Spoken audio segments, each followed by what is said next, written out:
My colleague is joining me on the phone line on that. Prakash, this is a mega roadshow of the Prime Minister that comes just days ahead of Bihar goes into election. Talk to us about where is Bihar heading towards as far as the election is concerned. Prime Minister giving a major infra push to the state of Bihar.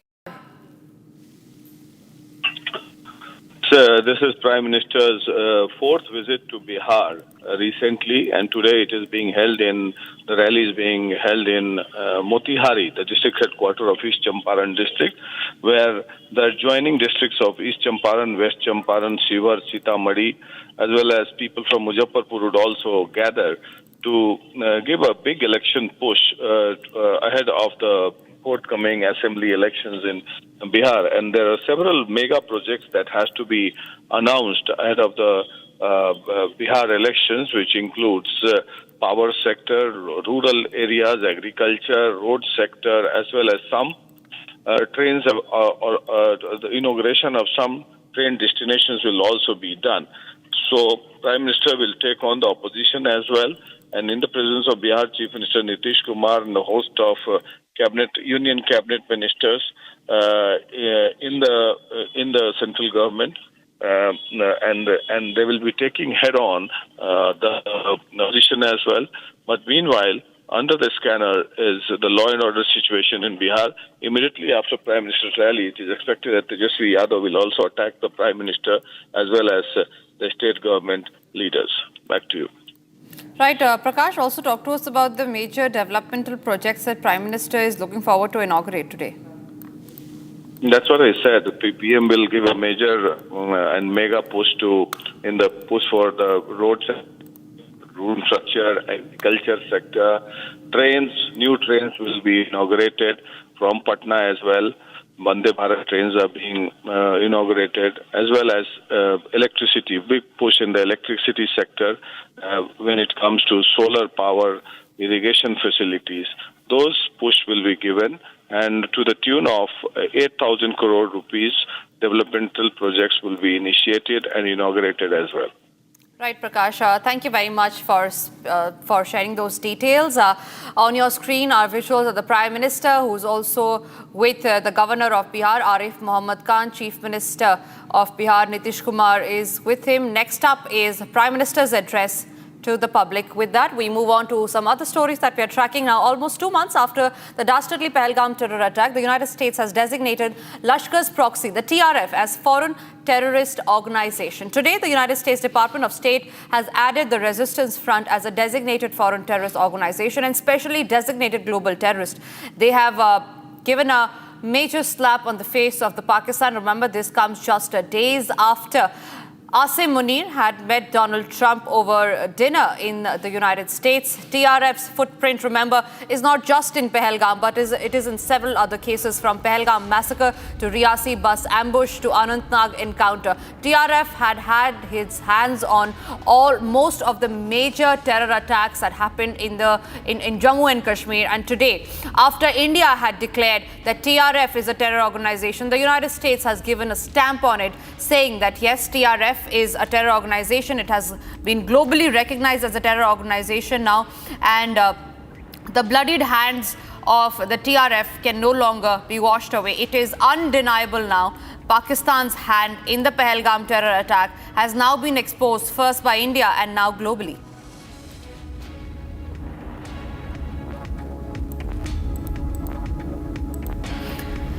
Remember, it was just a few months back when it was the Foreign Minister of Pakistan, Ishaq Dar, who had completely denied the role of TRF in the Pahalgam terror attack. However, today the United States has designated the Resistance Front as a proxy of Pakistan-based Lashkar-e-Taiba as a global terrorist group. The External Affairs Minister S. Jaishankar, in fact, had praised the United States action, linking it to the deadly Pahalgam attack that had killed 26 civilians. India had welcomed the move of the United States to designate the Resistance Front a proxy of Pakistan-based terror group Lashkar-e-Taiba that was behind the Pahalgam attack as a global terrorist organization. External Affairs Minister S. Jaishankar described the Washington's decision, the Resistance resistance front as a strong affirmation of India-United States counter-terrorism cooperation. In fact, in a social media post, he especially complimented the United States Secretary of State Marco Rubio for designating the proxy of Pakistan-based LET. On that note, I'm also being joined by Major General Bishambar Dayal, a defense expert. General Dayal, thank you very much for speaking to Republic. This comes as a major victory as far as India and Pakistan is concerned. As far as India and United States ties are concerned, what India had already said before, that Pakistan is responsible for the dastardly Pahalgam attack, today has been proven by the United States, where they have given the global terrorist organization tag to the TRF. Thank you for inviting me. Firstly, Indo and American relations over last 20 odd years have gone much beyond what you hear today in the media. They are much deeper. There are cooperation at different levels, and LET should have been actually long due. They have taken an absolutely correct action. US should have taken they've taken a correct action, and they should have taken it long ago. This is our belief, because Lashkar-e-Toiba is not only responsible for producing, manufacturing, and mass scale factory for terrorists to export to India, to try to destabilize J&K, to try and destabilize India, but they've also been evil force which has done terrorist act in other parts of the world. So they've done a very correct thing, and this not only, and I'm sure they should go a little more ahead. They should now try and not only LET, they should try and cut all the funds to Pakistan, because when funds land up in Pakistan of any nature, global, from any global institute, from World Bank, from anywhere, from IMF, from any source, they ultimately landed in the hands of their army. The army, ISI, and ISI then to terrorists.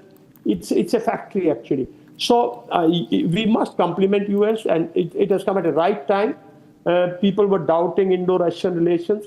Of course, there would be some give and take. America and India today are in the midst of the ongoing trade deal.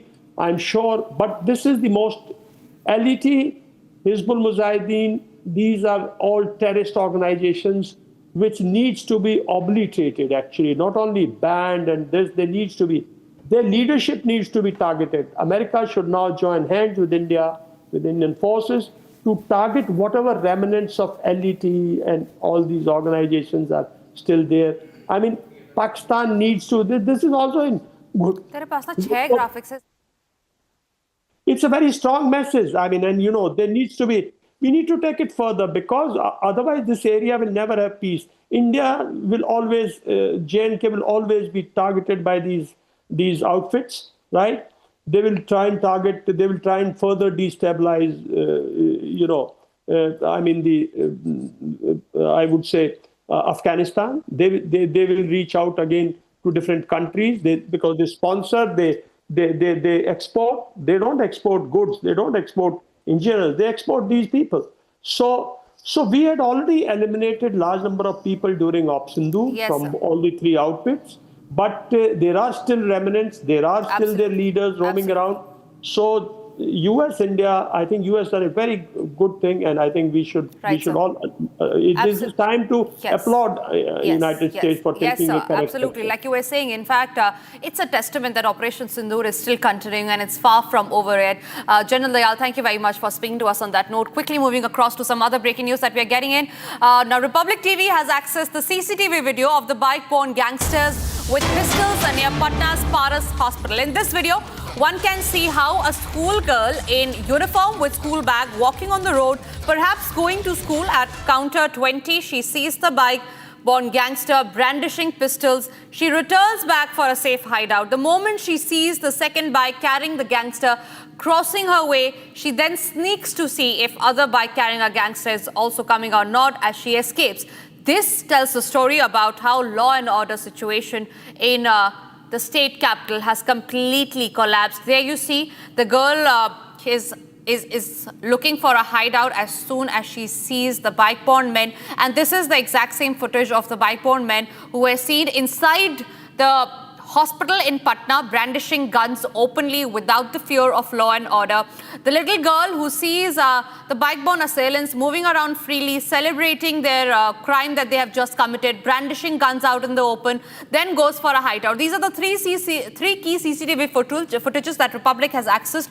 CCTV number 1 shows how the armed men entered the hospital, opened fire on a patient, and this happened inside the hospital. Every man that you see on your screen, there were nearly 5 people who entered the hospital in Patna without the fear of law and order, no security checks done. They enter inside the hospital, take the guns out of their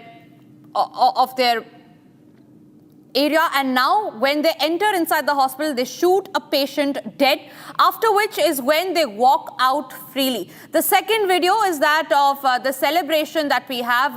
All right, 4 CCTV visuals on your screen. First one is of the assailants entering the room where they shot the patient dead. Second CCTV of them running after they have committed the crime. The third CCTV is of them outside the Paras hospital celebrating the crime that they have committed. And the fourth CCTV of them rushing to find a safe hideout. All right, Prakash is joining us live at the broadcast on that story. Prakash, the new CCTV footage completely shows how complete collapse of law and order in the state. A minor who has witnessed to all the incident, she's seen the accused with brandishing guns out in the open, looks for a safe hideout.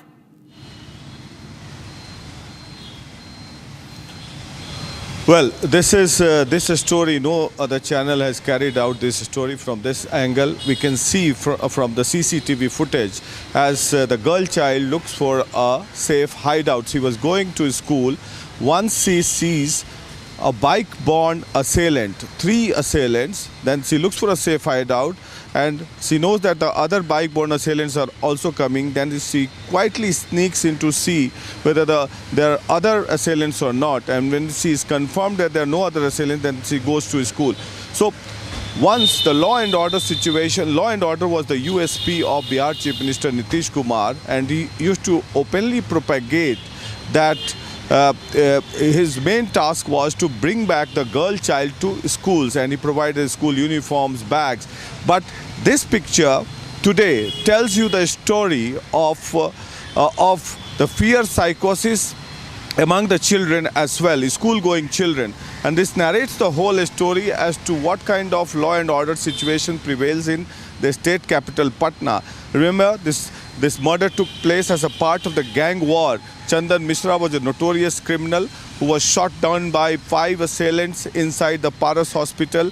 We have all the CCTV footages now, and clearly shows the fact that how they were celebrating and brandishing openly pistols outside the Paras hospital, celebrating.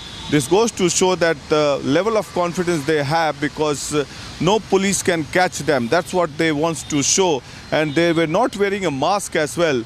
You have the full picture of all the assailants led by Tausif, alias Badshah, in Patna. And till date, we have no information whether the arrests have been made or not. So this is an open challenge to the police system in Bihar. And this story of the girl clearly narrates the entire picture of the horror and the horrific and the nightmare that prevails among the people of Bihar, especially the women folks. Back to you. Yes, sir. Please stay with us, Prakash, because we're getting in more breaking news coming in regard with the same story. There were the alleged shooter, Tausif Khan Badshah's picture now is seen on a poster with Pashupati Paras's party. So is there a political link that has come out? We do not know yet. But Prakash continues to be with us on the broadcast. On that note, Prakash, this picture that we're showing on our screens is of one of the accused who has been seen in a poster, which is that of Pashupati Paras's party. Is there a political link that is now emerging in the case? Well, we've got the poster and the picture of Tausif alias Badshah on the posters of Pashupati Paras the parties. Now, will certainly ask them questions, but definitely somebody would have put the posters, Badshah would have put the posters, and that is why that exists there. So maybe Pasupati Paras party would have inducted him as a part of the member of the party of the RLJP Rambilas, RLJP party led by Pasupati Paras. There are two Lok Jan Shakti party, one led by Chirag Paswan and one led by Pasupati Paras. We'll certainly ask him questions, and these kind of posters and photographs do surface when certain criminals are involved in criminal activities. Back to you. Right, Prakash, absolutely. Thank you very much for getting us those details. This comes as a major cause of concern as far as the law and order situation in Bihar is concerned. Bihar's Additional Director General of Police, Kundan Krishnan, has sparked a controversy after he claimed that the recent surge in murders across the state is linked to the lack of farm work before the monsoon. According to the ADG Krishnan, Bihar typically witnesses a rise in murders during April, May and June, the months when agricultural activities are at a standstill due to dry season. हाल में जो काफी हुआ है कि shooters कई हत्याएं हुई हैं होती पूरे बिहार में, और इस माह मई जून में ज़्यादा मर्डर होते आई है वर्षों से। अप्रैल मई जून जब तक बरसात नहीं होती है ये सिलसिला जारी रहता है, क्योंकि ज़्यादातर किसान को कोई काम नहीं रहता है। एक बरसात होने के बाद लोग कृषक समाज के लोग व्यस्त हो जाते हैं और घटनाएं घटती है, परंतु आप लोग के द्वारा, प्रेस के द्वारा हत्या पर हत्या कुछ इस वर्ष चुनाव भी है, तो राजनीतिक दलों के द्वारा भी इस पर ज्यादा नजरिया दिया गया है, तो उसको लेके भी हम लोग चिंतित थे कि हाँ, नवयुवक ज्यादा पैसा के लिए सुपारी किलिंग शुरू कर दिए हैं। तो एक नया सेल इसी माह हम लोग गठन किए हैं। वो सेल का काम होगा कि जितने हाल में जो काफी हुआ है कि शूटर्स कई हत्याएं हुई हैं होती पूरे बिहार में, और इस माह मई जून में ज्यादा मर्डर होते आई है वर्षों से। अप्रैल मई जून जब तक बरसात नहीं होती है ये सिलसिला जारी रहता है, क्योंकि ज्यादातर किसान को कोई काम नहीं रहता है। एक बरसात होने के बाद लोग कृषक समाज के लोग व्यस्त हो जाते हैं और घटनाएं घटती है, परंतु आप लोग के द्वारा, प्रेस के द्वारा हत्या पर हत्या कुछ इस वर्ष चुनाव भी है, तो राजनीतिक दलों के द्वारा भी इस पर ज्यादा नजरिया दिया गया है, तो उसको लेके भी हम लोग चिंतित थे कि हाँ, नवयुवक ज्यादा पैसा के लिए सुपारी किलिंग शुरू कर दिए हैं। तो एक नया सेल इसी माह हम लोग गठन किए हैं। वो सेल का काम होगा कि जितने पूर्व के शूटर्स हैं, कॉन्ट्रैक्ट किलर्स, सुपारी जो लेते हैं, मारते हैं, वैसे लोगों का डाटा बैंक बनाएंगे और उन पर निगरानी रखेंगे। जेल से छूटने के बाद भी वो क्या कर रहे हैं, क्या नहीं कर रहे हैं, डोजेज उनकी रहेगी, और हम शेयर करेंगे हर जिला से, या जिला से भी अनुरोध करेंगे कि इन पर निगरानी रखें। The Prime Minister is in Bihar today. Bihar elections are approaching. It remains to be seen on how this case pans out to be for the Nitish Kumar government. Time for us to now shift to other stories. Mumbai police has arrested two people in connection with the scuffle that took place inside Vidhan Bhavan premises in the Maharashtra's capital. A case was registered at Marine Drive police station. Two accused named Nitin Deshmukh and Rishikesh Takle were taken into custody late at night. Immediately after the incident, the Chief Minister has assured strict action in the case. Visuals of the scuffle are on your screen that took place in Vidhan Bhavan yesterday. Supporters of the Nationalist Congress Party sat on a protest outside Mumbai's Marine Drive police station in the early hours of Friday over the clash that broke out outside the Maharashtra Assembly between supporters of the BJP MLA Gopichand Padalkar and NCP-SCP leader Jitendra Awad. The NCP-SCP MLA Rohit Pawar and Jitendra Awad were among the protesters who were demanding the release of activist Nitin Deshmukh, who was taken into police custody. They also demanded the arrest of the accused involved in the scuffle.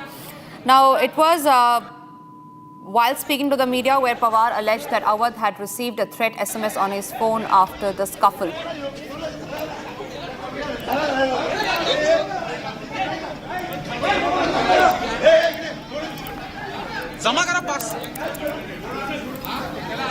The recent brawl in the Maharashtra Assembly has raised concern. The Mumbai police has now arrested 2 people in the connection. The arrest comes nearly 12 hours after the scuffle broke out at the Vidhan Bhavan. Time for us to now step into a short break. After the break, we'll get to the details of how there have been back-to-back instances of how middle-class people have come under the wheels of the rich people.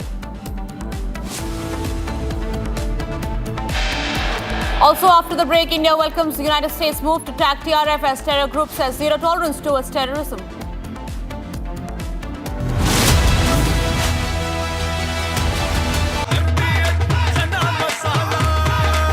अब छोलिया हो या लोबिया, सफेद चने या काले चने, सब कुछ मजेदार बने। केसरिया से मन जोगी हुआ रे, दिल झूमे देखो मतवारा हुआ रे। केसरिया से मन जोगी हुआ। हर पल मनाओ केसरी त्योहार। विमल, बोलो जुबान Kesari.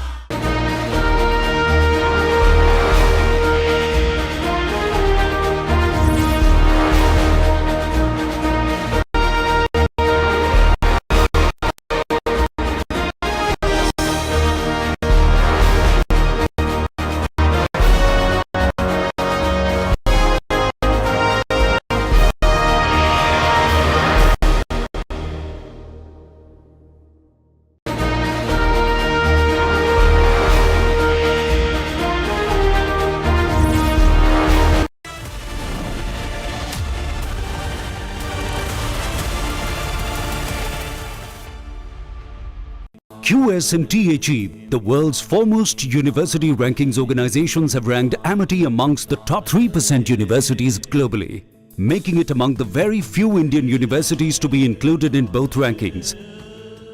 Yet another top ranking for Amity University. आधे बाउल दही में 4 चम्मच MDH चटनी पुदीना मसाला डाला, स्टर करो, पुदीना चटनी तैयार। MDH चटनी पुदीना मसाला। MDH।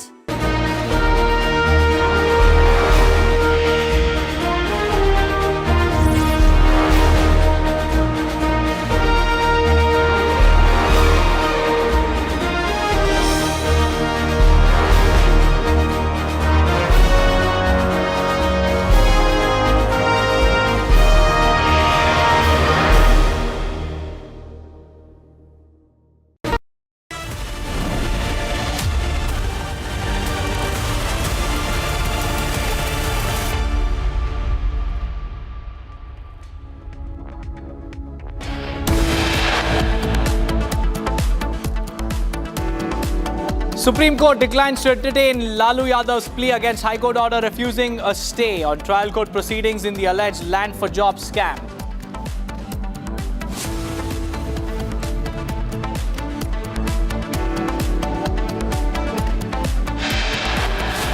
Pakistan's bloody signature in Pahalgam now called out by US. White House confirms what India said, TRF equals Pak terror. India welcomes US's move to tag TRF as foreign terror group, says zero tolerance for terrorism.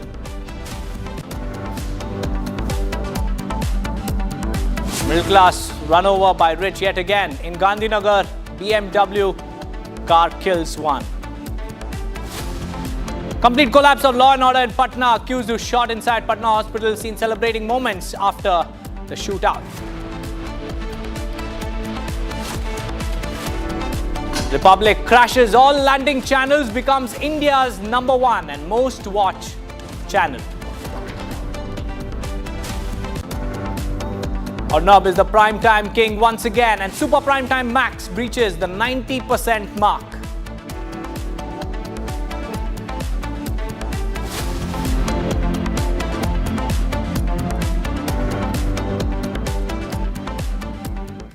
A very good afternoon, viewers. Thank you for tuning into Republic TV. I'm Deepak Suresh Kumar. Today we ask how many more ordinary, hardworking citizens have to die on our roads while the rich, reckless and the powerful race through our streets with no fear of the law.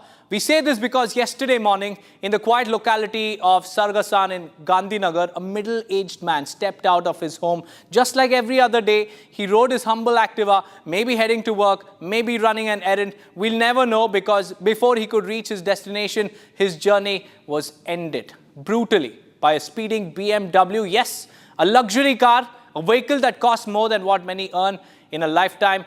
Behind the wheel was a man, locals say, who was drunk, intoxicated, not just on alcohol, but maybe on arrogance as well, on entitlement, on the belief that rules don't apply to those who can afford to break them. And this is a case, a trend that continues in India, across the country. The latest coming in from Gandhinagar, where another rich brat driving a BMW under the influence of alcohol mows down a middle-aged man. We have Gopi joining us live. Gopi, the accused has been arrested. In fact, locals are claiming that he was intoxicated when the incident took place. Tell us about the investigation so far. Well, in fact, Deepak, this is Vatsal Karya, and if you speak of this person, Vatsal Karya, he is the resident of Rajkot. He was at his in-laws' place who are based in Gandhinagar, and this accident happened yesterday morning at around 6:30 a.m. wherein the one who lost his life was on Activa, and he went out to get milk for his house, and while returning back home, this accident happened. While if you talk about the mention of sections in the FIR, it is Motor Vehicles Act 177, 183 and 184 has been imposed, which focuses on the rash and negligent driving. These are the charges of rash and negligent driving, while as per section 173 of BNS, the case has been registered. What we have understood from the locals around and from the sources there is that they are claiming that the driver was drunk. Hence, the blood sample reports blood samples have been collected by the police, and the reports might be out by today evening or so. We will have to see how this investigation pans out. But as of now, the accused is has been arrested yesterday itself from that very location. Back to you. That's right, Gopi. Thank you for joining me with those details. Blood samples have been procured. It has been sent for testing. The results will be out this evening. Now, moving on, viewers, a video of NCP SEP MLA Jitendra Awad has been posted by Nitesh Rane, where he is seen misbehaving with a journalist. And this comes just a day after the heated exchange between Awad and BJP MLA Padalkar right outside the legislature. And all of this that you can see on your screens happened in the State Assembly, outside in the premises but of the Maharashtra Assembly. There you can see this was the scuffle, and Mumbai police has initiated action. Individuals have been arrested, and just a day after that, Jitendra Awad once again, arrogantly pushes away a journalist, manhandles him for just recording a video of his reaction. In fact, we have Sanjay Nirupam also joining us on the phone line. A very good afternoon to you, Mr. Nirupam.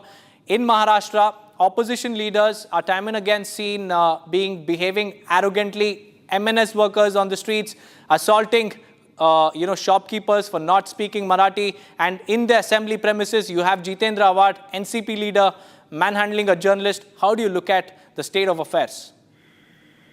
This is very unfortunate.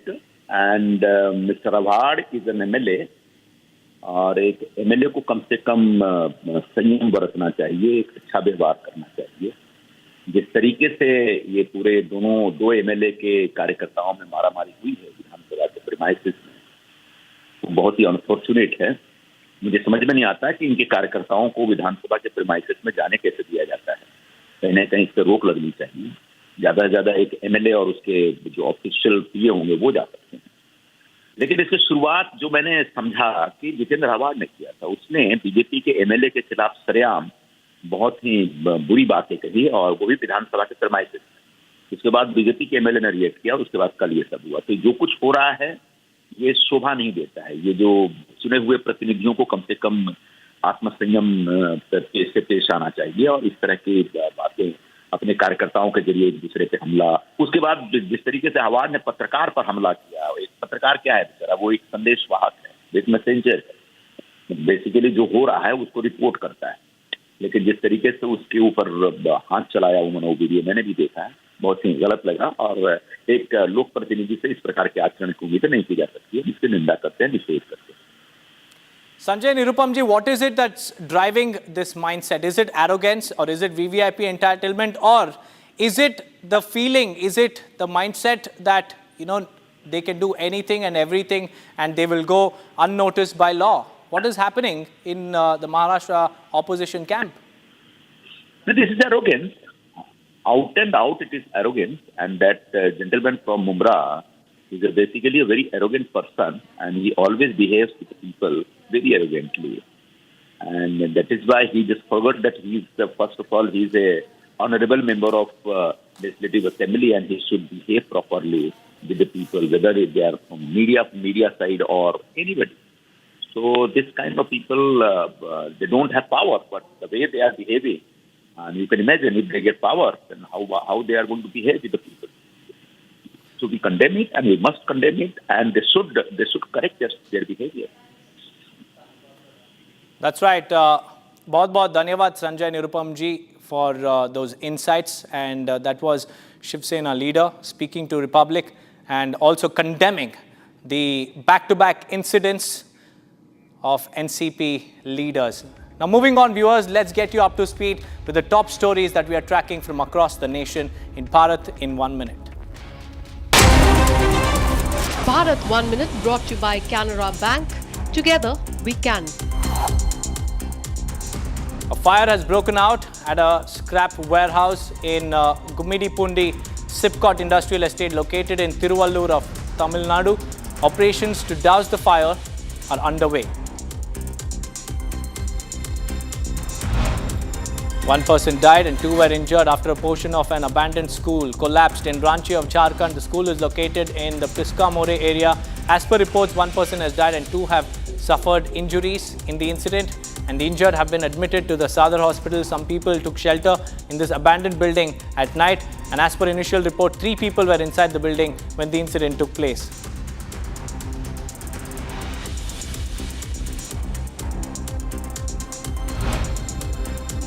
Officials have stated that more than 20 schools in Delhi have received bomb threats in the last few days. The police have said that the Richmond Global School in Delhi's Paschim Bihar area has reportedly been getting bomb threats. The fire department, Delhi police and BDS teams have been rushed to the spot upon receiving information.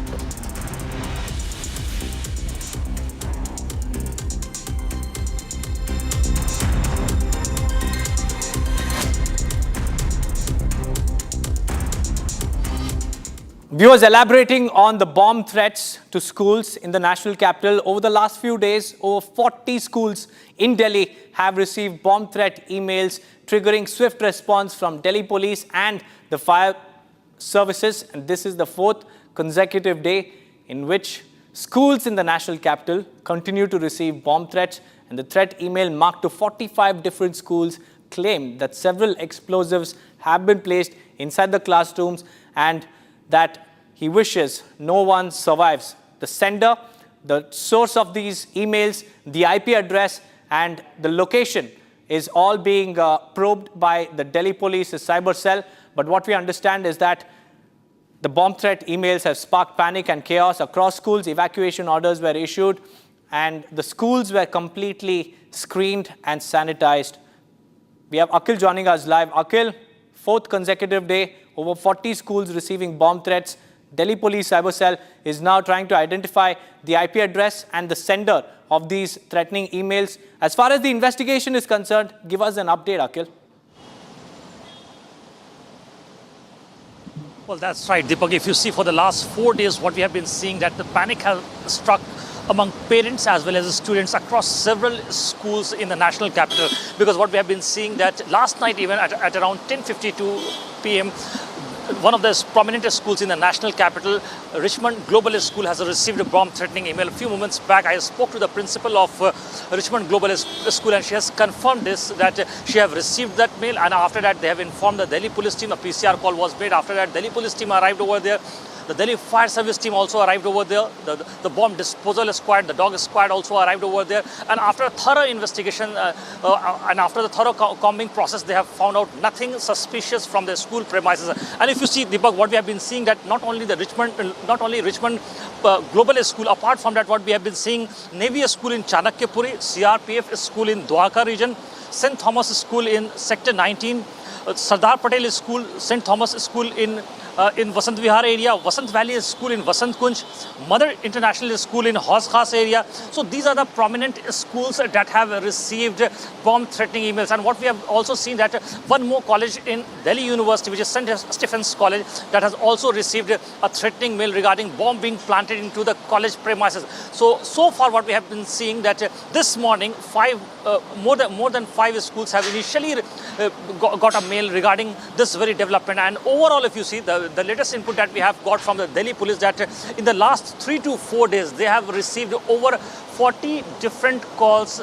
regarding bomb being planted into the school premises. And after that, such operation was continued by the Delhi police team and the Delhi Fire Service team, and they have found out nothing suspicious in those schools after thorough screening of the premises of the school complexes and the college complex in St. Stephen's in University of Delhi.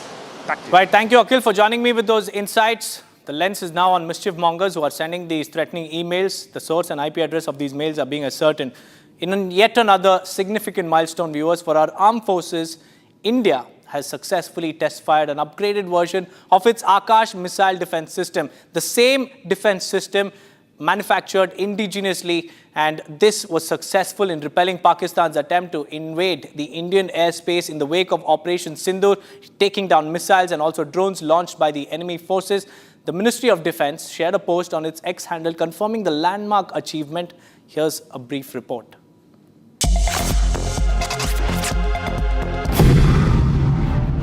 India on Thursday tested an upgraded version of its indigenous Akash missile defense system.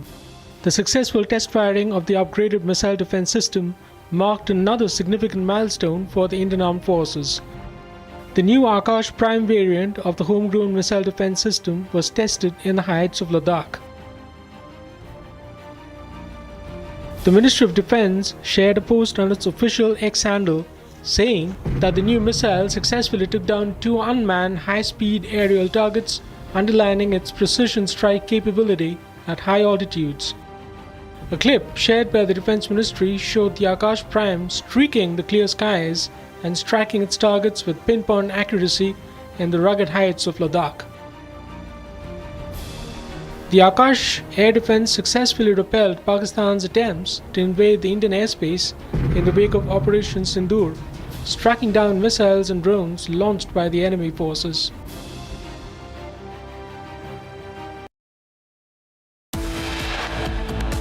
It's time for a quick break, viewers. But on the other side, we'll tell you about the legal shield that has been denied by the Supreme Court as it refuses to entertain Lalu Yadav's plea against High Court order refusing stay on trial court proceedings in the alleged land for job scam. Along with that, the focus will be on Pakistan's bloody signature in Pahalgam, now called out by the US. White House confirms what India said: TRF equals Pakistan terror. Stay tuned.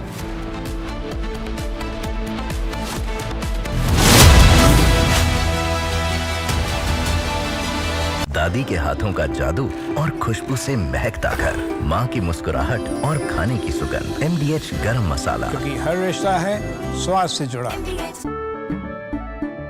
केसरिया से मन जोगी हुआ रे, दिल झूमे देखो मतवारा हुआ रे। केसरिया से मन जोगी हुआ। हर पल मनाओ केसरी त्योहार। विमल, बोलो जुबान Kesari.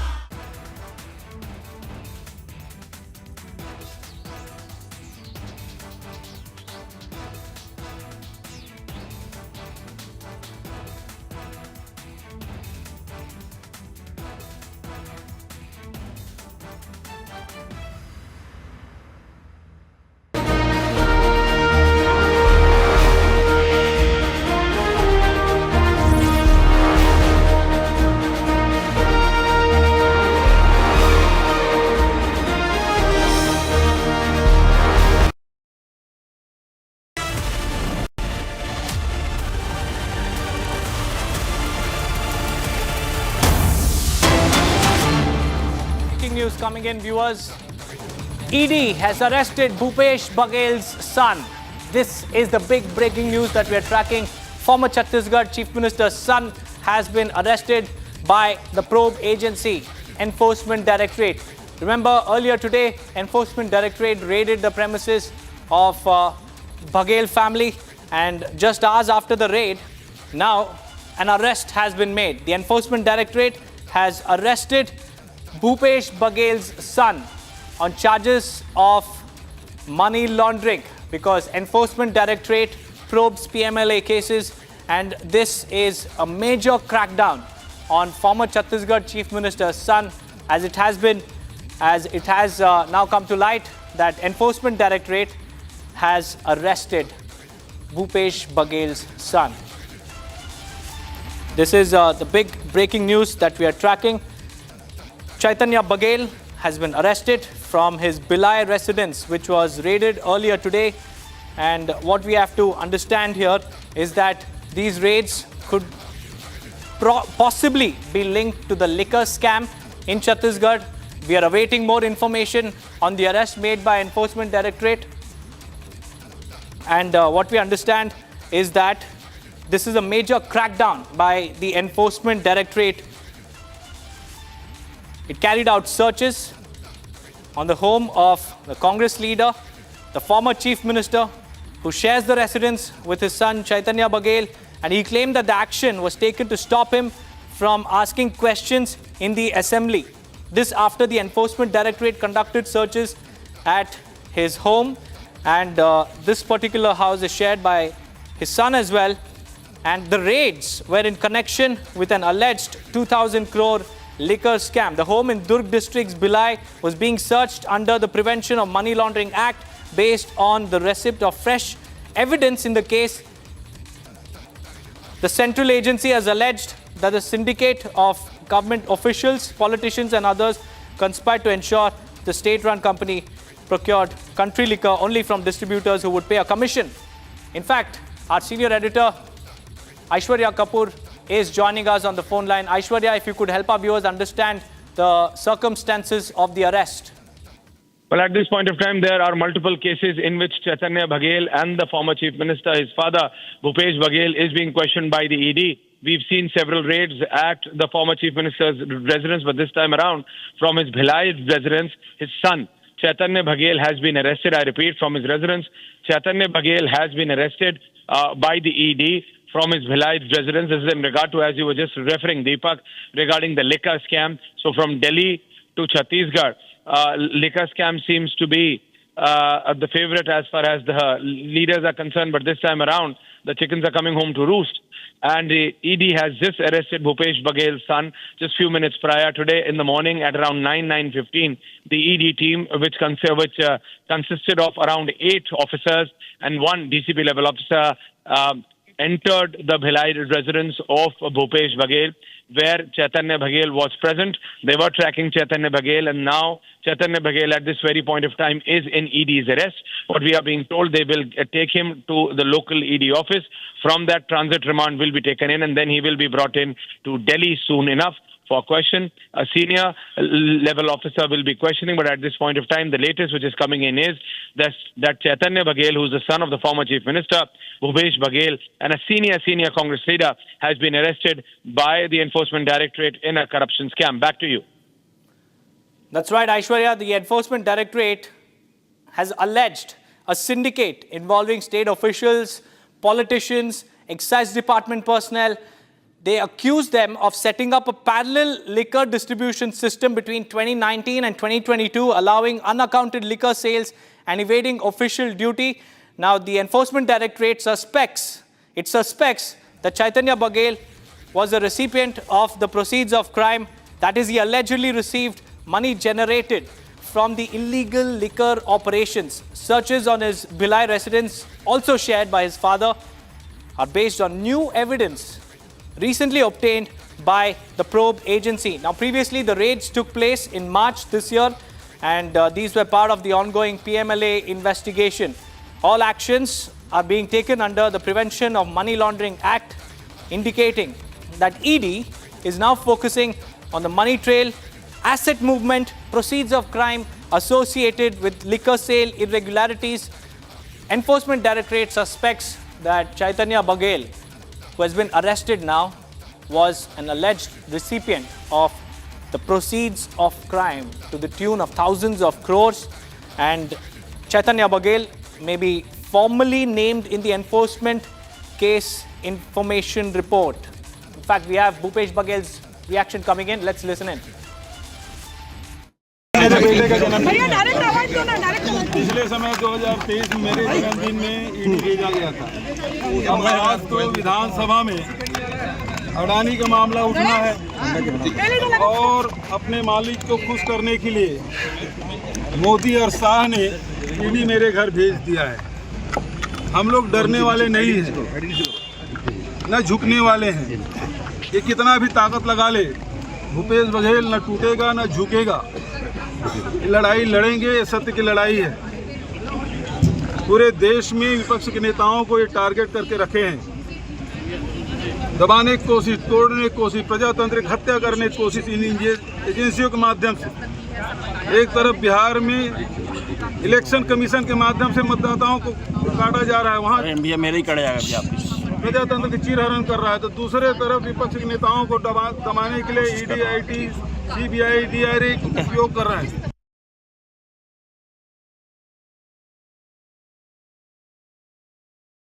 Well, that was the former Chhattisgarh Chief Minister decrying the arrest of Chaitanya Baghel, calling it politically motivated. He also claims that he was about to raise a matter pertaining to Adani, and just ahead of the assembly session, Bhupesh Baghel claims that these are politically motivated actions of the Enforcement Directorate. Now there you can see, with a heavy security cover, Bhupesh Baghel's son Chaitanya Baghel is being whisked away by the Enforcement Directorate officials. As you can see on your screens, the man inside the car along with ED sleuths is Chaitanya Baghel. And the Enforcement Directorate alleges that Chaitanya was the recipient or the main beneficiary of illicit proceeds from a massive liquor scam that took place between 2019 and 2022. And Enforcement Directorate also suspects that the funds involved are estimated at around 2,100 to 2,500 crore rupees, representing unaccounted liquor sales, funds procured by evading duties, and funds procured through illegally routed members of the syndicate, including Chaitanya. And these raids were also conducted in March as well. But today's raids come after Enforcement Directorate claimed that there is fresh evidence in this entire matter. ED's PMLA action is linked to a separate FIR by the state's Anti-Corruption Bureau, or the Economic Offences Wing, that was filed in January 2024, naming around 70 individuals, including politicians, IAS, ITS officers, excise officials, like the former excise minister, Kawasi Lakma, and now Chaitanya Baghel could be named officially in the ECIR. And like our senior editor was saying, Chaitanya Baghel could be brought to the national capital as the investigation progresses in the liquor scam case of Chhattisgarh, which involves politicians, influential figures, and also IAS officers receiving proceeds of crime. And Enforcement Directorate has arrested Chaitanya Baghel. This is the crackdown under PMLA.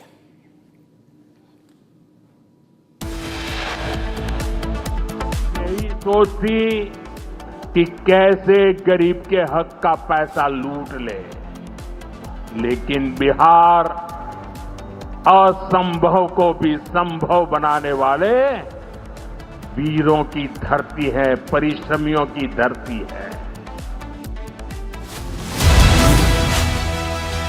MDH की हल्दी मिर्ची धनिया करे कमाल, ये रंग दे, ये खुशबू दे, ये तीखा, ये कम पड़े, क्या निराला MDH मसाला।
इसको घर पे लगाओगे तो शादी का तो पता नहीं, पर घर पक्का नहीं टूटेगा। रुंगटा नहीं तो घर स्ट्रॉन्ग नहीं। रुंगटा स्टील TMT बार एकदम सॉलिड। पहाड़ों में एक हाइकिंग स्टिक भी बन सकती है।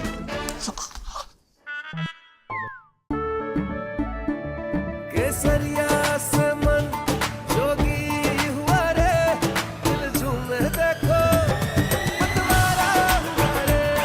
केसरिया से मन जोगी हुआ। हर पल मनाओ केसरी त्योहार। विमल, बोलो जुबान केसरी।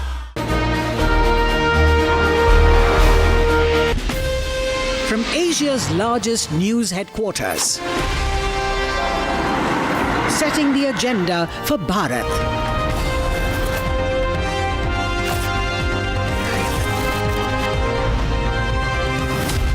You're watching Republic.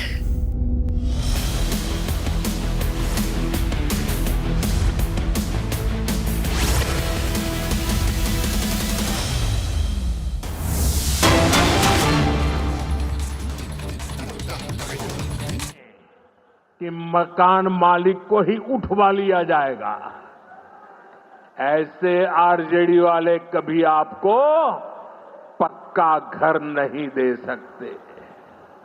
साथियों, आज बिहार आगे बढ़ रहा है तो इसके पीछे सबसे बड़ी ताकत बिहार की माताओं बहनों की है। और मैं आज देख रहा था, लाखों बहनें हमें आशीर्वाद दे रही थी। ये दृश्य दिल को छूने वाला था। एनडीए द्वारा उठाए जा रहे एक एक कदम का महत्व बिहार की माताएं बहनें, यहां की महिलाएं अच्छी तरह समझती हैं। यहां इतनी बड़ी संख्या में माताएं बहनें आई हैं। आप याद करिए, जब आपको 10 रुपया भी अगर आपके पास है तो छिपा करके रखना पड़ता था। न बैंकों में खाता होता था, न कोई बैंकों में घुसने देता था। गरीब का स्वाभिमान क्या होता है, ये मोदी जानता है। मोदी ने बैंकों से कहा, गरीब के लिए दरवाजे कैसे नहीं खोलेंगे, और हमने इतना बड़ा अभियान चलाकर जनधन खाते खुलवाए। इसका बहुत बड़ा लाभ मेरे गरीब परिवार की महिलाओं को हुआ।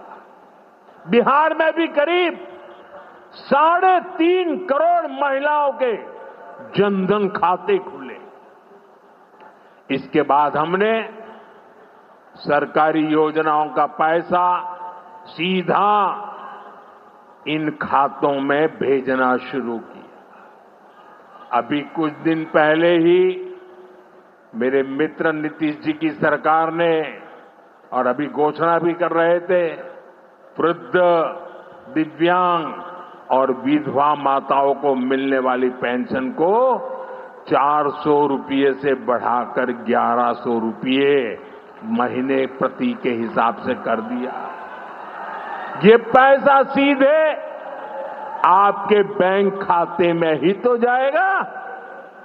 पिछले 1.5 महीने में ही बिहार के 24,000 से ज्यादा स्वयं सहायता समूहों को 1,000 करोड़ रुपए से ज्यादा की मदद भेजी गई है। ये भी इसलिए हो पाया क्योंकि माताओं बहनों के पास आज जनधन खातों की ताकत है। साथियों, नारी सशक्तिकरण के इन प्रयासों के जबरदस्त परिणाम भी आ रहे हैं। देश में, बिहार में लखपति दीदी की संख्या लगातार बढ़ रही है। देश में हमने 3 करोड़ बहनों को लखपति दीदी बनाने का लक्ष्य रखा है। अब तक 1.5 करोड़ बहनें लखपति दीदी बन चुकी हैं। हमारे बिहार में भी 20 लाख से ज्यादा लखपति दीदी बनी है। आपके चंपारण में ही 80,000 से ज्यादा महिलाएं स्वयं सहायता समूह से जुड़कर लखपति दीदी हुई है। साथियों, आज यहां 400 करोड़ रुपए का सामुदायिक निवेश फंड भी जारी किया गया है। ये पैसा नारी शक्ति की शक्ति को बढ़ाने में काम आएगा। यहां नीतीश जी ने जो जीविका दीदी योजना चलाई है, उसने बिहार की लाखों महिलाओं को आत्मनिर्भर बनाने का रास्ता बना दिया है। साथियों, भाजपा और एनडीए का विजन है, जब बिहार आगे बढ़ेगा तभी देश आगे बढ़ेगा, और बिहार तब आगे बढ़ेगा जब बिहार का युवा आगे बढ़ेगा। हमारा संकल्प है समृद्ध बिहार, हर युवा को रोजगार। बिहार के नौजवानों को बिहार में ही रोजगार के ज्यादा से ज्यादा मौके मिले, इसके लिए बीते वर्षों में यहां तेजी से काम हुआ है। नीतीश जी की सरकार ने यहां लाखों युवाओं को पूरी पारदर्शिता के साथ सरकार में नियुक्ति भी दी है। नीतीश जी ने अभी बिहार के नौजवानों को रोजगार के लिए भी नए निश्चय भी लिए हैं। केंद्र सरकार कंधे से कंधा मिलाकर उनका साथ दे रही है। साथियों, कुछ दिन पहले केंद्र सरकार ने एक बड़ी योजना को मंजूरी दी।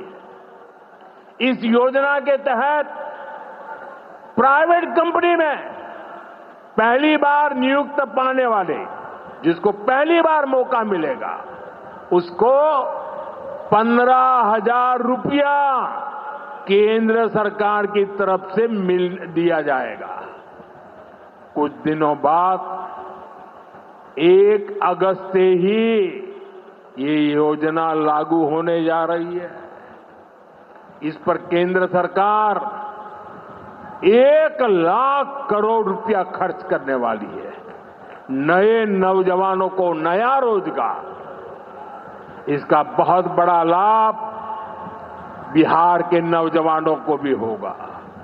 साथियों, बिहार में स्वरोजगार को बढ़ावा देने के लिए मुद्रा योजना जैसे अभियानों को और गति दी गई है। पिछले 2 महीने में ही बिहार में मुद्रा योजना के तहत लाखों लोन दिए गए हैं। यहां चंपारण के भी 60,000 युवाओं को स्वरोजगार के लिए मुद्रा लोन मिला है। साथियों, आरजेडी के वो लोग आपको कभी रोजगार नहीं दे सकते। जो लोग रोजगार देने के नाम पर आपकी जमीनें अपने नाम लिखवा लेते हैं, आप याद रखिए, एक और लालटेन का दौर वाला बिहार था, एक और ये नई उम्मीदों की रोशनी वाला बिहार है।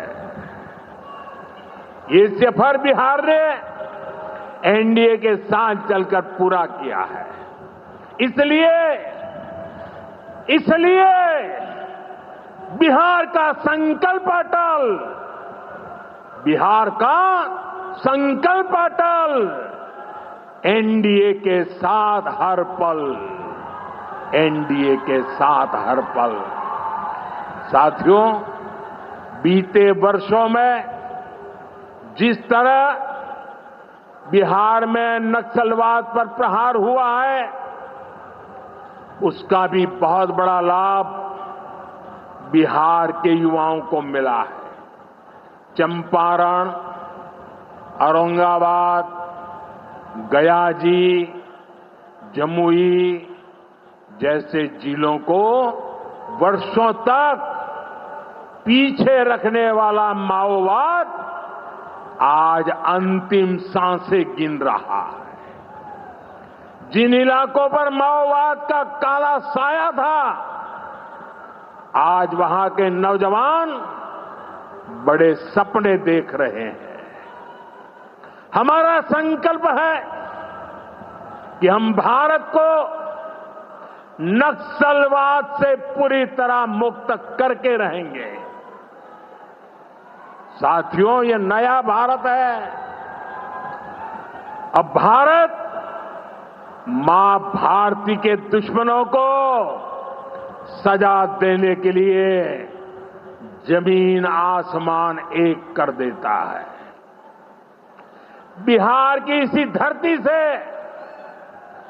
मैंने ऑपरेशन सिंदूर का संकल्प लिया था और आज उसकी सफलता पूरी दुनिया देख रही है।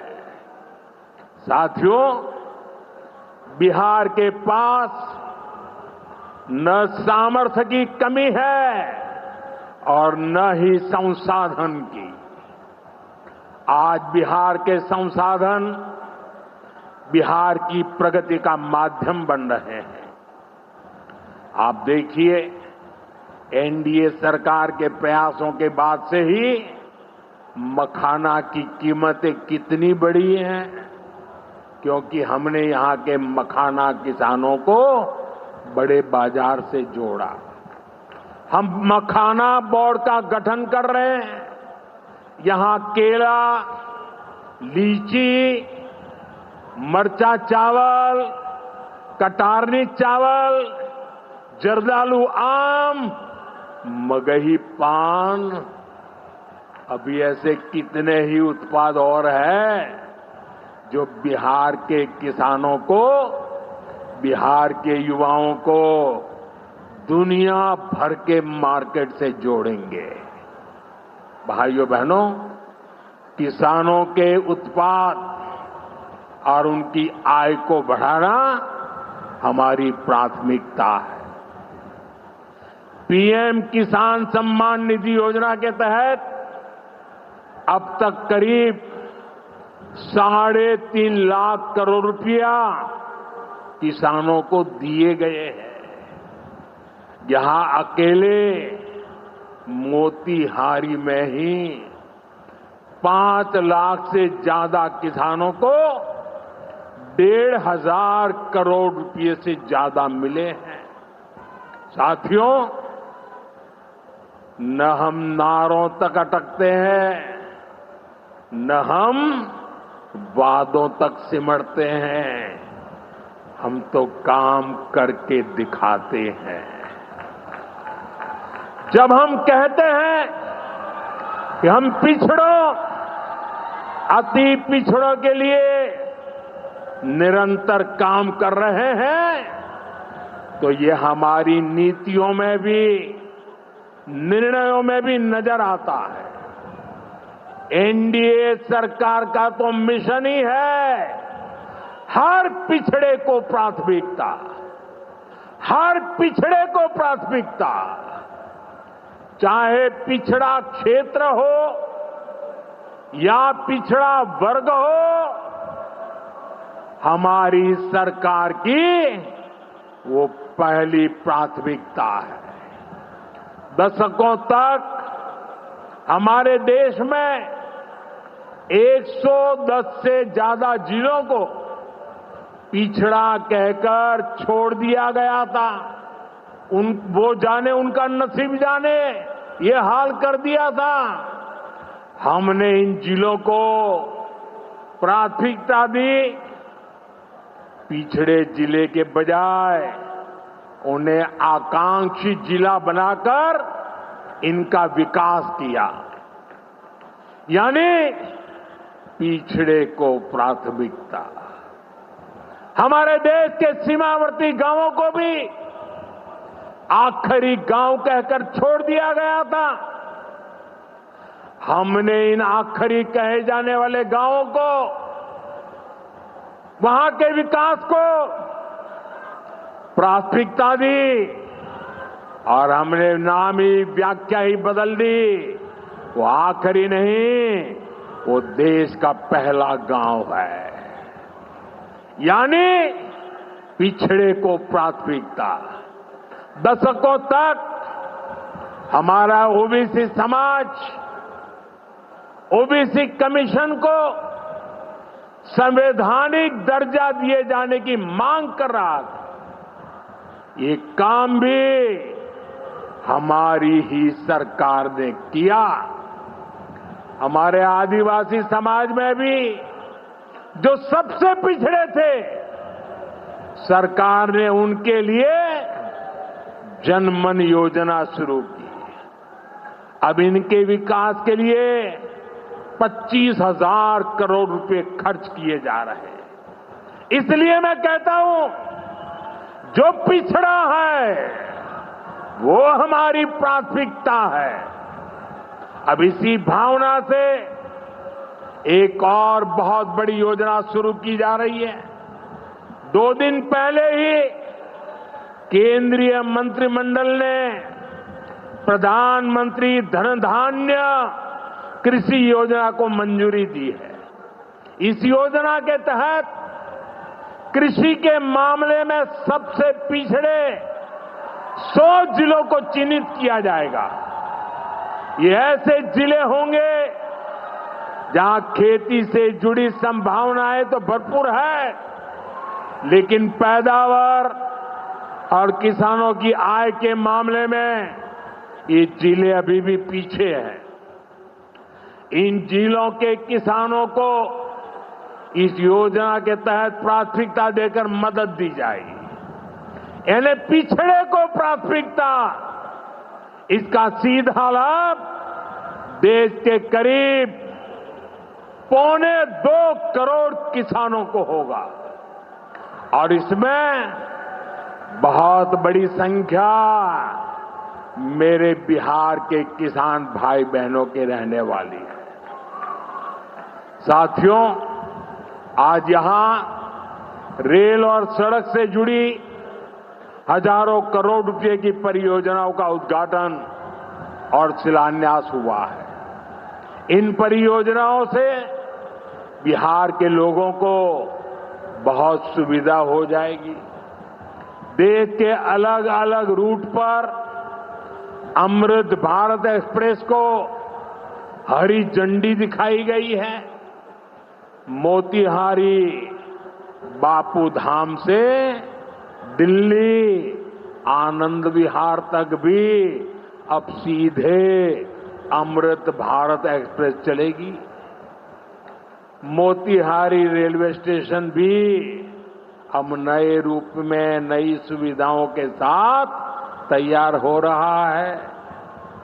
दरभंगा नरकटियागंज रेल लाइन का दोहरीकरण होने से यह रूट पर यात्रियों को बहुत सुविधा हो जाएगी। साथियों, चंपारण की धरती का जुड़ाव हमारी आस्था और संस्कृति से भी है। राम जानकी पथ मोतिहारी के 70 घाट, केसरिया, चकिया, मधुबन से होकर गुजरने वाला है। सीतामढ़ी से अयोध्या तक जो नई रेलवे लाइन तैयार हो रही है, उससे श्रद्धालु चंपारण से अयोध्या जाकर दर्शन कर सकेंगे। इन सारे प्रयासों का सबसे बड़ा लाभ है बिहार में कनेक्टिविटी और बेहतर होगी। यहां रोजगार के नए अवसर भी तैयार होंगे। साथियों, कांग्रेस और आरजेडी गरीबों, दलितों, पिछड़ों और आदिवासियों के नाम पर राजनीति करते आए हैं, लेकिन बराबरी का अधिकार तो दूर, ये परिवार से बाहर के लोगों को सम्मान तक नहीं देते। इन लोगों का अहंकार आज पूरा बिहार देख रहा है। हमें बिहार को इनकी बुरी नीयत से बचाकर रखना है। नीतीश जी की टीम ने, बीजेपी की टीम ने और पूरे एनडीए ने इतने वर्षों तक यहां मेहनत की है। श्री चंद्रमोहन राय जी जैसे विभूतियों ने हमें मार्गदर्शन दिया है। हमें मिलकर बिहार के विकास के इन प्रयासों को और गति देनी है। हमें मिलकर बिहार के सुनहरे भविष्य की ओर बढ़ना है। हमें संकल्प लेना है, बनाएंगे नया बिहार, फिर एक बार एनडीए सरकार। इसी के साथ मैं एक बार फिर आज की परियोजनाओं के लिए आपको बहुत बहुत बधाई देता हूं। मेरे साथ दोनों हाथ ऊपर करके पूरी ताकत से बोलिए, भारत माता की, भारत माता की, भारत माता की। बहुत बहुत धन्यवाद।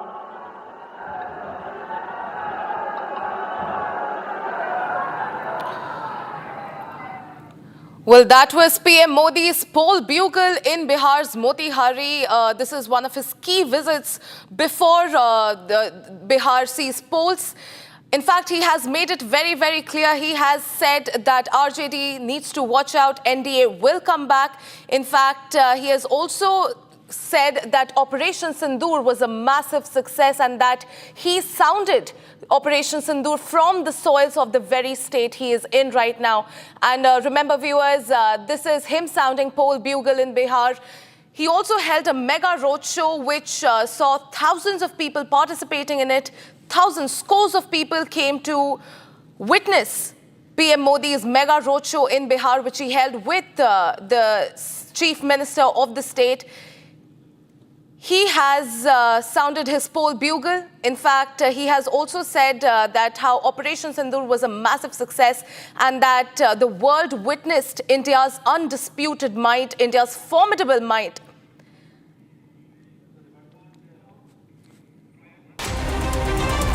Bharat 1 Minute brought to you by Canara Bank.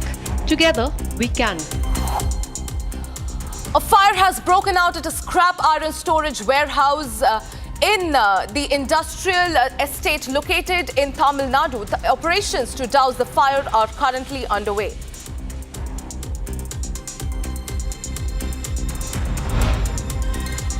One person died and two were injured after a portion of an abandoned school had collapsed in Ranchi of Jharkhand. The school is located in Piskamore area. As per reports, one person has died and two have been injured in the incident. The injured have been admitted to Sadar Hospital. Some people took shelter in this abandoned building at night. As per the initial report, 3 people were inside the building when the incident took place. Officials have stated that more than 20 schools in the national capital have received bomb threats. The police have said that the Richmond Global School in Delhi's Paschim Vihar area has reportedly been getting a bomb threat. The fire department and Delhi police have rushed to the spot after receiving the information about the bomb threats. Further investigation is currently underway.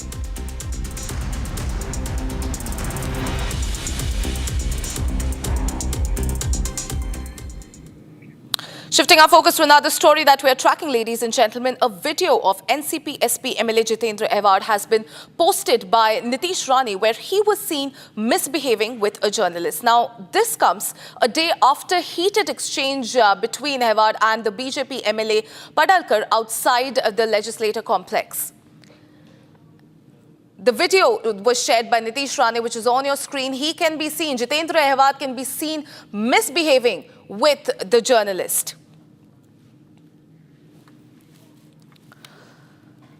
Remember, ladies and gentlemen, there was a heated exchange between Jitendra Awad and the BJP MLA Padalkar right outside the legislature complex. And now there's a video that has been shared by BJP's Nitish Rane where Awad can be clearly seen misbehaving with a journalist, even shoving and pushing him. You can see the visuals on your screens, ladies and gentlemen. This is a video of NCP SP MLA Jitendra Awad.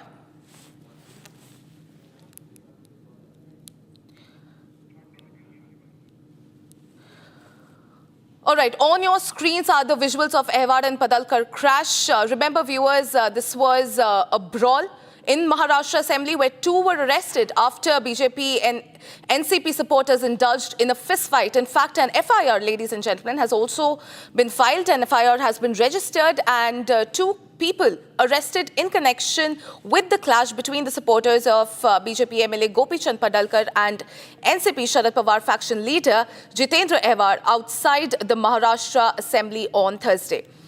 On your screens are the visuals, ladies and gentlemen. A video showing supporters of the two MLAs clashing inside the Vidhan Bhavan went viral. In fact, the Mumbai police has also arrested two people in connection with the very same clash. In fact, a case has been registered in the Marine Drive police station, is what we're coming to know. The scuffle was captured near the main staircase and the lobby, and showing both the group exchanging blows before the onlookers intervened.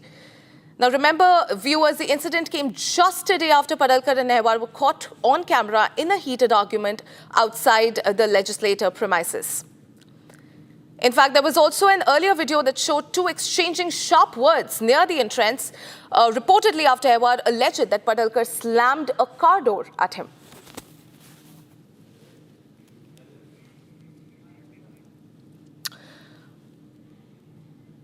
Quite dramatic visuals on the screens, viewers. As you can see, this is a clash between two MLAs clashing inside Vidhan Bhavan. Now, the video has, of course, gone viral. In fact, on the right side, you can see the video that has been shared by Nitish Rane, which shows Jitendra Awad blatantly assaulting a journalist. All right, let's cut straight across to BJP leader Ram Kadam, who joins me live on this edition on the phone line. Sir, thank you for speaking with Republic. What we can see is a video of NCP SP MLA Jitendra Awad, and the video has been posted by Nitish Rane, and he can be seen blatantly misbehaving with a journalist. What's your first reaction on this?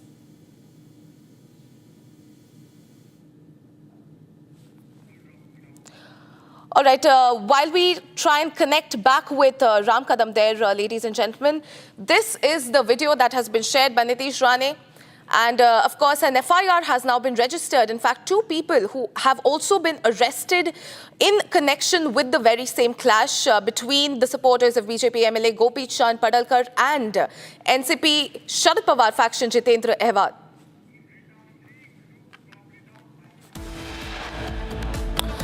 Okay, time to slip into a very, very short break, ladies and gentlemen. On the other side, after ED raids ex-Chhattisgarh CM Bhupendra Baghel Bilai's house, his son now arrested. Also, on the other side, middle class run over by rich yet again in Gandhinagar. BMW car kills one rich brat, gets bail. We'll get you this and a lot more. Don't go anywhere. Stay tuned. We'll be right back.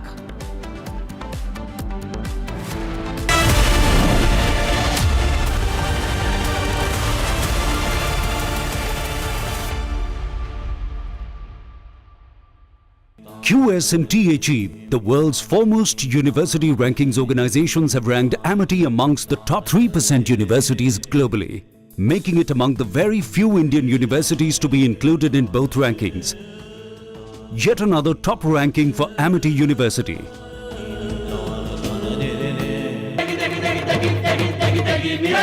MDH की देगी मिर्च, देगी मिर्च का तड़का, अंग अंग फड़का। MDH की देगी मिर्च। इस साल का जो प्रॉफिट है इंटरेस्ट पे डाल देंगे, हर महीने ब्याज का पैसा आता रहेगा। अगर रेगुलर इनकम ही चाहिए तो आप वो पैसे फिक्स्ड इनकम फंड्स में डाल दो। वो क्या होता है? फिक्स्ड इनकम म्यूचुअल फंड्स चुने हुए ब्याज देने वाली कंपनी बॉन्ड्स, गवर्नमेंट बॉन्ड्स और मनी मार्केट में इन्वेस्ट करते हैं। सिस्टमैटिक विथड्रॉल प्लान से आपको on the dot fixed amount भी आता रहेगा। म्यूचुअल फंड में फिक्स्ड इनकम वाली बात सही है। म्यूचुअल फंड निवेश बाजार जोखिमों के अधीन है। योजना से जुड़े सभी दस्तावेजों को ध्यान से पढ़ें।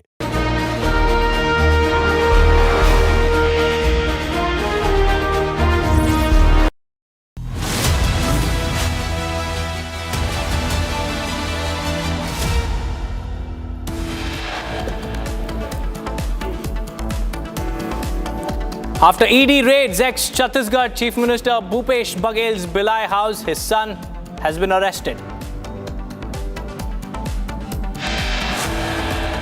Pakistan's bloody signature in Pahalgam now called out by the US. White House confirms what India said TRF equals Pak terror.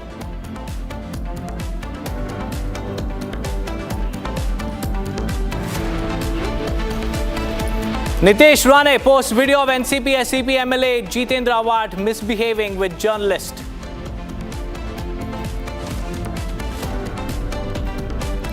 Middle class run over by the rich yet again in Gandhinagar. BMW kills one. Rich brat gets bail. Complete collapse of law and order in Patna. Accused who shot inside Patna hospital was seen celebrating moments after the crime. The public crashes all landing channels, becomes India's #1 and most watched channel. Arnab is the primetime king once again. Super Primetime Max breaches 90% mark.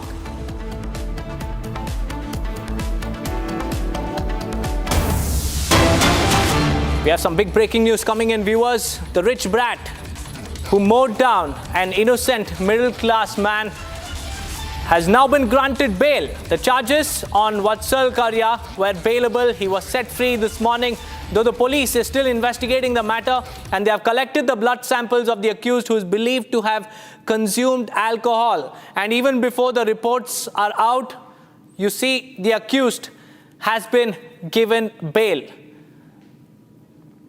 This is the video that's come to light from Gandhinagar, where you can see a speeding BMW being driven by a VVIP brat, and locals suspect and locals claim that the man who was driving the BMW was under the influence of alcohol, and he was also under the influence of arrogance. Viewers, there you can see, not even stopping the vehicle despite him seeing the arrival of a two-wheeler. The BMW speeds into the two-wheeler, rams him, and kills the middle-class man on the spot.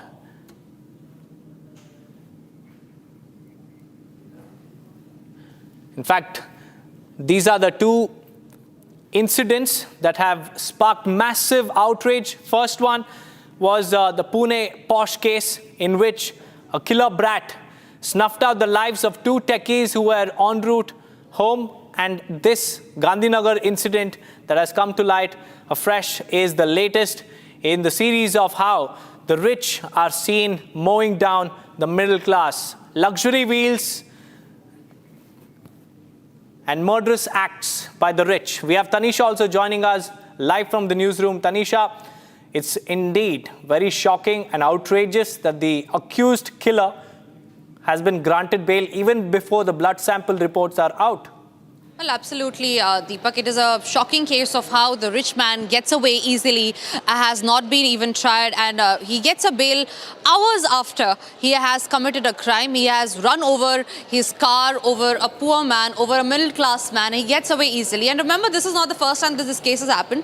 A same thing that happened in the Pune Porsche case as well, where the accused in that case was a minor. First, he was told to write an essay and get away with it. The crushing of a middle-class man, and the only excuse, the only punishment that the minor had to face then in the Pune case was to write an essay and get away with it. Not just that, just few days ago, remember, we had got the news about how the accused will not be tried under Minor Act, and he will be treated as a minor and not as a major. Another case of where an affluent person just gets away easily, and it is the poor man, it is the middle class man who has to suffer. Same is the case from here in Gandhinagar. The incident is about yesterday early in the morning when a BMW car, allegedly in the influence of alcohol, the driver was in the influence of alcohol, he rams his car into the old man who was heading to his home. And just hours after that has happened, Thursday morning, that is yesterday, the incident has happened, and today by afternoon we see nearly 12 to 13 hours after is when he gets a bail. But the question is, on what basis has he got a bail, and is the life of a middle class man so easily that it can be forgiven? The crimes can so easily be forgiven that an accused in the case, in a hit and kill case, it's not even a hit and run, Deepak, it is a hit and kill case where the accused has been granted bail within just 12 to 13 hours of case, and the family is upset, they are enraged. There are wide range concerns that are being flashed out now in the open. And remember, there are different states in which these cases have come to light. Earlier it was in Madhya Pradesh, where a Congress MLA has rammed his car into a middle class man again. In Pune case, which happened last year, where a minor allegedly under the influence of alcohol has rammed his car into two techies, and he was released soon after. He was told that he will not be tried as an adult but as a minor. And now again another case, this one from Gandhinagar in Gujarat, where the BMW driver, again a rich brat, who rams his car into an old man who's probably going home after his errands early in the morning, rams his car, and he gets bailed very easily. In fact, we are also being joined by the family of the victim. If I can just get their names, we are being joined by Bharat Mishra. He is the son of the deceased, and also Rajendra Tiwari, who is the brother-in-law of the deceased. He is also a lawyer. Bharat and Rajendra, बहुत-बहुत शुक्रिया आपका हमारे साथ बात करने के लिए. आपसे जानना चाहूँगी, कब आपको इस बारे में पता चला कि ये इंसिडेंट हो क्या है, कब आपको खबर आई, और किस तरीके से आपने इस केस को फॉरवर्ड ले जा रहे हैं अभी? मैम, मुझे अराउंड 7:20 के आसपास एक कॉल आया था मॉर्निंग में. उन्होंने पहले मुझे इन्फॉर्म किया कि मेरे फादर को एक्सीडेंट हुआ है सूर्या सर्कल के आसपास, अनिर्देश बंगलो के बाजू में. तो मैं जस्ट तैयार होके निकल ही रहा था उस टाइम पे, क्योंकि मैं थोड़ा पैनिक में आ गया था. फिर 1 मिनट बाद ही उन्होंने दोबारा कॉल करके बोला कि आप जल्दी आ जाइए क्योंकि उनकी डेथ हो गई है. तो एकदम से ट्रॉमा जैसा हो गया था, क्योंकि एक्सपेक्टेड नहीं था. मैं एक्चुअली सुबह जल्दी उठा था ऑफिस का काम करने के लिए, तो जस्ट मैंने लैपटॉप स्टार्ट ही किया था, उतने में मेरे पास ऐसी न्यूज़ आई. तो मैं तो ट्रॉमा में था. तो हमारे वो साथ में जो 10th फ्लोर पे हमारी सोसाइटी में रहते हैं, वो मेरे साथ आए यहाँ पे.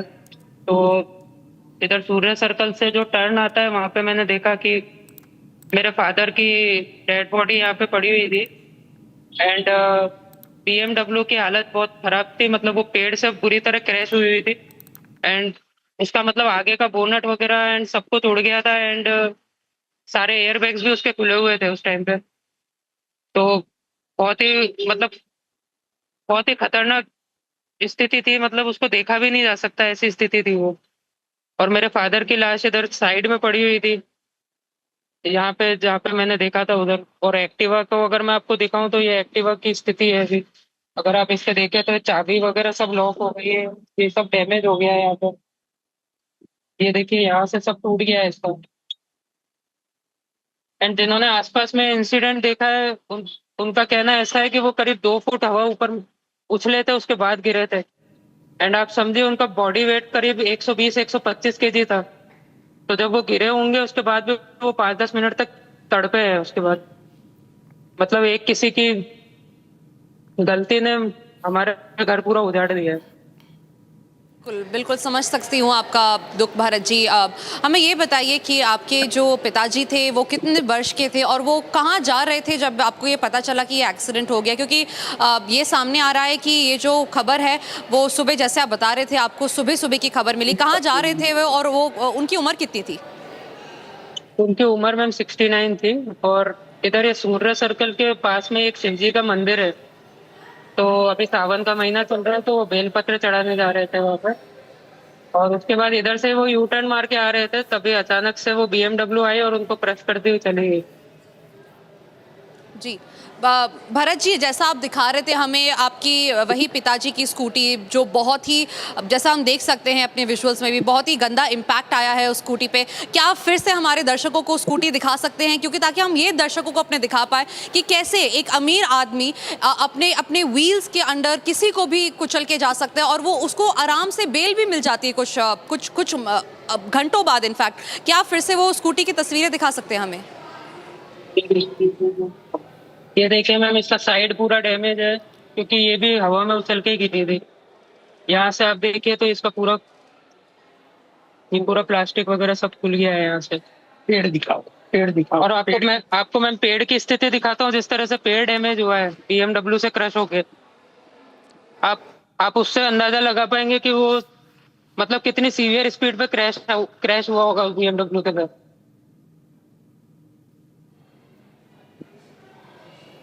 जी बिल्कुल भरत जी, ये पेड़ है, जी आप देख सकते हैं यहाँ पे लकड़ी का छाल है, इसके नीचे का पूरा हिस्सा पेड़ तक का डैमेज हो गया है। ऐसे दिखाओ, ये दिख रहा है। जी बिल्कुल हमें दिख सकता है भरत जी कि किस तरीके से वो इम्पैक्ट हुआ स्कूटी को जिस तरीके से उन्होंने हिट किया और किस तरीके से उनकी स्कूटी, हम जान सकते हैं कि 20 मीटर तक उड़ के चली गई थी। हमारे साथ राजेंद्र जी भी जुड़ रहे हैं, वो ही is the brother in law of the deceased. Rajendra ji, आप बताइए हमें कि कब आपको इस बारे में पता चला और किस तरीके से आप इस मामले को आगे ले जा रहे हैं?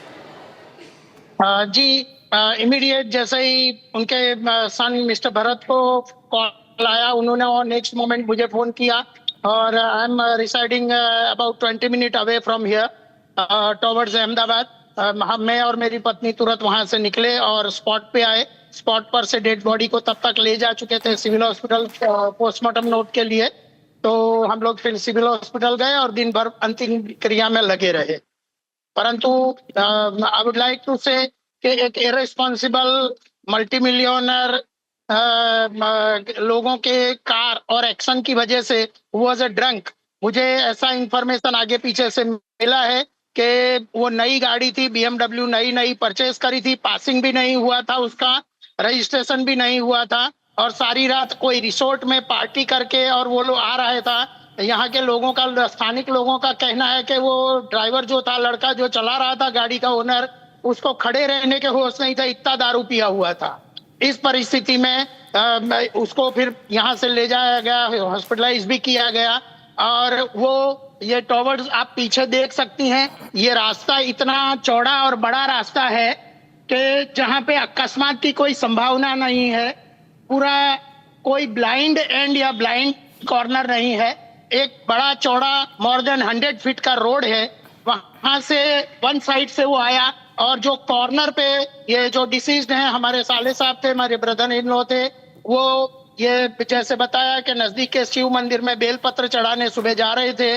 तो वो जा रहे थे, वो वेरी स्लो थे। वो retired class 1 officer from Rajasthan government थे, माहिती प्रेस इंफॉर्मेशन ब्यूरो में सर्विस करके निवृत्त होके बेटे के साथ यहाँ रह रहे थे।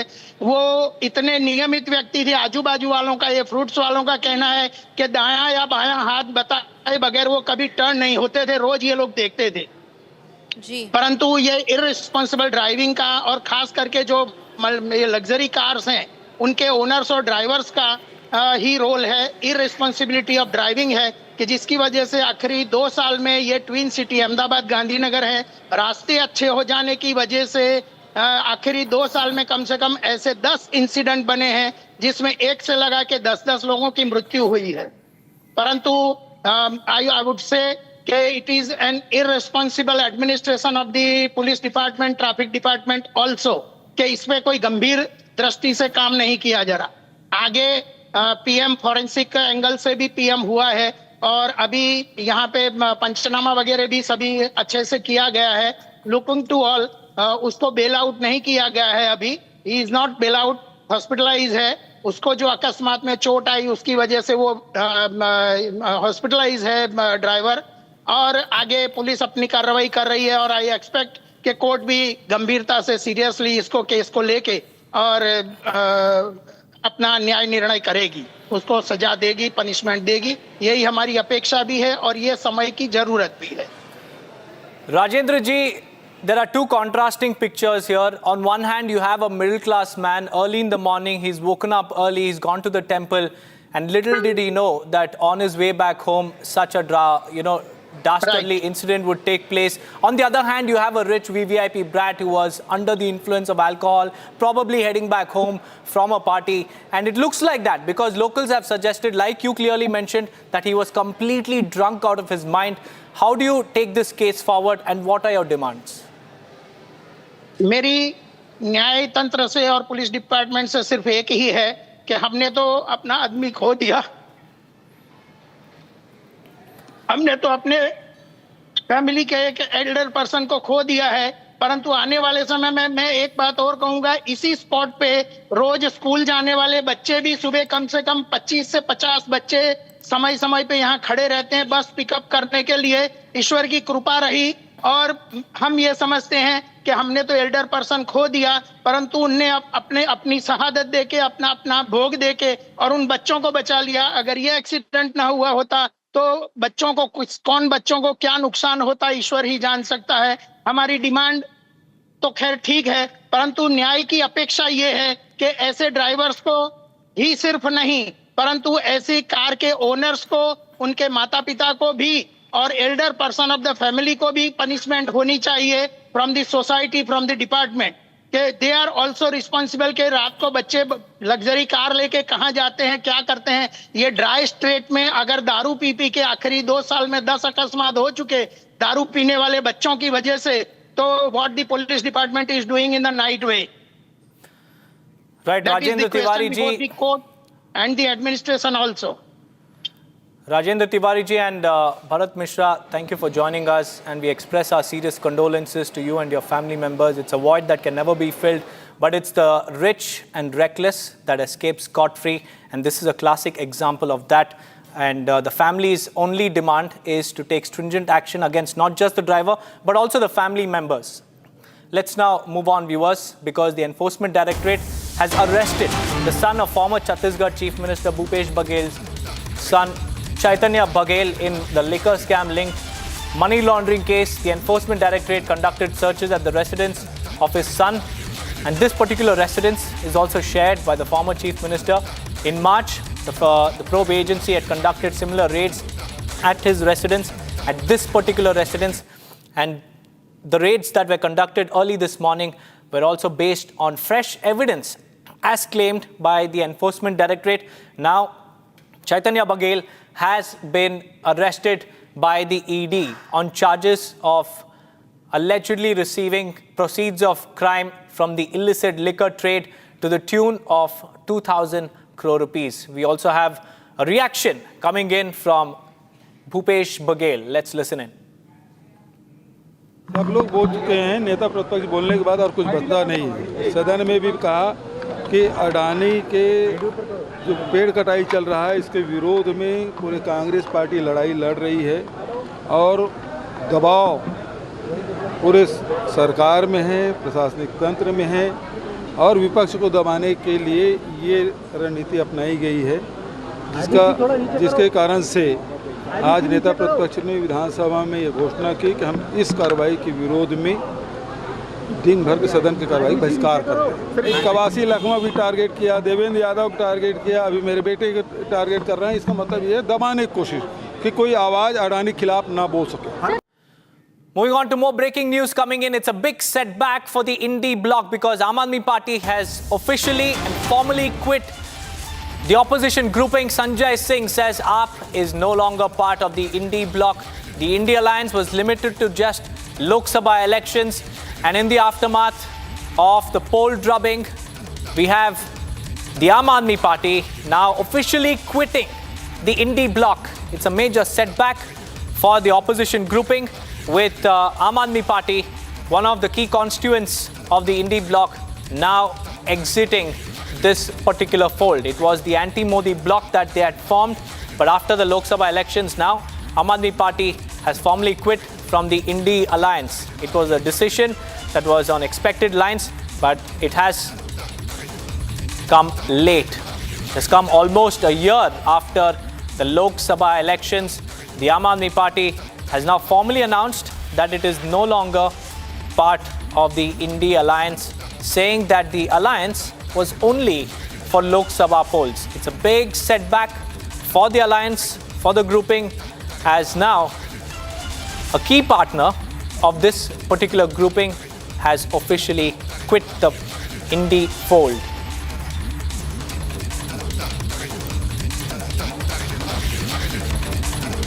Our senior executive editor Abhishek Kapoor is also joining us live from the newsroom. Abhishek, this is a big setback for the Indy bloc. Aam Aadmi Party has quit it officially. What prompted the exit?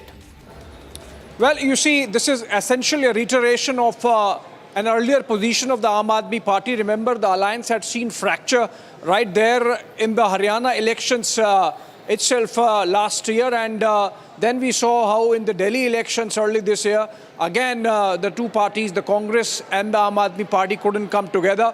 And then subsequently, we have seen in many states the Aam Aadmi Party really taking its own path. So what Sanjay Singh today has said is essentially something which has existed as a fact on the ground insofar as electoral tie-up between the two parties go. It essentially was limited to Lok Sabha elections. Even there, the fracture was visible between the two leaderships or leaderships of the respective leaderships of the two parties. But now it seems the going ahead is going to be difficult.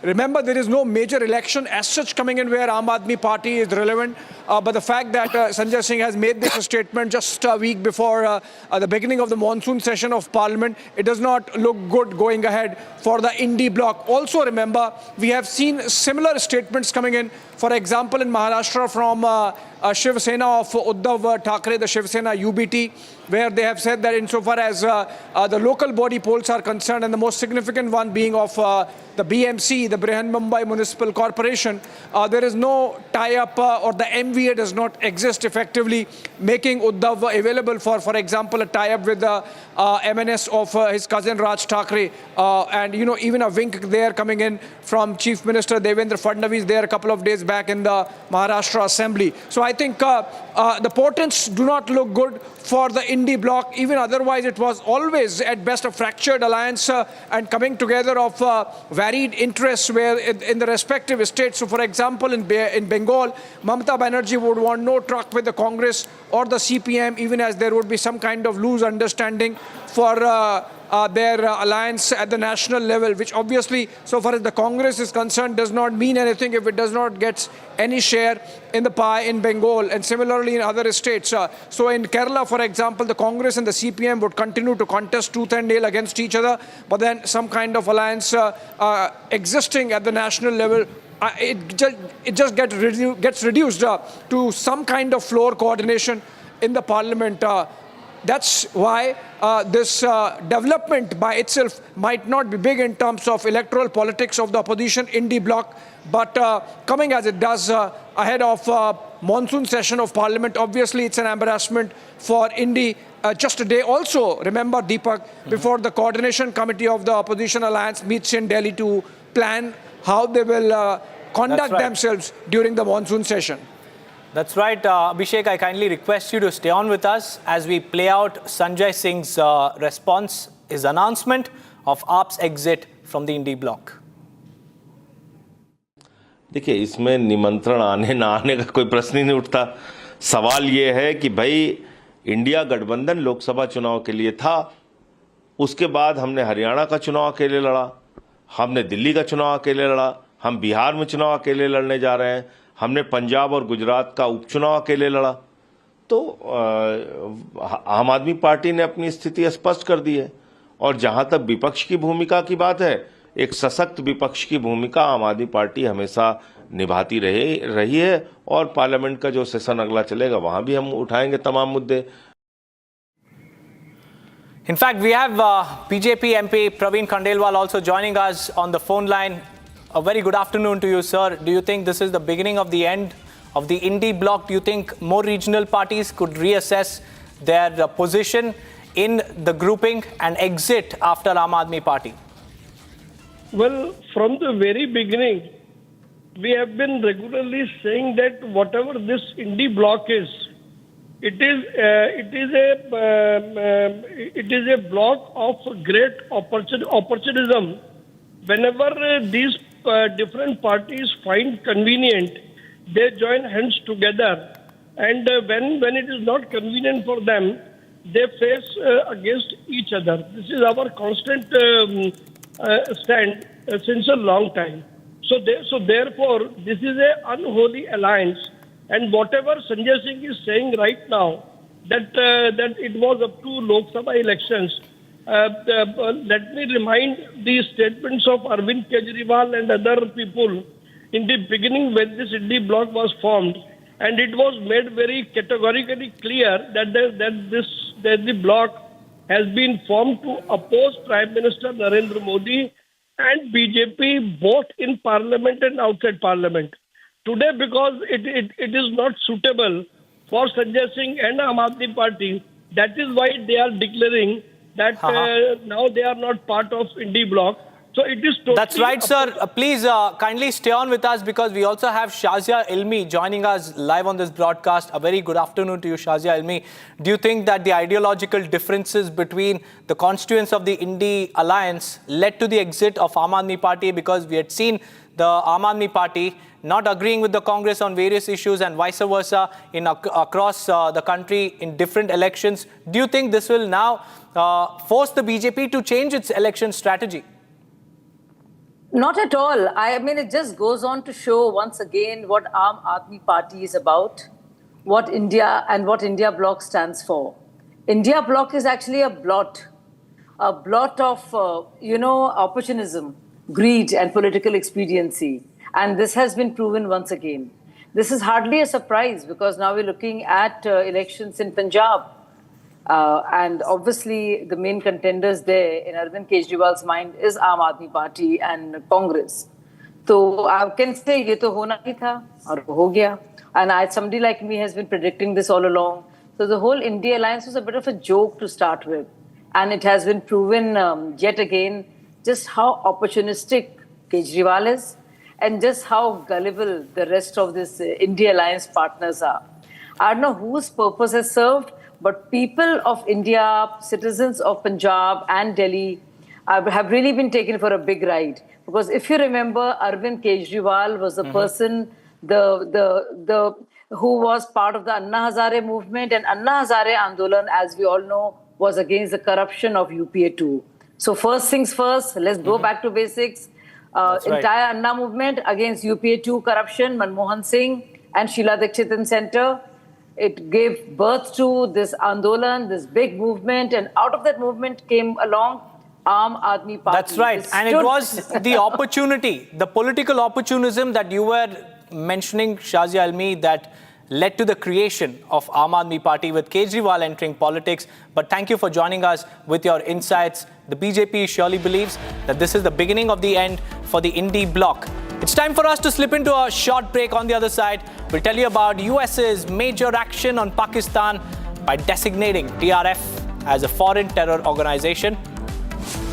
Along with that, we'll also tell you about the celebrations after a shootout in Bihar's Patna as law and order collapses completely ahead of the polls. Stay tuned.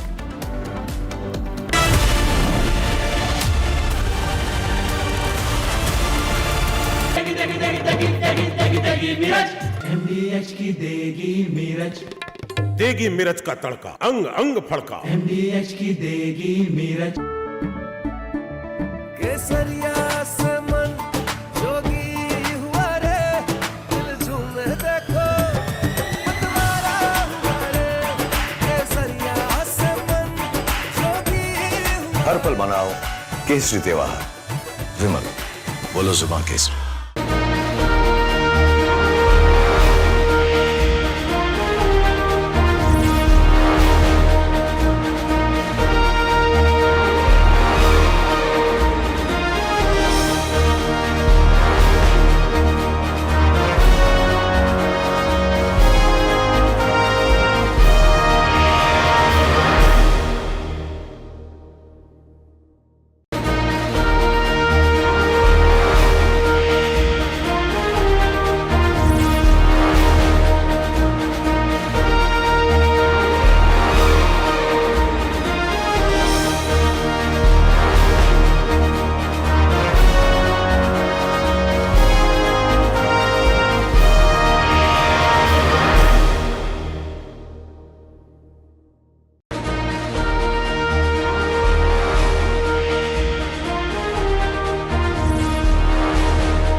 Asia's largest news headquarters,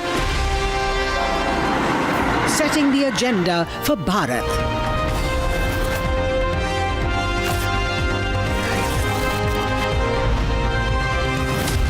You're watching Republic.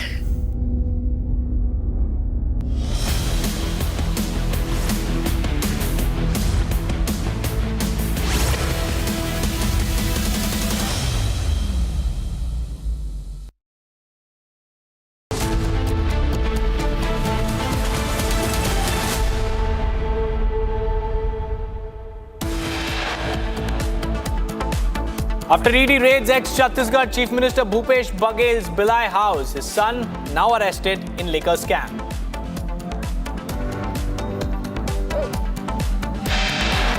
Pakistan's bloody signature in Pahalgam now called out by US. White House confirms what India said, TRF equals Pak terror.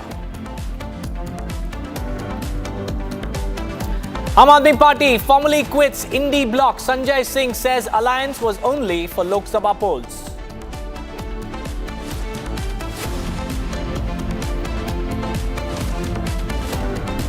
Nitish Rane posts video of NCP-SCP MLA Jitendra Awad misbehaving with a journalist day after scuffle in the assembly.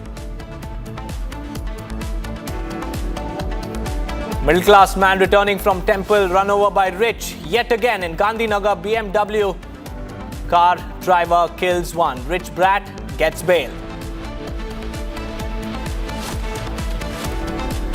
Republic crashes. All landing channels becomes India's #1 and most watched channel. Arnab is the primetime king once again, and Super Primetime Max breaches 90% mark.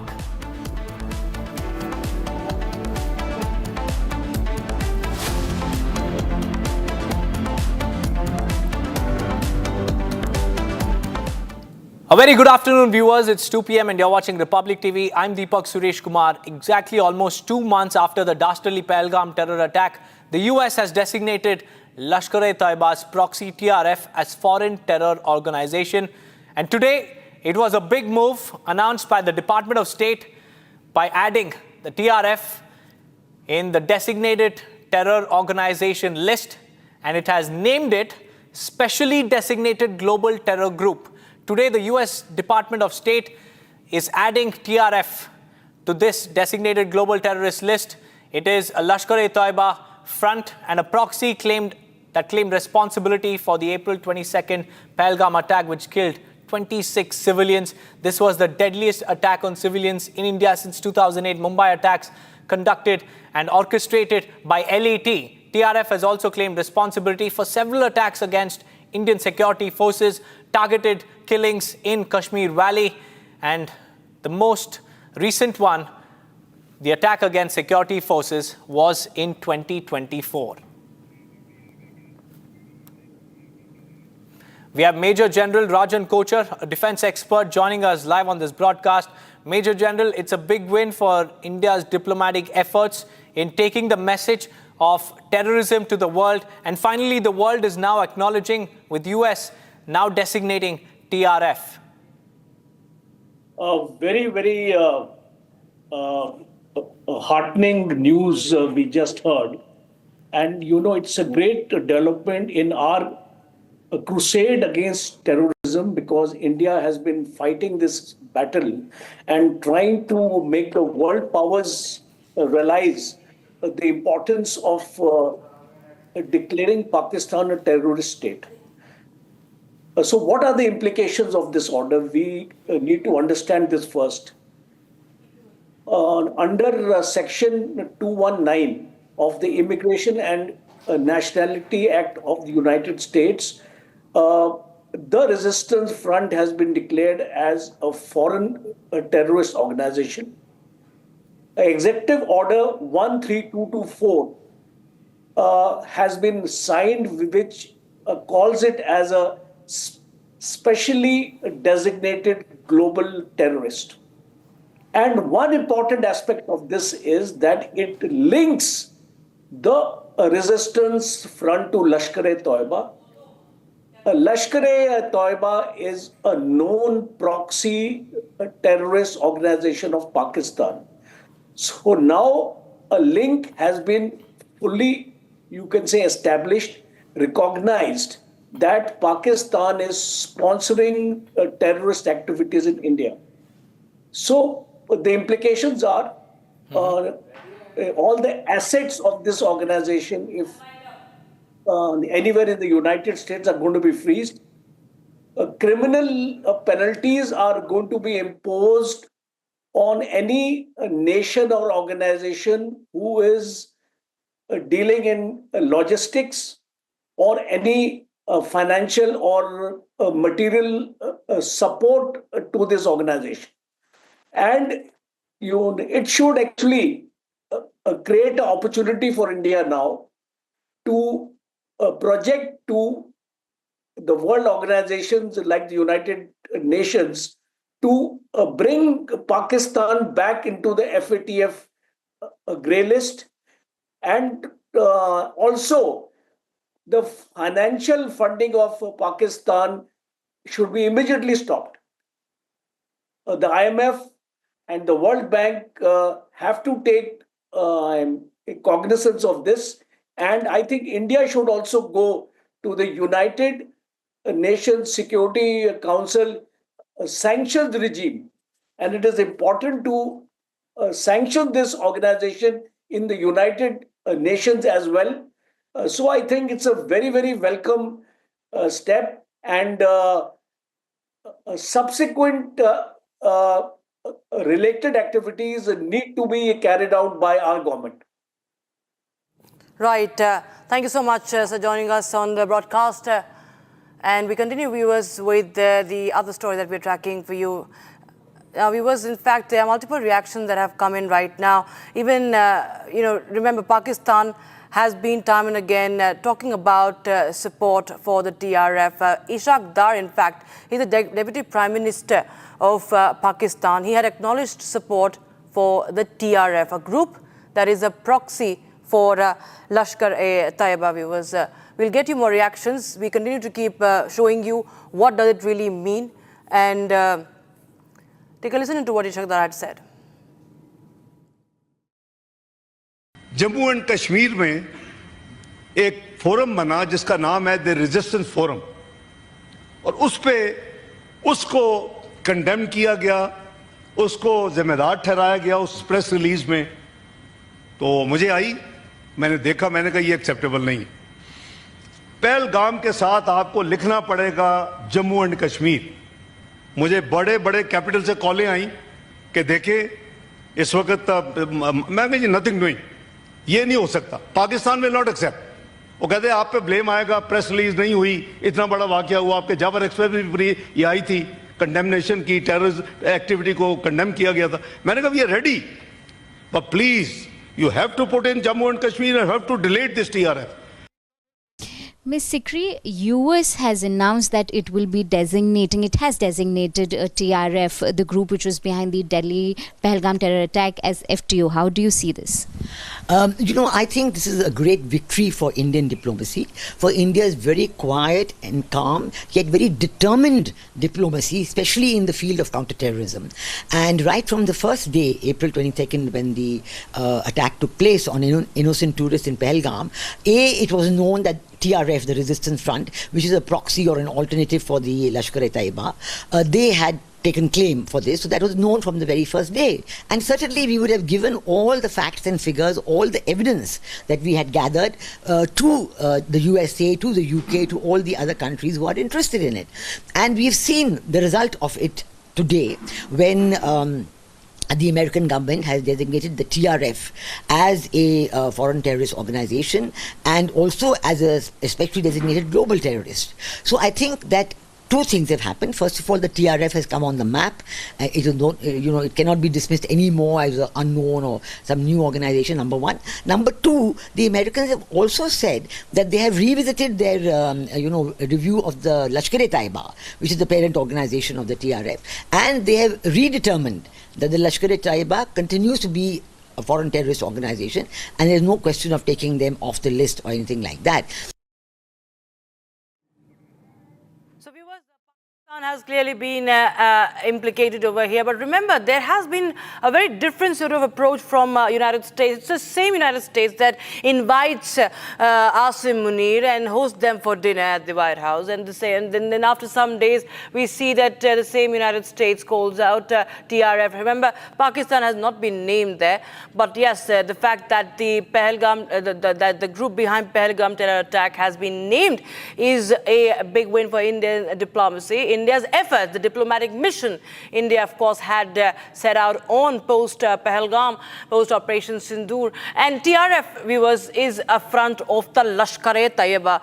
Now, Lashkar-e-Taiba, of course, has been notorious, and India has been making continuous efforts in the United Nations to get the TRF banned. And we have now this move from America that, of course, builds pressure on Pakistan, at least for now.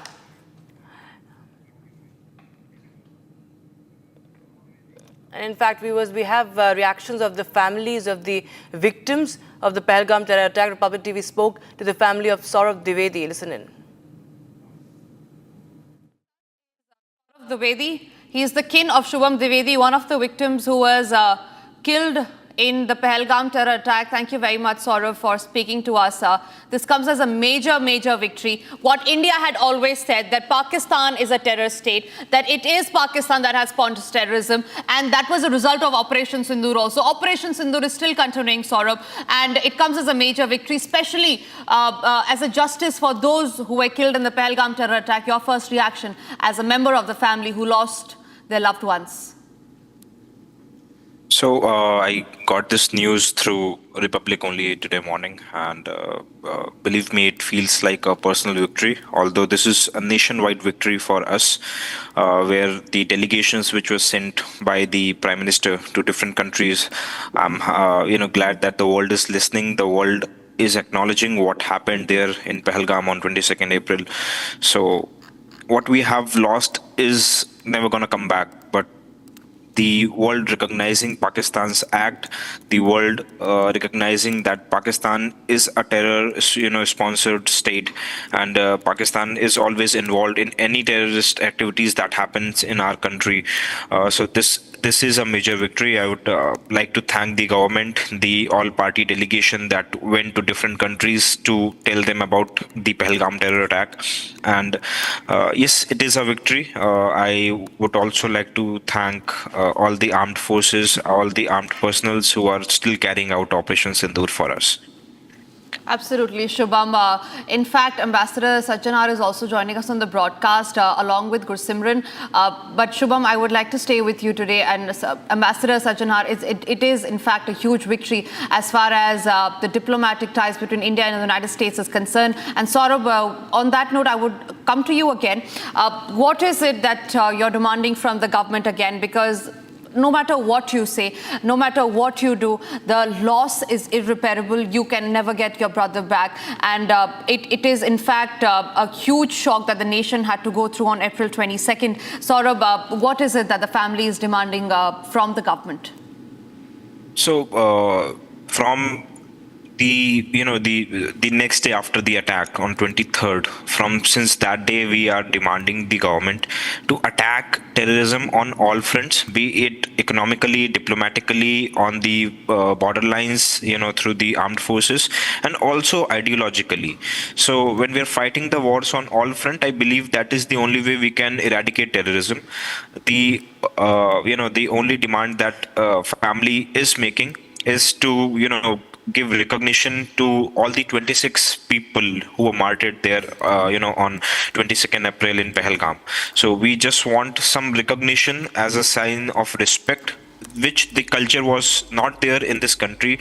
I don't remember that the people who died, in these terrorist attacks were ever given some recognition. But this needs to change now. This is a new India, like we say. And I believe if we are gonna, give some recognition to the martyrs, then that will be an ideological fight against terrorism. Now we are fighting the war on all fronts. today is a big win for us diplomatically, and I only want that the government recognizes the people who have lost their lives. They were Indian citizens. They died on their motherland, and the government needs to, give them some recognition. And when we talk about in Hindi, we say, they should be called Shaheed. But some people have, created a propaganda out of it, and they say that we are trying to take the titles of the armed forces. No, we don't want that. We only want some recognition to be given to the families, which they can, make sure that they live with it the rest of their lives, in a respectful manner. My Bhabhi, she was married only for 2 months. So now, whatever government will, give recognition, that's the only thing that will stay with her. So that's all we want. We want the war to be, fought on all fronts, diplomatically, economically, on the border, and also ideologically. We want to defeat their ideology, and that's how we're going to do it. And some more news now. Republic TV has accessed the CCTV video of the bike-borne assailants, the gangsters with pistols in Patna Paras Hospital. Now, in this video, one can see a schoolgirl in uniform. We'll just play that out for you. You can see that schoolgirl was just walking on the road, and she was probably going to school, presumably. And if you see, after 20 seconds almost, she sees these bike-borne gangsters brandishing their pistols in broad daylight, in middle of a road, and she just returns back for a safe hideout. Anybody would be terrified of such a scene in a city like Patna, viewers. The moment she sees the second bike carrying the gangster crossing her way, she sneaks in to see if other bike carrying a gangster is coming or not. She escaped. This tells the story about the law and order situation, of course, in the state of capital. This, of course, happened, viewers, after we are the same men who, in fact, had shot dead the gangster. Okay, we have some more breaking news coming in right now. We have visuals of Congress protest outside the Enforcement Directorate's office. Now, this is coming in, viewers, from outside the Enforcement Directorate office after Bhupesh Bagel's son was arrested. And the protest happening outside ED office. So the Congress, we've seen Congress doing this many a times. We've seen Congress doing dharna when Rahul Gandhi is questioned. And now when former Chief Minister of Chhattisgarh and Congress leader Bhupesh Bagel's son is under lens and is arrested as per law, we see that the Congress workers take to the streets, and you can see the arson that's going on. In fact, the protest that is going on. They're breaking down the barricades outside the ED office. And these are the latest visuals coming in. Okay, this is a protest, Congress protest against Bhupesh Bagel's son arrest. And this is pertaining to the liquor scam. And he has been arrested in this scam. Chaitanya Bagel has been arrested this morning, and he was taken into custody from his residence in Bhilai after an early morning raid was conducted by the ED officials. And Chaitanya Bagel is a businessman and son of former Chhattisgarh Chief Minister Bhupesh Bagel. And this is in connection with the money laundering probe linked to the state's liquor policy. There you have his visuals coming in, how he was taken into custody. And this is something that the Congress workers are protesting. And this is a significant development, viewers, in the investigation into the alleged irregularities during the Congress's rule in Chhattisgarh under Bhupesh Bagel, as when he was the chief minister. And according to the people, ED claimed that a portion of funds was laundered through real estate firms operated by Chaitanya Bagel and his close associates. This is the update. And ED's money laundering case is based on a first information report registered by the ACB of Chhattisgarh, naming 70 individuals and entities.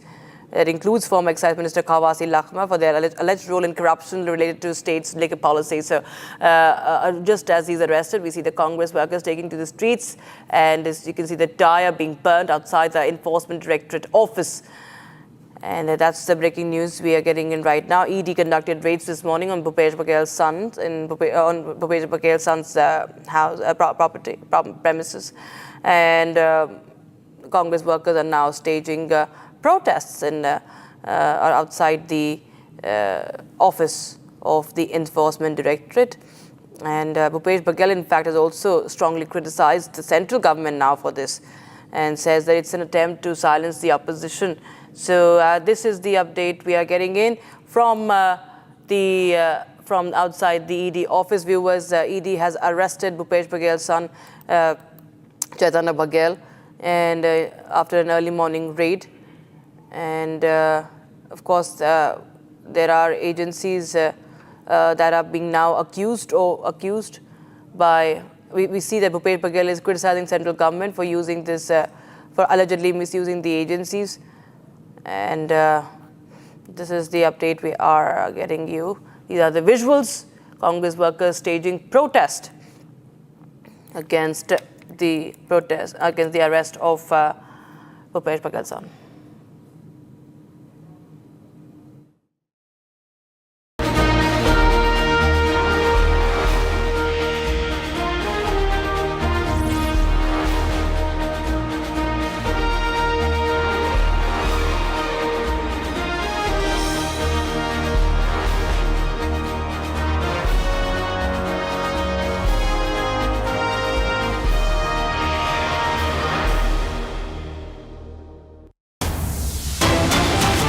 Breaking news coming in right now. Mumbai Swami Vivekananda International School in Kandivali has received a bomb threat via email, prompting an immediate response from the Kandivali police station and police and bomb search squad.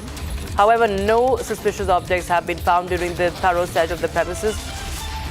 The incident is part of this larger trend that has emerged. Multiple schools in Mumbai, viewers, have received similar threats in the recent months.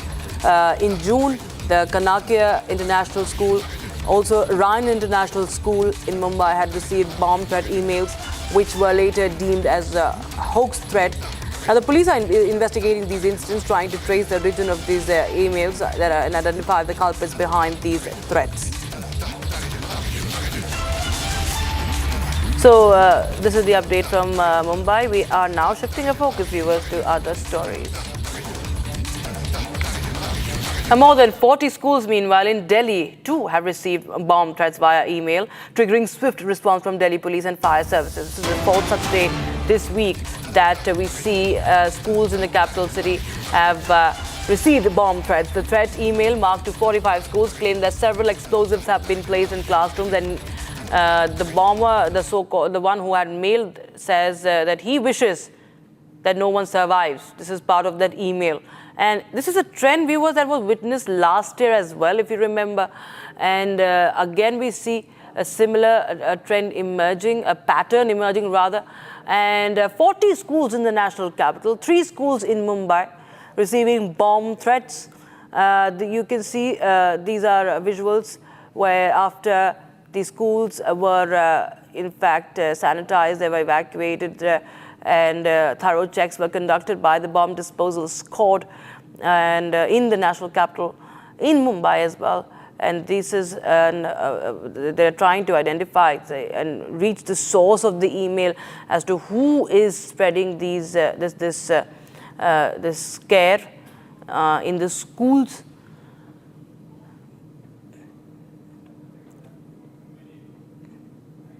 And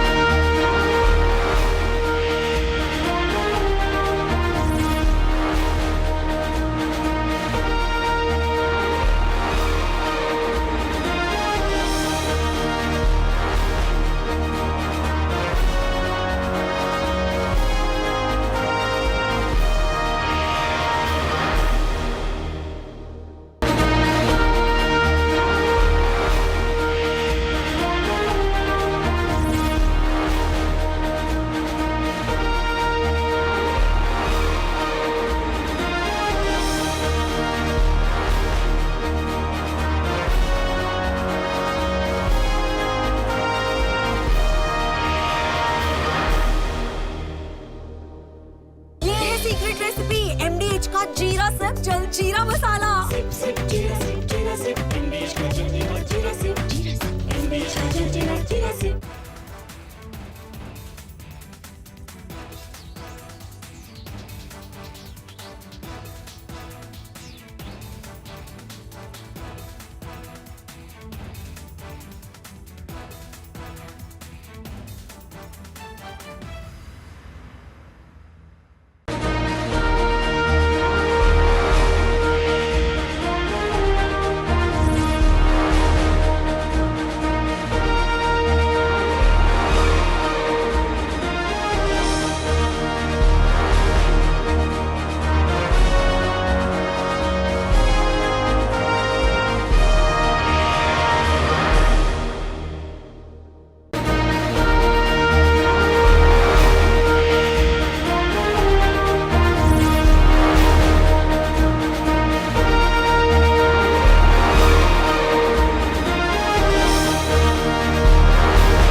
QS and THE, the world's foremost university rankings organizations, have ranked Amity amongst the top 3% universities globally, making it among the very few Indian universities to be included in both rankings.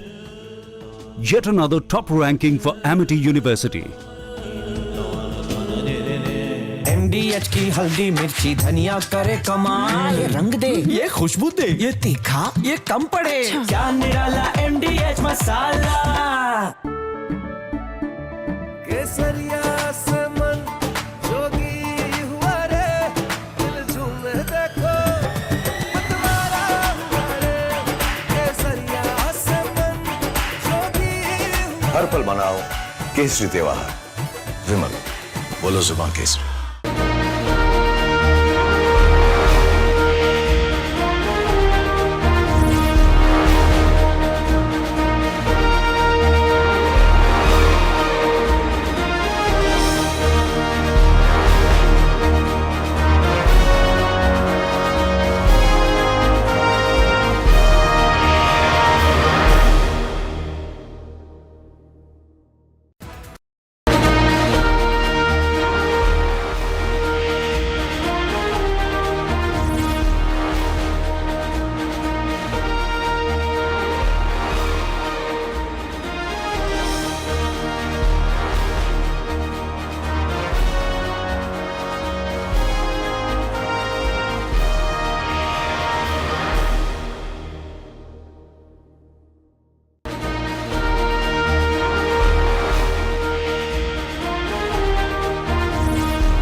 After ED raids Chhattisgarh Chief Minister Bhupesh Bagel's Bhilai house, his son now arrested.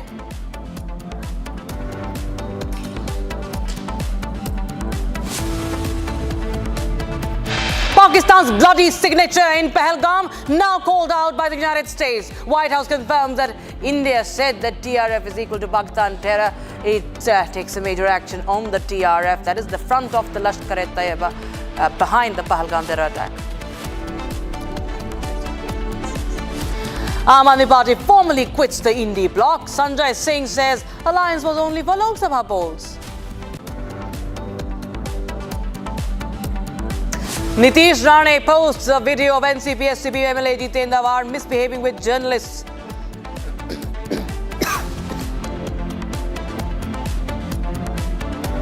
Middle class run over by rich yet again. In Gandhinagar this time, BMW car kills one rich brat, gets bail.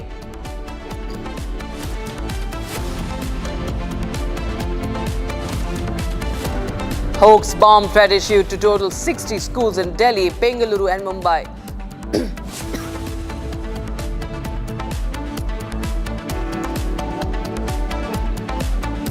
Republic crashes all landing channels, become India's #1 and the most watched channel. And Arnab Goswami is the primetime king once again. Super Primetime Max reaches the 90% mark.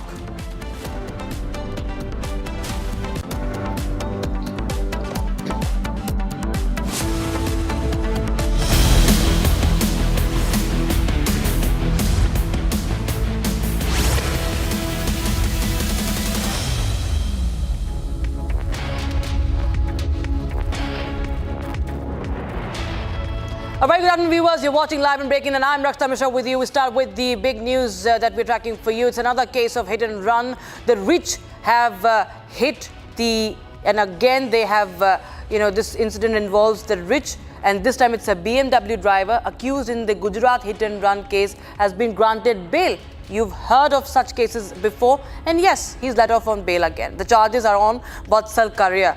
They were bailable. The charges filed were bailable. He was set free this morning, although the police are investigating the matter and they have collected the blood sample of the accused who is believed to have consumed alcohol. Yesterday morning in the quiet locality of Sargasan in Gandhinagar, a middle-aged man stepped out of his home just like every other day. He rode his humble Activa scooty, maybe heading to work, maybe running an errand. We'll never know now, because before he could reach his destination, his journey ended brutally by a speeding BMW, and the driver, locals say, was drunk, intoxicated, and not just on alcohol, perhaps on arrogance as well, on entitlement, on the belief that rules do not apply to those who can afford to break them. The middle-class man died on the spot. The BMW driver, he's alive. He's hospitalized, being treated, let off on bail. But who will treat the trauma of the family that just lost their loved one? Who will answer for yet another life lost in this unspoken war between privilege and the powerless? This is not just an accident, viewers. This is a story of how luxury and lawlessness are now speeding hand in hand across our cities.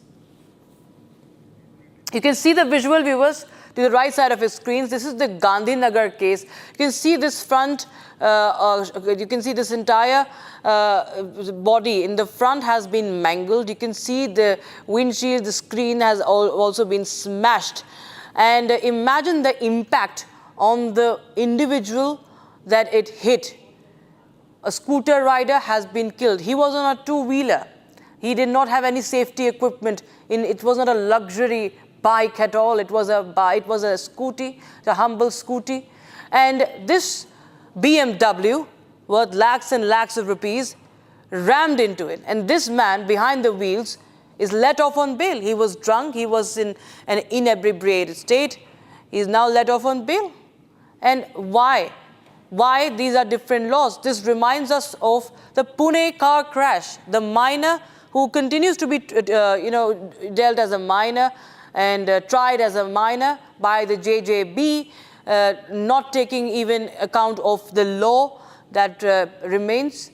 We see these luxury cars, the Audi car crash case, the Porsche case, and now you had an Audi case in the national capital on the 9th of July, ramming into, crushing those poor migrant workers who were on the footpath. Now you have this one in Gandhinagar. One scooter rider has been killed, and the accused was let off on bail. Who is the victim? It's the middle class. The middle class continues to cry for help, to fight for justice, but to no avail, because those in power, those with the money, are let off. The lines are open, viewers. You can call us on the number that is flashing on the bottom of your screen, 01203235206. It's rich versus the middle class, viewers. The two techies that were killed, their families continue to yearn for justice. They still are fighting for justice. And here is this another case in Gandhinagar of Gujarat, where this rich brat, another rich brat, has been let off on bail. He was clearly drunk. It was proven, and people are also saying that he was drunk. And the charges that were filed against him were in fact put out in such a way so that he's let off on bail. The bailable offences, he was booked under bailable offences, of course, because he must have made those phone calls to those. He must be coming from money. And he is let off on bail because reportedly he just did something that was a bailable offence. A person dies, a man is killed, but it seems to be a bailable offence. Tanisha, my colleague, joins us live on the broadcast. Tanisha, tell us more details. What are you picking up as far as this story from Gandhinagar is concerned?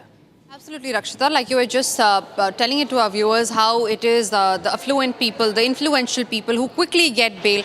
And that is what a life of a middleman cost. A rich brat runs over a middle class man and just gets bail in nearly 15 hours. And that's not it. Earlier when we spoke to the family of the deceased, they had to show us the visuals of the scooter that was rammed by the BMW. And it was completely trashed. It had hit the car, and so much so was the impact of the BMW hitting the scooter that it flew 20 meters away. And this raises serious questions on how does an affluent man, how does a rich brat get away so easily with it? And like we are showing it on screen also, it is not just about one incident from Gandhinagar. These are about several incidents that's happened in the past. It's about how in the Pune case as well, in the Porsche case as well, first the minor was let off by telling him that he should write an essay on what he did wrong. Later, he was told by the court that he will not be tried as an adult but as a minor, whereas it was just few months away to him being an adult, and still he was tried as a minor. Tanisha, we have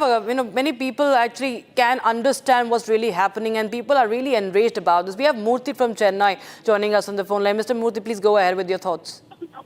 Yeah, good afternoon. On what basis the judge has given the bail, nobody knows. Simply bail has been granted. The affluent can get away with anything, as Arnav says. Only the middleman suffers. There is no doubt about it. Yes, absolutely. The reason for this, you can see the judiciary also, each judge gives on his own decision. Whether they are going, if a person is under the influence of alcohol, he has to be put behind bars. He cannot drive a vehicle under the influence of alcohol. But where is the question? The judge is giving him bail. On what basis? Nobody knows. Yes. Right, Mr. Murthy, thank you so much for joining us. Thank you so much for calling in and sharing your views. Viewers, please do call in and share your views on that, because this is Republic TV, something Republic TV has always brought to the focus, that the roads and law is not only for the rich. This is the question we are raising.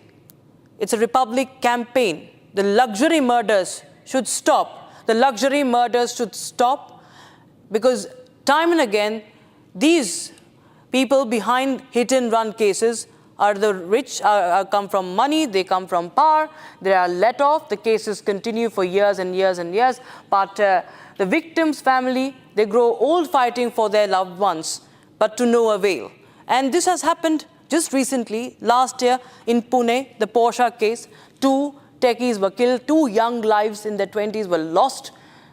Recently, the migrant laborers were in fact run over by an Audi in the national capital by, again, a drunk man in his Audi.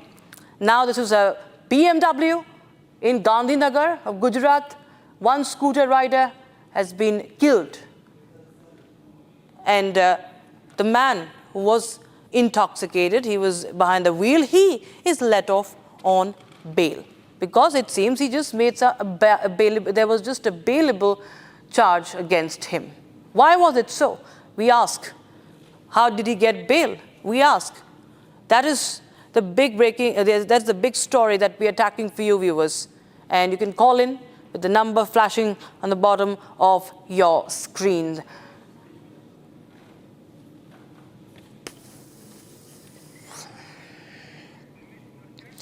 Amit Merchant is our caller. Next caller, Amit Merchant, joins us on the phone line. Mr. Merchant, please go ahead with your thoughts and your opinion. What do you think? What do you want to say?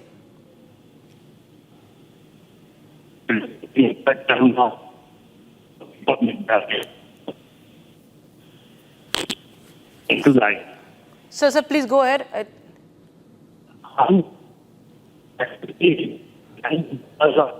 There has been an accident, where there has been any incident, the result is not up to the satisfying mark, because there is no value for life in India. Because these rich brats, I would say, they have no consideration for any coming in the middle of going in the middle of the road, or going in the pavement, hitting anyone, and It's absolutely ruthless driving, rash driving, and I think all should be behind the bars and giving the justice to the people injured or killed. Right, I think there's some problem with the network, but yes, we do understand what in parts what you tried to say. Thank you so much, Mr. Amit Merchant from Pune, joining us.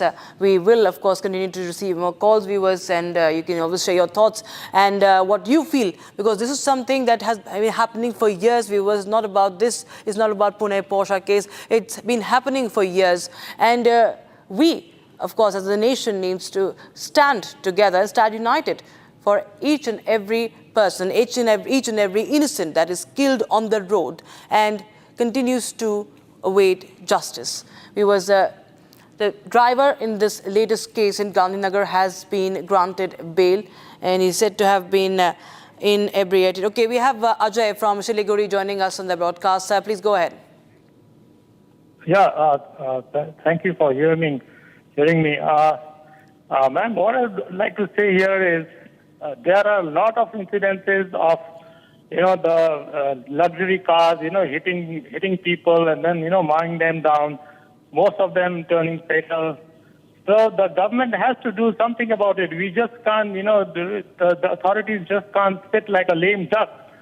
What has to be done, in my opinion, is the moment, these people apply for purchasing luxury cars, you have to make them sign some kind of a bond, some kind of an indemnity bond. They have to indemnify the government that in case something happens, some fatal accident happens and the driver is found intoxicated or something, they have to pay huge penalties, maybe 5 times, 10 times the amount of the car to the deceased. Some deterrent law has to be there. You just can't sit on age-old laws, and then go on killing people. And then, we all know how our judicial system is. The reports get changed, the blood report is changed, and then, the lawyer, they change the whole scenario. And then, ultimately the accused goes scot-free. So we have to take this up very, very aggressively. This is not a joke. I would like to, request your channel to take up this nationwide. It should be a nationwide kind of an agitation. Right, sir. Okay. It is a nationwide campaign. So Republic TV has always and will always continue to run this campaign till justice is served. Thanks so much, sir, for joining us from Siliguri. Viewers, so you can keep calling in. We have Madhusudan now from Hubli joining us on the broadcast. Mr. Madhusudan, please go ahead with your views. Well, I'm just going through this particular case. And actually, to put it more in slang word, all Indian laws can be, there can be a footnote below that these laws apply only to common man, it doesn't apply to rich people. So that would be more this thing, because even justice, what is being delivered, we are finding it somewhere it is biased. And these things repeatedly are showing that common man is totally taken for a ride by the rich community. Thank you. Right, Mr. Madhusudan, thanks so much. Appreciate you joining us on the broadcast, viewers. So you can understand that our viewers and all of you, everybody in this country, it really boils our blood, viewers, when we see that these rich brats are let off. And this is what they are using. They're using their money, they're using their power, and this is setting the wrong example. Always we see that these people get away and the innocents continue to suffer on the roads. The poor, the middle class, it's them who suffer. And these rich brats, these rich killers are let off. And this is the example that has been set in this country for the longest time. But till when? We need to speak up, viewers, and that's why Republic TV continues with this campaign of #LuxuryMurder. And you can always tune in and you can always call in on the number that is flashing on your screens right now. On the bottom of the screens, it's luxury murder. They have the luxury to kill people on road and get away with it. That is this pattern that has been observed in this country. They are let off on bail, they are let off by writing an essay, they are let off as juveniles, they are let off as something that is a bailable offense, and this has been continuing. But till when? When will we start speaking up? The pressure has to be mounted, viewers, and this should stop. And we see that in this case, a similar thing has happened. It happened, this is Vatsal Karya, the man who was posing there with the policeman in Gandhinagar. He was drunk behind the wheels and in BMW car, his luxury car, and he killed one scooty driver. High-end cars mowing down middle-class people on the road. It's a pattern that has become rampant, and we see no action.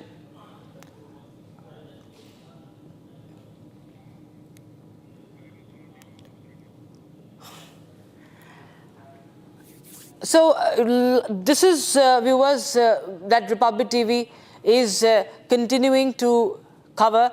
We've seen what happened in the Pune Porsche case. There were many lapses in the investigation.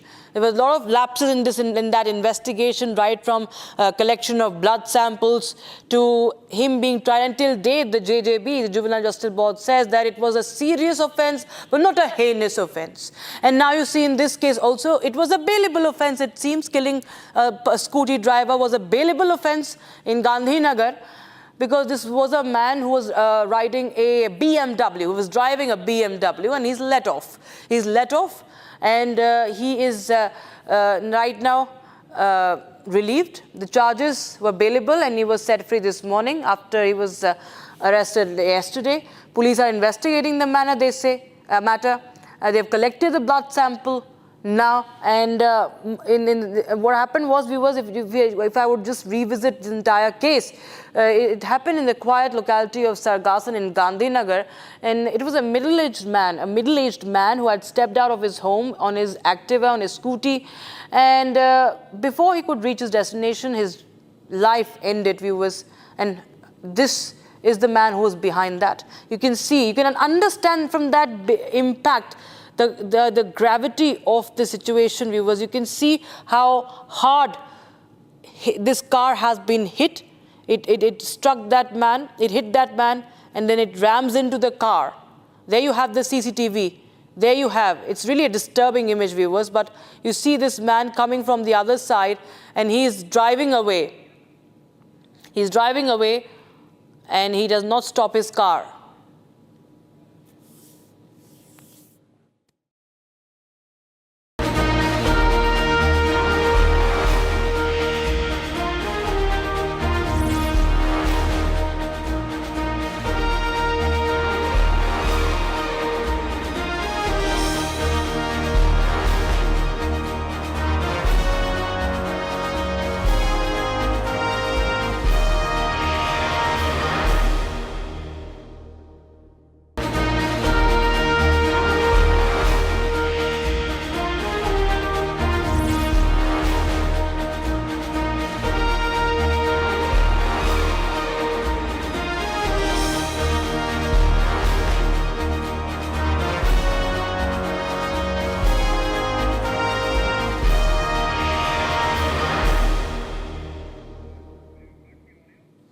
Shifting focus to other stories, the ED has arrested son of former Chhattisgarh Chief Minister and party MP Bhupesh Bagel's son Chaitanya Bagel in liquor scam linked money laundering case. The ED conducted searches at the residence of Chaitanya Bagel, and this happened, viewers, in March.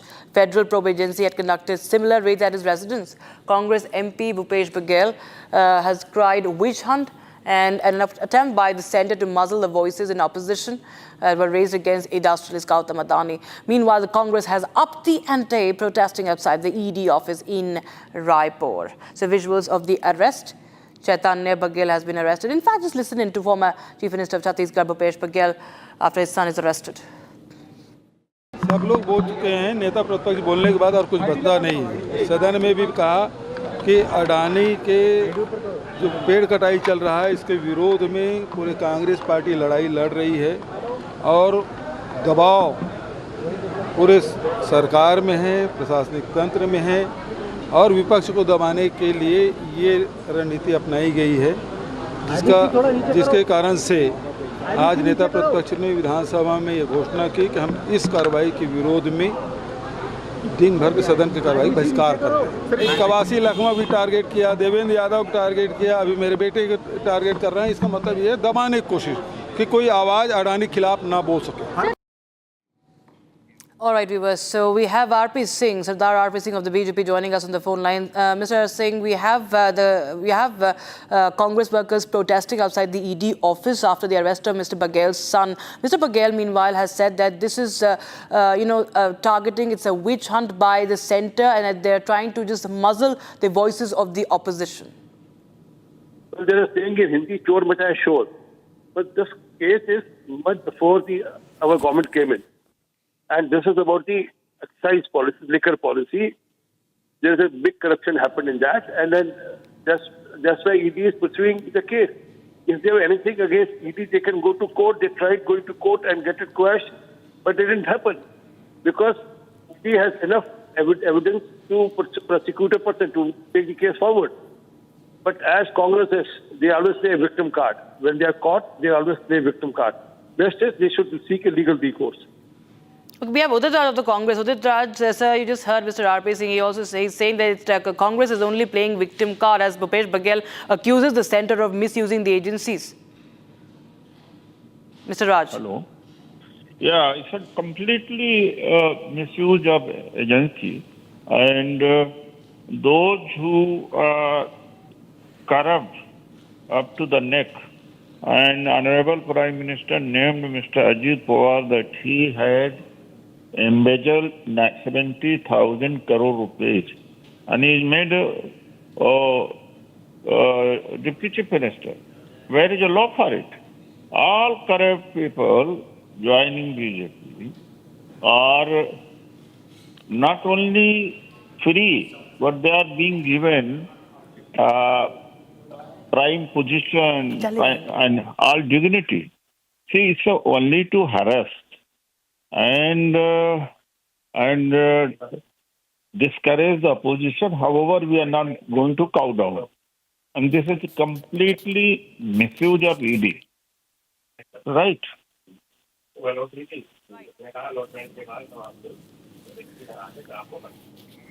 Right, Mr. Udit Raj, thanks so much for joining us with those details, with your thoughts on that story. Mr. Sardar RP Singh, thank you so much. And with that, we slip into a short break.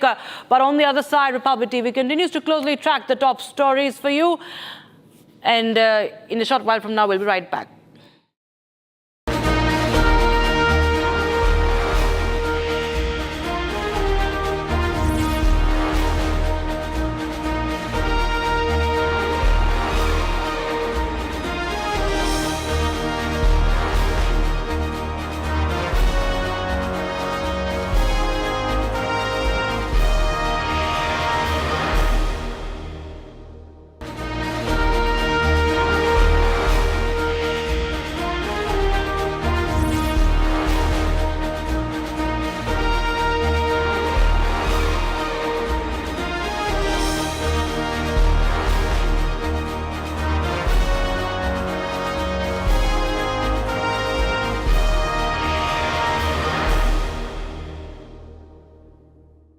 दादी के हाथों का जादू और खुशबू से महकता घर, माँ की मुस्कुराहट और खाने की सुगंध। MDH गरम मसाला, क्योंकि हर रिश्ता है स्वाद से जुड़ा।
चटनी पुदीना मसाला डाला, स्टर करो, पुदीना चटनी तैयार। MDH चटनी पुदीना मसाला।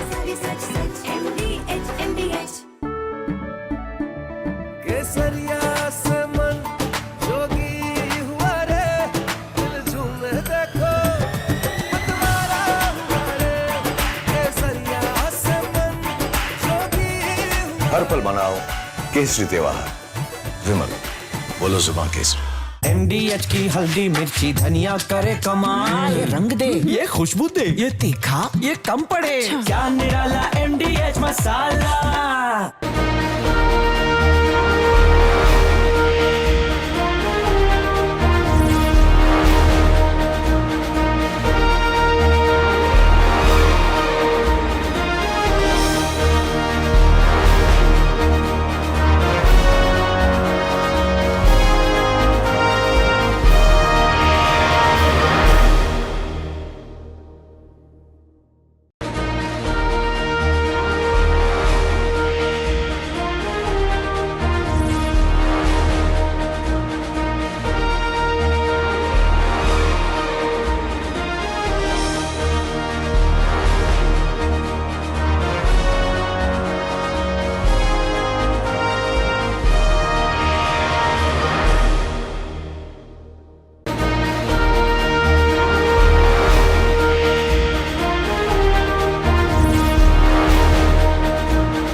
Asia's largest news headquarters, setting the agenda for Bharat.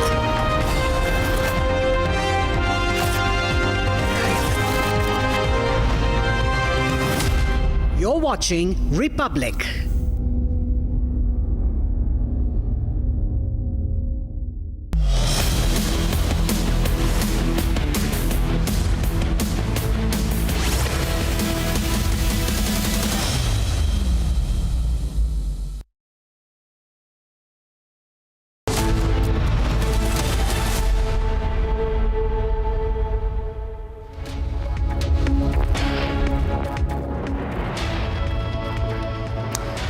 Good afternoon, viewers. You're watching Live and Breaking, and I am Rakshita Mishra with you. Let's get started with all the top stories of the day that we're tracking for you.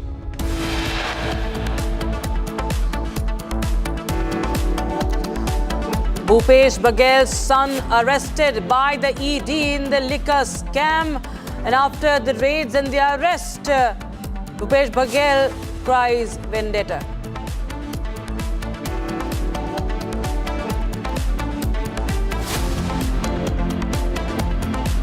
Nearly 60 schools in the national capital received bomb threats in just 3 days. Police probe underway.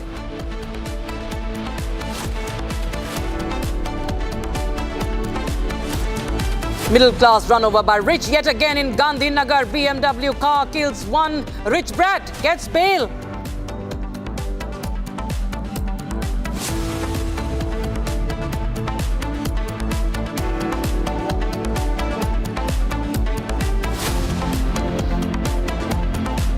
Complete collapse of law and order on the streets of Patna. Another video from the hostile firing shows accused roaming freely on the streets, brandishing the guns. US declares the TRF, the resistance front outfit behind the Pahalgam attack, as foreign terrorist organization. India hails the move.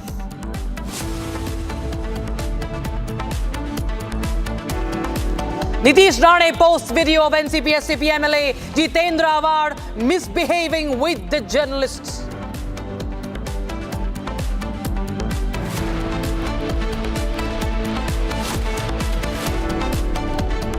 Republic crashes all landing channels, becomes India's #1 and the most watched channel.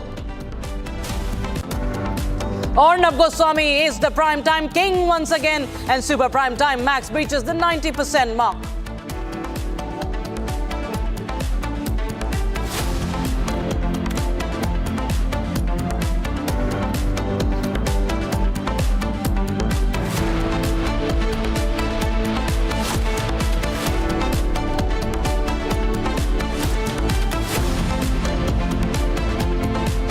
All right, viewers, now almost 2 months after the dastardly Pahalgam terror attack, the United States has designated the Lashkar's proxy TRF as foreign terrorist organization. Today, the US Department of State is adding the Resistance Front as a designated foreign terrorist organization, especially designated global terrorist. Today, the US Department of State is adding the TRF as a... So Pakistan, and viewers, this is a proxy for Lashkar-e-Taiba, and it had claimed responsibility for the 22nd April terror attack in Pahalgam that killed 26. This was the deadliest attack, viewers, on civilians in India since the 2008 Mumbai attacks, and it was conducted by the LAT. That TRF claimed responsibility, and it has in fact claimed responsibility in the past for several attacks against Indian security forces also last year. So Pakistan, viewers, cannot deny, it continues to deny. United States has now named this terror outfit publicly. And Lieutenant Vinay Narwal was one of the victims, viewers, in this Pahalgam terror attack. We spoke to the family of Lieutenant Narwal. Listen in.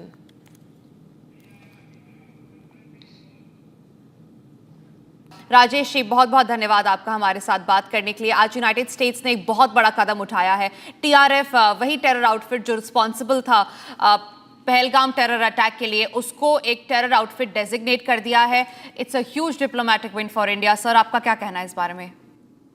नमस्कार जी, मेरा इस बारे में यही कहना है कि हमारे देश के कूटनीतिज्ञों ने और राजनेताओं ने तरह से इस मुद्दे को अंतर्राष्ट्रीय स्तर पर उठाया और उसको संज्ञान में लेते हुए आज से यूएस गवर्नमेंट ने द रेसिस्टेंट फ्रंट को, जो कि लश्कर-ए-तैयबा से कनेक्टेड है, और उन्होंने 22 अप्रैल की जो घटना थी पहलगांव की, उसमें जो मैसेकर किया, जिसमें कि 26 भारतीय को अपनी जान गंवानी पड़ी, जिसमें मेरा बेटा लेफ्टिनेंट विनय नरवाल भी उसमें शहादत को प्राप्त हुआ, तो उसके खिलाफ एक कड़ा कदम और उसके प्रति प्रतिबद्धता जो यूएस गवर्नमेंट ने दिखाई है, ये काबिले तारीफ है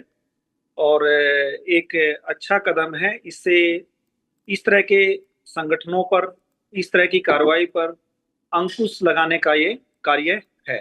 अब आपकी क्या मांग है गवर्नमेंट ऑफ इंडिया से? बिकॉज जहाँ तक हम जानते हैं जो इंडिया यूनाइटेड स्टेट्स के टाइज थे वो और स्ट्रेंथन हो गए हैं इस कदम के बाद। अब आपकी क्या मांग है? क्योंकि हमने बस कुछ ही देर पहले शुभम द्विवेदी जी से भी बात किया था, उन्होंने भी अपने भाई को खोया था पहलगाम के अटैक पे। उन्होंने कहा था कि अब जो विक्टिम्स है पहलगाम के, उनको एक शहीद का दर्जा देना चाहिए। आपकी क्या मांग है? मेरा सरकार से मांग तो नहीं है, मेरी तो एक अपील है, और सरकार इस मामले में बहुत ही सेंसिटाइज्ड है और एक जिम्मेदार सरकार है मोदी जी के नेतृत्व में, और वो इसको बहुत ही गंभीरता के साथ इस इशू को लिया है। और जहाँ तक शहादत की बात है, तो जितने भी लोग वहाँ आतंकवाद की भेंट चढ़े हैं, तो सभी जान गंवाने वाले जो लोग हैं, व्यक्ति हैं, और उनके परिवारों की यही मांग है, अपील भी है गवर्नमेंट से कि उनको शहादत का दर्जा दिया जाना चाहिए, क्योंकि ये आम कोई ऐसी घटना नहीं है, ये आतंकवाद की भेंट चढ़े हैं। आतंकवाद की घटना हुई, उन्होंने ऐसा कायराना काम किया, तब उनकी ये मतलब इस दुनिया से वो हमने खोया है उनको, तो इसको शहादत मिलनी चाहिए, शहादत का दर्जा। आपसे एक और सवाल लेना चाहूंगी। ये जो कदम है यूनाइटेड स्टेट्स का, ये कुछ ही महीनों बाद आता है, इनफैक्ट कुछ ही दिनों बाद आता है, जब आसिम मुनीर जो थे वो जब डोनाल्ड ट्रंप से मिले पिछले महीने और उन्होंने बातचीत की। अब डोनाल्ड ट्रंप और जो पाकिस्तान के लोगों के बीच में बातचीत हुई थी, उससे ये भी कहीं ना कहीं दिखाया जा रहा था कि यूनाइटेड स्टेट्स ओपनली कंडेम नहीं कर रहा है जो भी पाकिस्तान ने किया है। बट आज जिस कदम से जिस तरीके से यूनाइटेड स्टेट्स ने ओपनली बोल दिया है कि जो टीआरएफ है वो एक टेरर आउटफिट है, तो क्या आपको लगता है कहीं ना कहीं पाकिस्तान के जो भी अटेम्प्ट्स थे, उनके जो भी मकसद थे कि अपने आप को दूर रखने इस पहलगाम टेरर अटैक से, उनका जो रोल है वो सामने ना आए, वो कहीं ना कहीं कंप्लीटली डिमोलिश हो चुका है? यस मैम, एब्सोल्युटली मैं सहमत हूँ आपकी इस ओपिनियन से, क्योंकि उन्होंने कोशिश तो की है कि किसी तरह से पहलगाम टेररिस्ट अटैक था जो, उससे हम अपनी दूरी बना के रखें, उसमें कहीं पर भी लश्कर-ए-तैयबा का या टीआरएफ का किसी तरह से ना पता लगे, जबकि टीआरएफ ने तो जिम्मेदारी ली जो कि लश्कर-ए-तैयबा से कनेक्टेड है, और लश्कर-ए-तैयबा क्या है ये सबसे किसी से छुपा नहीं है पूरी दुनिया से। तो यूएस ने भले ही देर से किया, लेकिन देर नहीं कह सकते, उसने भी अपने लेवल पर अपने एंड पर जो भी कार्रवाई करनी थी, कोई देखना था, कोई इन्वेस्टिगेट करना था, वो उसने करके और तह तक पहुंच करके तब ये कदम उठाया है। और साथ में मेरे एक और अपील है इस दुनिया के सभी कूटनीतिज्ञों से कि इस तरह के जो भी आतंकवादी संगठन हैं या इस तरह की कोई भी विचारधारा है, कोई भी मतलब स्कूल है, क्या है, छोटा सा भी कनेक्शन है किसी से भी, तो उन सब को ही डेजिग्नेट कर देना चाहिए। और डेजिग्नेट करने के साथ मात्र ये नहीं कि उनको डेजिग्नेट करके छोड़ दे, उनके खिलाफ ये नहीं है कि भाई हम उनसे वास्ता नहीं रखेंगे या उनको बायकॉट करेंगे, ऐसा नहीं, उनके खिलाफ एक्शन करना चाहिए, उनको खत्म करना चाहिए। खत्म करना मतलब ये नहीं कि अभी कागजों पे खत्म कर दें, no, not it at all. जो भी उससे इन्वॉल्व हैं, उसमें कनेक्टेड हैं, जो जिनका उसमें रोल है, जो उनको पोसते हैं, पालते हैं, तो उन सब को जड़ से खत्म करना चाहिए। जड़ से खत्म करने का मतलब मैं स्पष्ट कह देता हूं, उनको दुनिया से खत्म कर देना चाहिए। Viewers, we have now how TRF had routed money for its nefarious activities. It routed money through real estate in Kashmir. Terror money. This money for terror funding was invested in real estate of Kashmir via assets of Lashkar-e-Taiba terrorists, Hazm and Fufu, who were used to root money of TRF. And many high-profile investments were done in these real estate projects in Kashmir, viewers. The TRF routed money through real estate in Kashmir. I have my colleague Gursimran Singh for more details. Gursimran, help us understand what does it really mean if they were funneling money here through real estate. There must be people also who are involved there on ground, who are helping the TRF actually, help in this funneling of the funds. Yes, Rakshita, you have rightly mentioned that what has happened during investigation of the several cases and also the modus operandi of the resistance front in the Kashmir Valley, it came into being that terror organization was using the real estate business for actually manifolding its money. Two individuals have been identified as Hazam and Fufu. They were the active, actually the players who were doing it on the behalf of the resistance front. See, what happens that when a property is sold, it is sold at the government rates because for the registry and all the documentation, it has to go by the government rates. But there is a black money that is involved, that some amount of money that has to be paid in cash, and that was actually getting manifold. Reason being that the properties that are being purchased with this money that were being sold at regular intervals, and the way the prices of the properties are skyrocketing, that was indeed helping the resistance front to generate the funds. It has come during investigation that has been carried out by the intelligence wing of Jammu and Kashmir Police that the real estate has played a very vital role. There were some big guns that have gone beyond a certain point to invest crores and crores into the properties, because see what was happening, the post 2019, the investors were also coming into the Kashmir Valley, so they thought that it is the best time to actually get their money involved in the real estate, so that when the investment will come in the real estate, their money will manifold. And that too had happened to a large extent, because from 2019 to 2022-23, it was a year prior to the killing of Basir Dar in 2024 that their real estate industry got shut for the resistance front. Otherwise, since 2023, they were actually minting a good amount of money that was actually being manifold using these Hazam and Fufu, two names that have emerged during the investigation. So this real estate and the terror proxy, this was actually the plan of the Pakistan's Lashkar, that how there will be a regular funding for the resistance front and they do not have to depend upon the Lashkar to send money from across, but they will be actually manifolding their money using this trade of real estate in Jammu and Kashmir. Right. Thanks so much, Gursimran, for joining us with those important details coming in. We have Major General S.P. Sinha, defense expert, joining us on the broadcast. He has served in Jammu and Kashmir. He understands this well. Sir, if you could help our viewers understand how this, this entire funneling of money, the terror funding has been continuing, because we've seen how Lashkar tried to give via TRF an indigenous face to it. It has been recruiting the youth. It has used social media time and again for radicalization, and after Pahalgam attack, it was very important to in fact crack the way. But how do you think that all this was going on for such a long time?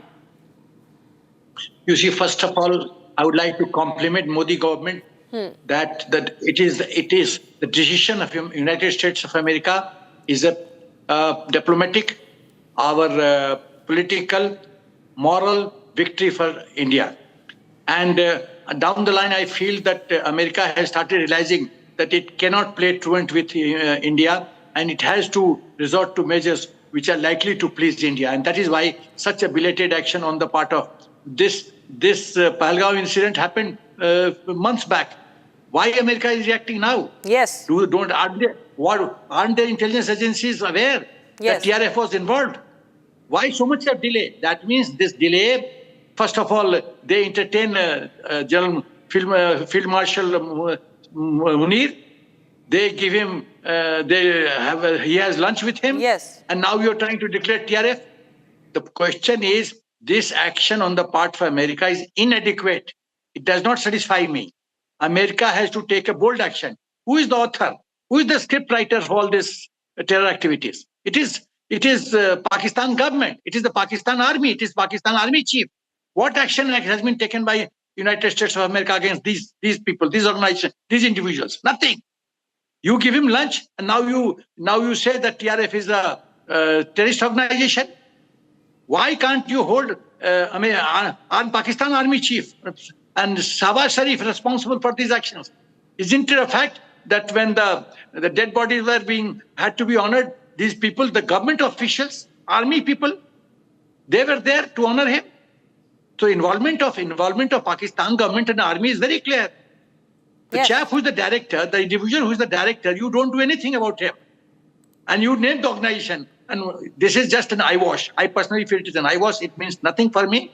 Because Hafiz Saeed roams freely. Shahabuddin roams freely in Pakistan. They get money support.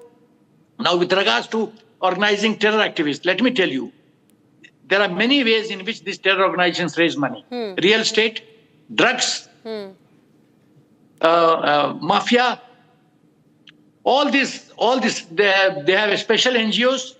In the name of their religion, they raise money. Certain Muslims go to USA, Canada, and they open an NGO and they start raising money. And these are the sources from which this terrorist organization, and of course, Pakistan government support. Isn't it a fact that Hafiz Saeed was given a special train to organize the rally? Absolutely, sir. If an individual is a international terrorist, how can you give him a special train to organize rally? And how is it that these terrorists who stay in jails of Pakistan, they are supposed to be in jail and they keep producing children? How is it possible? I have no doubt that the government of Pakistan and basically Army Chief and ISI, they fully support, they are actual culprits, they have to be held accountable. And only a very strong action against these people will please me. Pakistan should be put in grey list and on blacklist immediately. Right, General Sinha. Yes, General Sinha, absolutely. It's not the first time that the terror outfit has been called out by the United States, but we see the duality in its approach time and again. We've seen what America has been doing when it comes to this issue of Pakistan. And of course, India needs to be wary of that and continue with its counter-terrorism efforts. Thank you so much, Major General Sinha, for joining us with your thoughts on this story. In fact, we'll just tell you how Pakistan has already acknowledged the support for TRF. It was the Deputy Prime Minister Ishaq Dar himself who had acknowledged the support for TRF, a proxy group for Lashkar-e-Taiba, while trying to get its name removed from a UNSC statement. This happened, viewers, if you remember, during Operation Sindoor. Here's that admission we're talking about. Jammu and Kashmir में एक forum बना जिसका नाम है the resistance forum, और उस पे उसको कंडेम किया गया, उसको जिम्मेदार ठहराया गया उस प्रेस रिलीज में। तो मुझे आई, मैंने देखा, मैंने कहा ये एक्सेप्टेबल नहीं है। पहलगाम के साथ आपको लिखना पड़ेगा जम्मू एंड कश्मीर। मुझे बड़े बड़े कैपिटल से कॉलें आई कि देखें इस वक्त मैं कहा नथिंग डूइंग, ये नहीं हो सकता, पाकिस्तान विल नॉट एक्सेप्ट। वो कहते आप पे ब्लेम आएगा, प्रेस रिलीज नहीं हुई, इतना बड़ा वाकया हुआ, आपके जाबर एक्सप्रेस भी ये आई थी, कंडेमनेशन की, टेररिस्ट एक्टिविटी को कंडेम किया गया था। मैंने कहा we are ready, but please you have to put in Jammu and Kashmir and have to delete this TRF।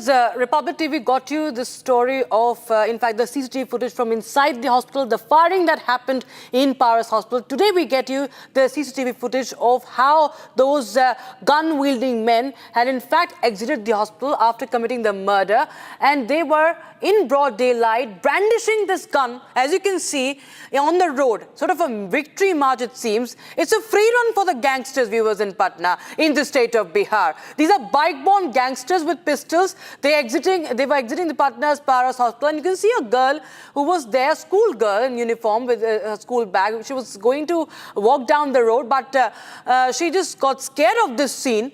And she just, looked for a safe hideout, because obviously it's a terrifying state of affairs. CCTV 1, CCTV 2. You saw this, open firing. This is happening inside the hospital. These 5 men enter. They open fire on gangster Chandan Mishra. He dies, and they go away. They go away unscathed, and then celebrations after the shootout also continue. So look at them, absolute no fear of law and order in Bihar. And this is not the first instance of a high-profile murder that has come under public eye. We saw what happened with Gopal Khemka. Years ago, what happened with his son. And despite all the security threats, there's no action that has been taken by the administration. All that the Bihar police says is that farmers are very free in this season. They're giving a weather update, and they blame it on farmers being so idle that they're indulging in crimes. So that is the state of affairs in the state of Bihar. And all this is happening ahead of the assembly elections. Opposition, of course, is also raising questions. Now take a listen into what Paras Hospital's director has to say. Paras hospital पिछले 13 सालों से आपको पता है कि पटना में चल रहा है और मरीजों की सेवा कर रहा है। सर, जो हमारा सिक्योरिटी सिस्टम है वो वैसे ही तत्पर रोज़ काम कर रहा है जो पिछले 13 सालों से करता है। ये एक जो घटना घटी है कल, जो अपन सब लोग इसके बारे में बात कर रहे हैं, ये बहुत ही अनफॉर्चुनेट है सर, जिसके बारे में किसी ने नहीं सोचा होगा। हम डिस्ट्रिक्ट एडमिशन का, पटना पुलिस का और सब लोगों का धन्यवाद देना चाहता हूँ कि उन्होंने हॉस्पिटल में आए हुए मरीजों का और जो मरीज़ थे या जो स्टाफ था और जो पूरा जो ये वाक़या हुआ उसके अंदर पूरा सपोर्ट किया और उन्होंने बहुत अच्छे से इसका निर्वाह किया। कोई भी अपराधी आके किसी को भी मार के चला जा सकता है। देखिए सर, कैसा है कि फिर मैं बता रहा हूँ कि हमारे, तो मैं फिर बोल रहा हूँ कि हॉस्पिटल में आने वाला हर आदमी अंडर होता है तो वो एक अपना एम लेके आता है कि अपना इलाज कराना है या अपने परिजनों का इलाज करना है। ये चीज़ें सोच के परे की बात है। पहली बात तो ये है, डेफिनेटली कोई भी सिस्टम में कुछ भी होता है, चाहे अपने घर में है, परिवार में है, क्या नाम, समाज में है, किसी भी संस्था में है, जो भी होता है, जो भी इंसिडेंट होते हैं उसके ऊपर अपन लोग फिर और पेनी नज़र से और ठीक से करने की कोशिश करते हैं। उसी का एक प्रोसेस चलता है, डेफिनेटली वो हम भी करेंगे। सीसीटीवी फुटेजेस जितने हैं पुलिस ले गई है, पुलिस को आप लोग सहयोग किस तरीके से? मेरा सहयोग पूरी तरह से, या पारस हॉस्पिटल का सहयोग पूरी तरह से पुलिस को है। जो उनको जो जानकारी चाहिए, जैसे चाहिए, हम लोगों ने अभी तक उनको अपलोड कराई और कराएंगे, और उनको जितनी जानकारी चाहिए सब उपलब्ध कराई जाएगी। आपने अपने किसी स्टाफ पर एक्शन लिया है? मेरे के स्टाफ इसमें कोई इन्वॉल्वमेंट ही नहीं है तो एक्शन का कोई सवाल ही पैदा नहीं होता। अभी ये देखते हैं सर कि क्या रहता है। मानते हैं कि आपके हॉस्पिटल की कोई लापरवाही नहीं? सर, ऐसे कहना अभी तक मेरे को नहीं लगता कि कोई लापरवाही है। आपके प्रेमिसेस के अंदर घुस गए वो तो कोई लापरवाही नहीं है। मैं मानता हूँ बिहार पुलिस की लापरवाही तो है ही। मैं नहीं कह रहा, ये एक घटना है जो घटी है। इसके ऊपर जो भी सरकार की तरफ से अपना वो भी देख रहे हैं कि क्या हुआ है, हम भी अपने अस्पताल के अंदर देख रहे हैं। पूरे बिहार में लाइन ऑर्डर का जो भी इमारतें थी, दीवारें थी, सब ध्वस्त हो चुका है।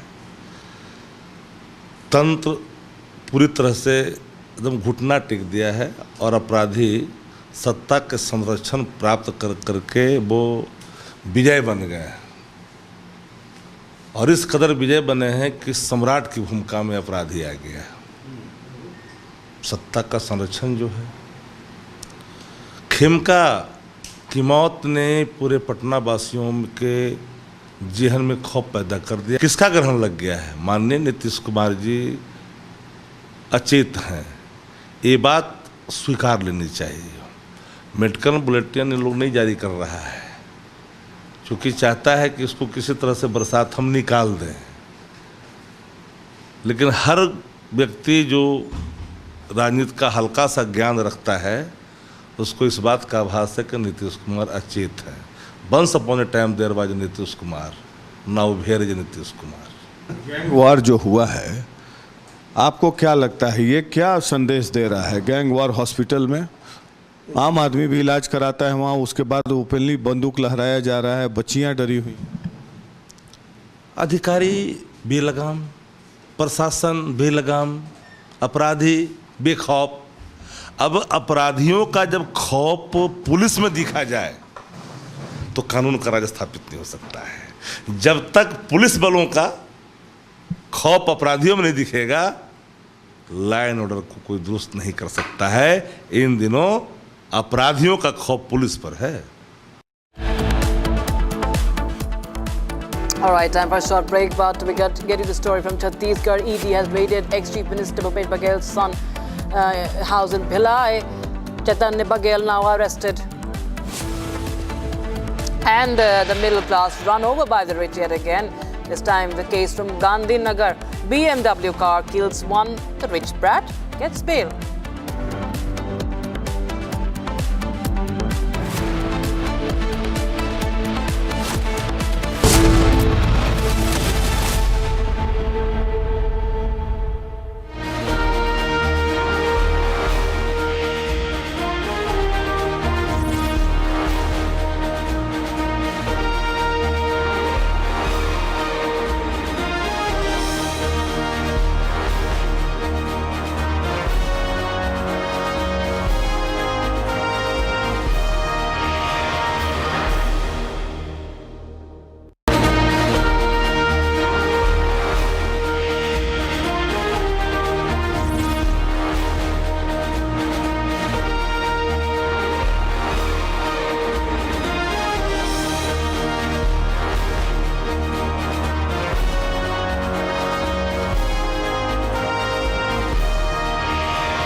QS and THE, the world's foremost university rankings organizations, have ranked Amity amongst the top 3% universities globally, making it among the very few Indian universities to be included in both rankings. Yet another top ranking for Amity University.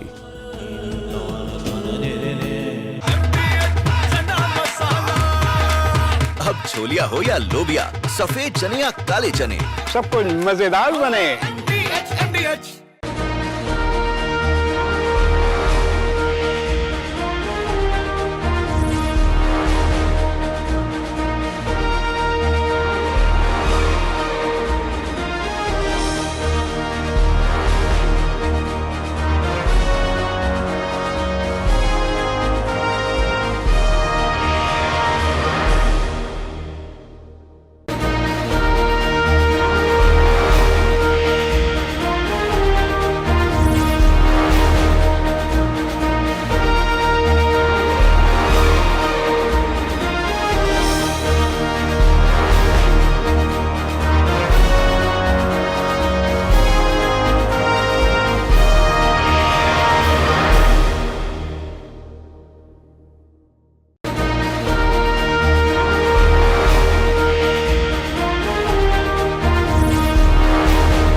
अब छोलिया हो या लोबिया, सफेद चने या काले चने, सब कुछ मजेदार बने। केसरिया से मन जोगी हुआ रे, दिल झूमे देखो मतवारा हुआ रे। केसरिया से मन जोगी हुआ। हर पल मनाओ केसरी त्योहार। विमल, बोलो जुबान Kesari.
Bhupesh Bagel's son arrested in the liquor scam by the ED. Bagel alleges witch hunt by the centre.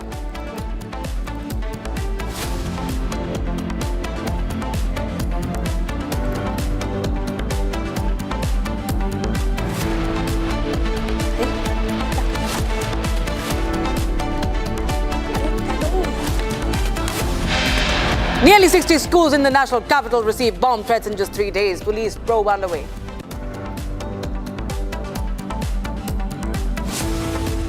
Middle class run over by the rich yet again. Now in Gandhinagar, BMW car kills one rich brat, gets bail. Complete collapse of law and order on the streets of Patna. Another video from a hospital firing shows accused now roaming freely on the streets, brandishing the gun. US declares the resistance front, that is the TRF, a proxy of Lashkar-e-Taiba, the outfit behind Pahalgam attack, as foreign terrorist as an organization. India hails move.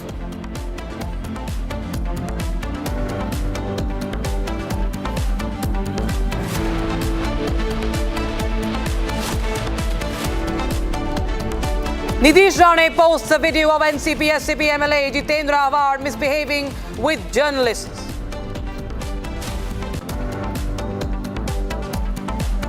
Republic crashes all landing channels, becomes India's #1 and the most watched channel.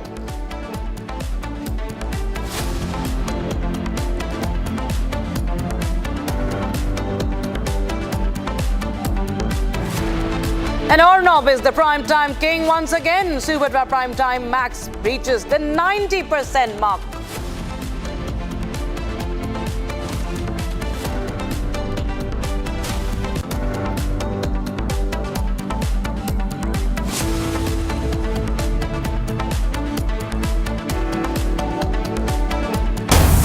Alright, we have breaking news coming in. Rohit Pawar of the NCP-SCP was seen getting into a heated argument with the police officers.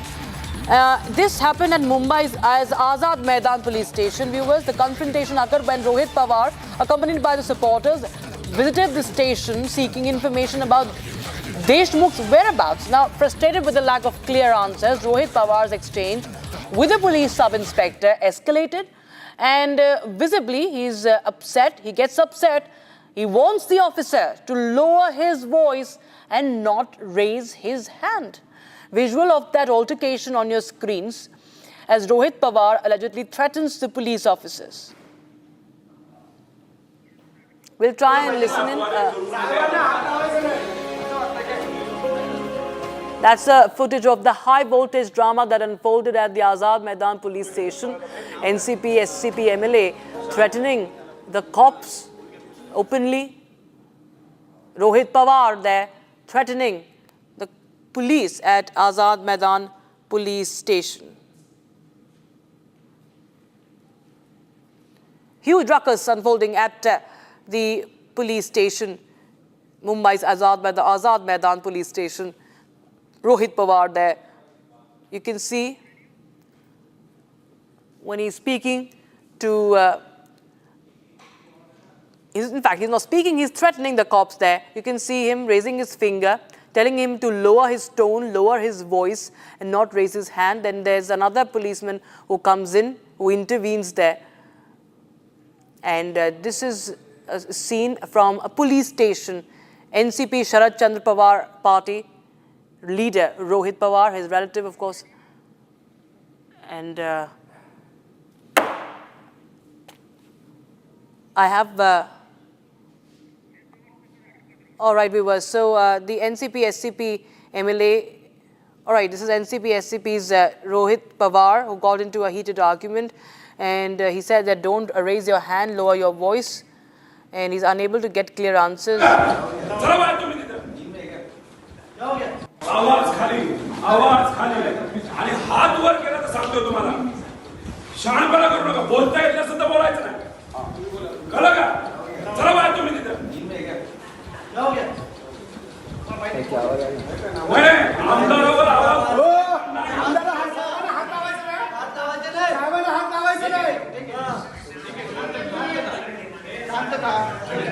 पोलिसांना सहकार्य केलं पोलिसांनी NEET वागले गोपने साहेब मी NEET वागलं पाहिजे NEET बोललं पाहिजे ना साहेबांना हात लावायचा नाही असं वाटतं काय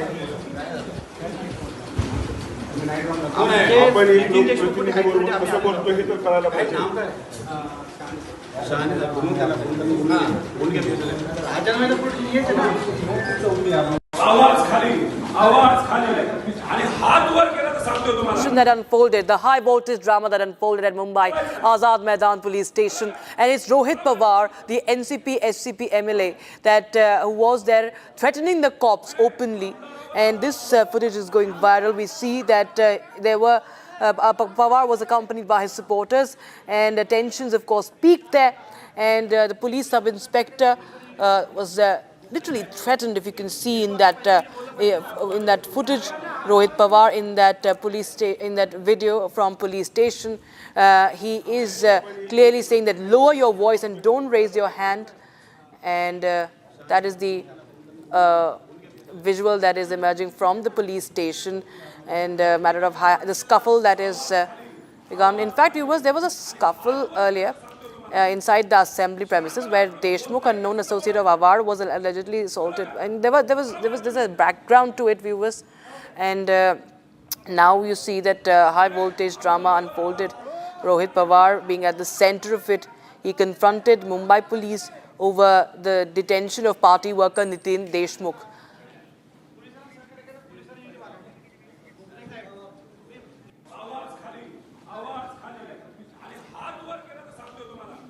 And the scuffle, of course, has been caught on camera, a heated argument.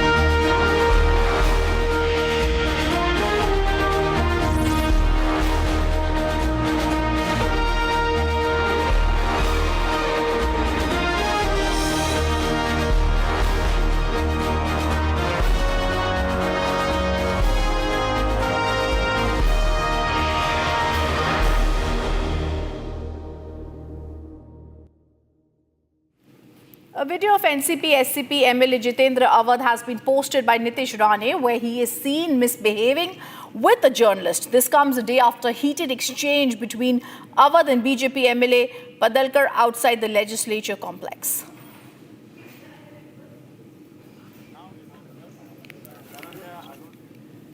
And this is a clash that has been seen inside Vidhan Sabha, where we are seeing that there was on camera Jitendra Awadh who has hit out at the journalist.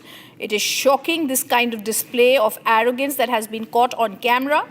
We're showing you the visuals of that on our screens, where we are showing you the video of NCP SCP MLA Jitendra Awadh. It's been caught on camera, and how he has assaulted a journalist. This is the big news that we are staying with, viewers. The NCP SCP MLA has now assaulted a journalist. He misbehaves with a journalist. There's a heated exchange between Awadh and the BJP MLA Padalkar outside the legislature complex, and you can see the BJP MLA and NCP SP clash after he's misbehaved with the journalist. There is once again, and not the first time, we are seeing a clash that has been posted, and the Jitendra Awadh, this has been posted by Nitish Rane, where he's misbehaving with a journalist. This is after there has been seen him assaulting the journalist. And let me go across to the sequence.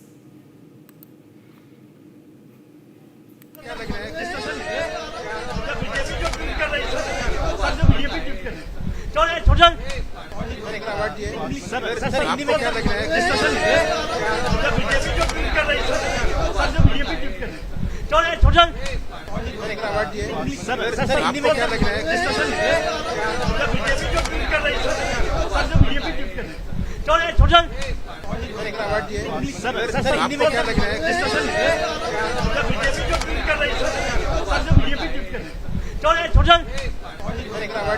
Sir Hindi में क्या लग रहा है?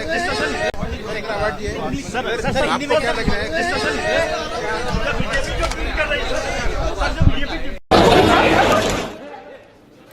And I'm joined right now by leader Shaina MC, who's now joining us on the phone line. Shaina MC, how do we look at this? This is a clash inside Vidhan Bhavan. This is looking at an assault at a journalist inside the Vidhan Bhavan. If this can happen by the NCP, SCP, MLA, what possibly can we expect from our politicians? I think it's most unfortunate, whether it is the cuss words against a reporter on duty, or whether this is not the first time. We know that Mr. Awad has been privy to many controversies. Having said that, I think one needs to apologize because probity in public life is most important. Yesterday we saw a scuffle which has been condemned by all political parties. In the past, when Jitendra Awad was the housing minister, apparently he used the cuss word against a reporter and then apologized. So I think that, these type of behavior of one-upmanship and entitlement is something that needs to be condemned in totality. And Maharashtra has always been an extremely peace-loving and respectful state, and we hope that in the days to come we can maintain the same kind of decorum in the house and outside the house. Shaina NC, Awadh has misbehaved with the journalist, and this is not the first time that we are seeing this kind of behavior that is happening. And this is not also only about Jitendra Awadh who's misbehaved with the journalist, but also the treatment that is being done in the Vidhan Sabha. This is the place of democracy which has to be worshipped. But the NCP, SCP believes that this is a place to be mocked. There is fighting, there is ruckus, there is chaos, and then now there is assault. Well, our Chief Minister has gone forward yesterday itself, where he has condemned this kind of violence in the house and outside. But I think that introspection has to come from within, and it is for his own party leaders to break this up.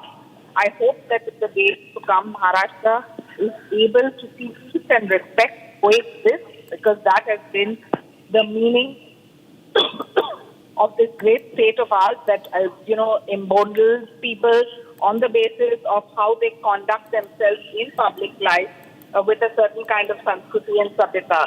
And for those who don't have it, time to introspect, please, because people will not take this lying down. This is not the first time he's gotten into a scuffle. There are multiple incidents that one can raise. And some people who try to be these macho men who take law into their hands, they must understand there's a process of law also which follows. And whether it was the clash yesterday between Paralkar's, Karyakartas and Jitendra Awad's Karyakartas, I think it's time for all of us to collectively speak up, because if there is a temple of democracy in Delhi, which is Parliament, the temple of democracy in Maharashtra is the Vidhan Bhavan, and no such situation should be allowed to go out of hand. Thank you, Shaina NC, for giving us those details.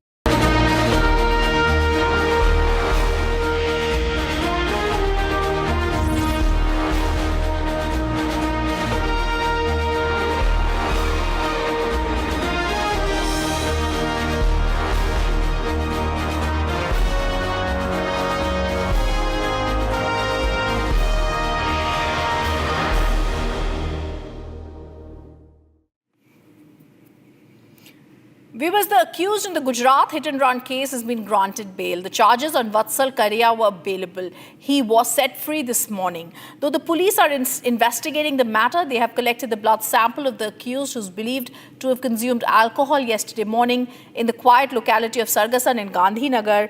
We're also getting details. A middle-aged man stepped out of his home just like every other day. He rode his humble Activa. He may be heading to work, maybe running an errand. We'll never know. Because before he could reach his destination, his journey was ended brutally by a speeding BMW. The driver, locals say, was drunk, intoxicated, not just on alcohol, but maybe on arrogance, on entitlement, on the belief that rules don't apply to those who can afford to break them. The middle-class man died on the spot. And you ask the BMW driver, well, he's alive, hospitalized, being treated. But who will treat the trauma of the family that just lost their loved one? Who will answer for yet another life lost in this unspoken war between privilege and the powerless? This is not just an accident. This is a story of how luxury and lawlessness are now speeding hand in hand across our cities.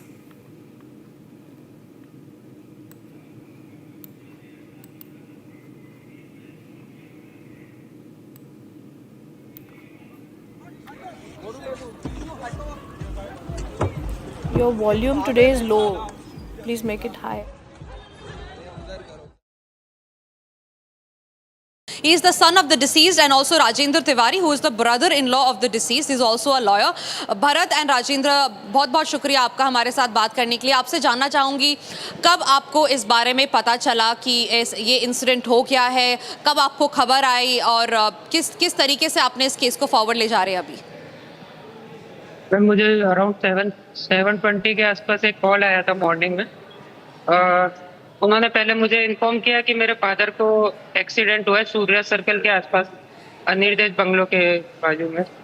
तो मैं just तैयार होकर निकल ही रहा था उस time पे, क्योंकि मैं थोड़ा पैनिक में आ गया था. फिर 1 मिनट बाद ही उन्होंने दोबारा कॉल करके बोला कि आप जल्दी आ जाइए क्योंकि उनकी डेथ हो गई है. तो एकदम से ट्रॉमा जैसा हो गया था, क्योंकि एक्सपेक्टेड नहीं था. मैं एक्चुअली सुबह जल्दी उठा था ऑफिस का काम करने के लिए, तो जस्ट मैंने लैपटॉप स्टार्ट ही किया था, उतने में मेरे पास ऐसी न्यूज़ आई. तो मैं तो ट्रॉमा में था. तो हमारे वो साथ में जो 10th फ्लोर पे हमारी सोसाइटी में रहते हैं, वो मेरे साथ आए यहाँ पे. तो इधर सूर्य सर्कल से जो टर्न आता है, वहाँ पे मैंने देखा कि मेरे फादर की डेड बॉडी यहाँ पे पड़ी हुई थी. एंड BMW की हालत बहुत खराब थी, मतलब वो पेड़ से बुरी तरह क्रैश हुई थी. एंड उसका मतलब आगे का बोनट वगैरह एंड सब कुछ उड़ गया था. एंड सारे एयरबैग्स भी उसके खुले हुए थे उस टाइम पे. And we're also getting you more breaking news right now. And this is Chaitanya Baghel, son of former Chhattisgarh Chief Minister Bhupesh Baghel, who was arrested by the ED in connection with a multi-crore liquor scam. The ED produced Chaitanya before the PMLA court in Raipur after conducting raids at his residence in Bhilai. We have more details on the story as the ED has arrested him. I'm also getting you breaking news details that have been shared on the story in the Raipur case as the Enforcement Directorate has arrested him now. I'm telling you, the investigating agency has in its possession unimpeachable evidence that part of monies generated through the liquor scam, that is the sale of illegal liquor through government shops using forged holograms, was routed through Chaitanya Baghel's real estate venture. कुछ कहना चाहिए sir, कुछ कहना चाहेंगे sir.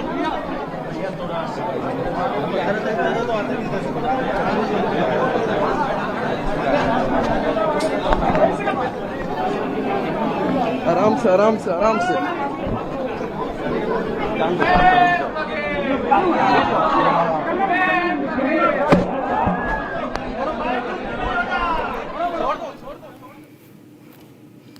Let's take a look at what's making headlines across the nation. Bharat 1 Minute brought to you by Canara Bank. Together we can. Bharat 1 Minute brought to you by Canara Bank.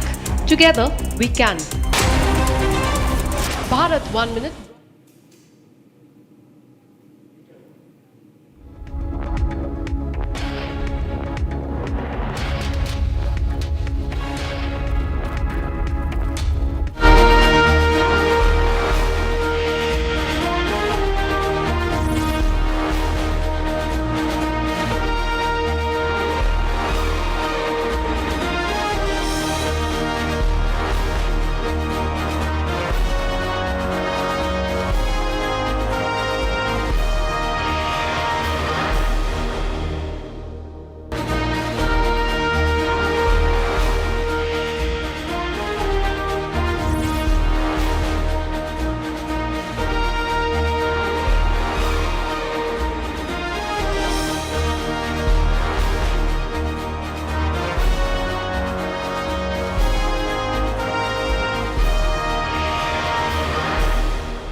And the other top focus, more than 40 schools in Delhi received a bomb threat via email, triggering swift response from Delhi police and fire services. Viewers, this is the fourth such day this week when schools in the capital received bomb threats. The threat emails marked to 45 schools claimed several explosives have been placed in the classrooms and they wish that no one survives.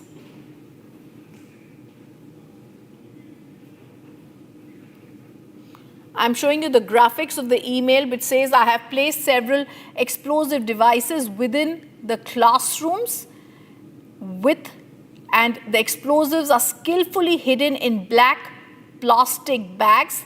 This is what has been written in the hoax bomb threat letter. It says not a single soul will survive. It also goes on to say I will gladly laugh when I watch it on the news. I was never truly helped, psychiatrist, psychologist. No one had ever cared and no one will ever care. Let me try and go across to a reaction that's coming in from one of the principals of these schools. We received the mail at almost 10:52 at night yesterday, and we have taken a step. Consecutively, we are also getting, because 3 days prior we also received the mail. At that time also we followed the protocol and everything was being... Who was the sender? Sender is unknown. It is somewhere from, the cyber cells are finding it out, and they have said that this is a fake mail that we have received at that time. Today also we have forwarded, and probably, I do not know, is something somewhere from Germany that they have quoted, and but yet to come up. From Germany? Did you inform Delhi police? Something that the origin is speaking like that, but they are still going into it. I cannot comment on it because that's not my specification. We have forwarded the mail to them. They wanted the origin in the morning only. We have forwarded everything to them, and they said that, ma'am, nothing to worry, because they came, they cross-check every nook and corner of our school. We ensured by 6 o'clock that the school is safe for our students, and then we have released our buses and children are here. And I assure from our management side that all the schools, those who are getting, definitely everybody is taking care, and safety of the students are our concern, and we will take all the measures necessary for the safety of our students. In the last 3 days, what we have seen that Richmond Global School earlier also received an email on Wednesday. Today is Friday, right? In last 3 days, 2 back-to-back emails. Was it the same sender who has sent this mail to you, ma'am? We have forwarded. This is unknown name, and the masked some IPs. Email ID must be there. Email ID is there. We have forwarded it to Delhi police. Yes. We have already forwarded entire detail to the cyber cell as well as Delhi police. Everything is given to them. They are the right person who will give you the information. Viewers, the Indian Navy is all set to commission its first indigenous diving support vessel, Nistar, at Naval Dockyard, Visakhapatnam today. And they will be significantly boosting the submarine support operations. Take a look. The Indian Navy is days away from commissioning a brand new ship that cannot launch a missile, fire a gun, or chase an adversary. Yet planners consider it as critical to national security as any destroyer on the order of battle. That ship is INS Nistar, a 9,350-ton diving support vessel delivered on July 8, 2025 and slated to join the fleet formally on the 18th. Built by Hindustan Shipyard Limited with roughly 75% indigenous content, Nistar trades combat power for something submariners value even more: the certainty that if disaster strikes hundreds of meters below the surface, help will come from home waters fast. Her entire design is built around that promise. A vast working deck supports a pair of deep submergence rescue vessels, the small pressure-hardened craft that can mate to a crippled submarine's escape hatch and ferry sailors to safety. Remote-operated vehicles fitted with sonars, cameras and manipulators can descend a full kilometer to assess damage, clear tangled debris or guide the DSRV into position. Diving belts, decompression chambers and saturation systems let teams of specialist divers work on wrecks for hours instead of minutes. Even the hull stabilizers and dynamic positioning thrusters exist for a single purpose: to hold the ship rock steady over a stricken boat while the clock ticks on lives below. The urgency behind such capability is no abstraction. In August 2013, the Kilo-class submarine INS Sindhu Rakshak suffered a devastating explosion and sank at her Mumbai berth, killing all 18 crew members. No rescue was possible due to the severity of the incident. Going back further still, the name Nistar carries the memory of another crisis beneath Indian waters. In the opening nights of the 1971 Indo-Pak War, the Pakistani submarine PNS Ghazi sank off Visakhapatnam, likely the victim of an internal explosion or accidental detonation of her own mines, as confirmed by Indian Navy investigations. Divers operating from the Soviet-built tender INS Nistar, commissioned in 1971, combed the wreck, gathering intelligence and ensuring safe traffic around the busy harbour. That first Nistar never fired a shot either, but her presence shaped operational freedom in the Bay of Bengal. The 2025 vessel bears the same name by design, a tribute to quiet guardians who served between wars, their success measured in lives preserved rather than tonnage sunk. However, it's an entirely new build, not a continuation, clarifying any confusion about its origins. Yet the new Nistar is no mere homage. It embodies the Atmanirbhar Bharat vision in steel and circuitry, domestically produced high-tensile hull sections, Indian-developed launch and recovery systems, locally manufactured saturation diving kits, and software written by homegrown firms to knit the whole rescue architecture together. Each component shortens supply chains, strengthens industrial skill sets, and reduces the leverage outsiders can exert in a moment of need. For naval headquarters, the payoff is simple. Submarines can deploy farther and linger longer, confident that a dedicated guardian is available without diplomatic clearances or transoceanic mobilizations. For the crew families watching key link ceremonies become sail-away dates, Nistar is a promise that the country will own the means to bring loved ones back should the worst happen. So when the commissioning pennant rises over INS Nistar and no ceremonial broadside accompanies the salute, the absence of gunfire itself will be the message. Power at sea is not measured only by the weapons a ship carries, but by the resilience it confers on the force as a whole. With Nistar in the lineup, India can project submarines with the confidence that its most silent warriors are no longer one mechanical fault away from dependence. A vessel that cannot fight has at last given the fleet the freedom to fight, and that makes her as potent an addition as any frigate bristling with missiles.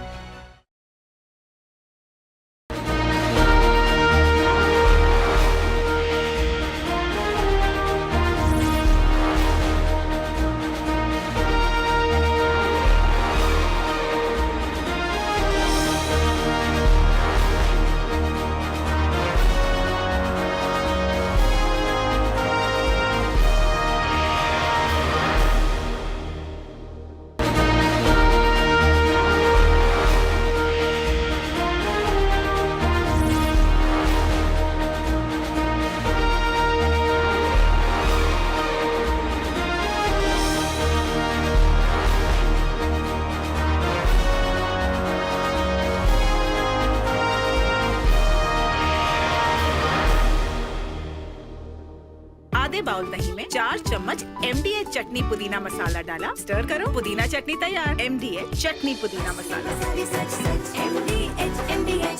इसको घर पे लगाओगे तो शादी का तो पता नहीं, पर घर पक्का नहीं टूटेगा। रुंगटा नहीं तो घर स्ट्रॉन्ग नहीं। रुंगटा स्टील TMT बार एकदम सॉलिड। पहाड़ों में एक हाइकिंग स्टिक भी बन सकती है।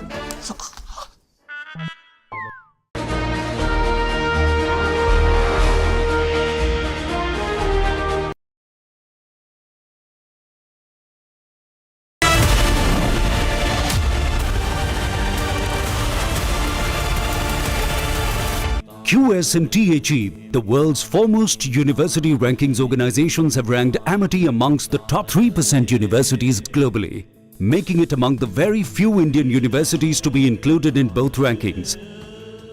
Yet another top ranking for Amity University.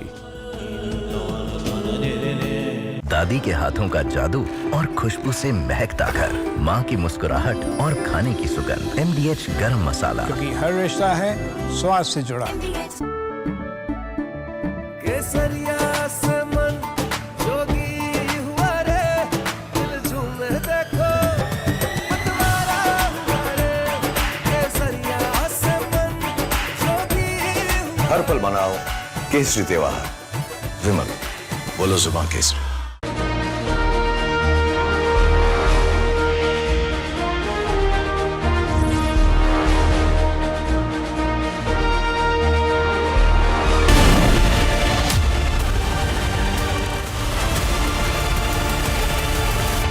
MDH की हल्दी मिर्ची धनिया करे कमाल, ये रंग दे, ये खुशबू दे, ये तीखा, ये कम पड़े, क्या निराला MDH मसाला। ग्रेजुटी का चेक है, बस इन पैसों को हम कहीं इन्वेस्ट कर दें और रेगुलर इनकम भी आती रहे। तो फिर फिक्स्ड इनकम म्यूचुअल फंड्स में डाल दीजिए। फिक्स्ड इनकम म्यूचुअल फंड्स चुने हुए interest bearing company bond, government bond और मनी मार्केट में पैसा डालते हैं और सिस्टमैटिक विड्रॉल प्लान के जरिए आपको on the dot fixed amount भी मिलती रहेगी। म्यूचुअल फंड्स में फिक्स्ड इनकम वाली बात सही है। म्यूचुअल फंड निवेश बाजार जोखिमों के अधीन है। योजना से जुड़े सभी दस्तावेजों को ध्यान से पढ़ें।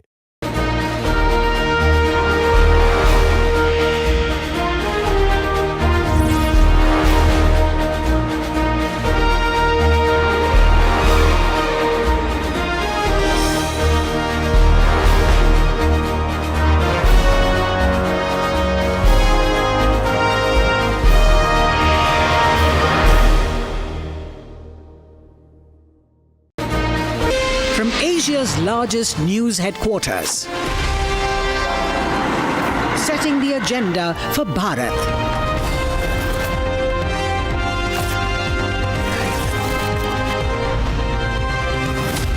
You're watching Republic.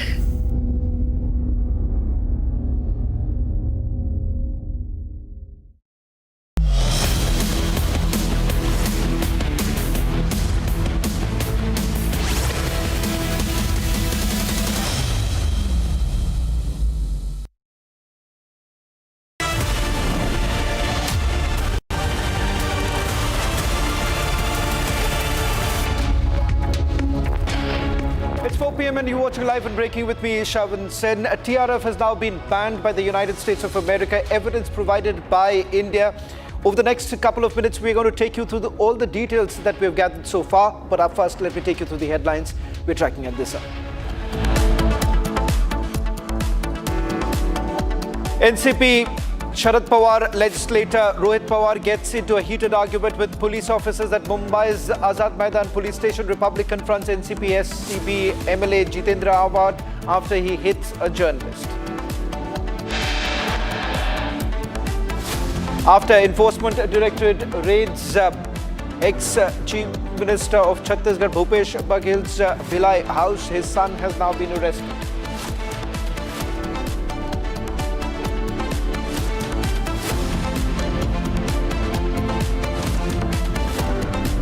Bhupesh Baghel's son arrested. Baghel says not scared of the Enforcement Directorate.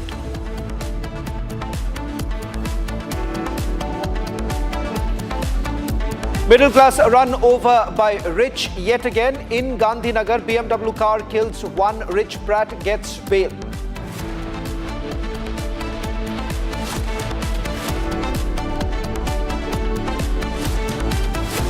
Complete collapse of law and order on the streets of Patna. Another video from hospital firing shows accused roaming freely on the streets. US declares the Resistance Front outfit behind Pahalgam attack as foreign terrorist organization. India hails move. Republic crashes all landing channels, becomes India's #1 and most watched channel. Ornab is the primetime king once again, and Super Primetime Max reaches the 90% mark.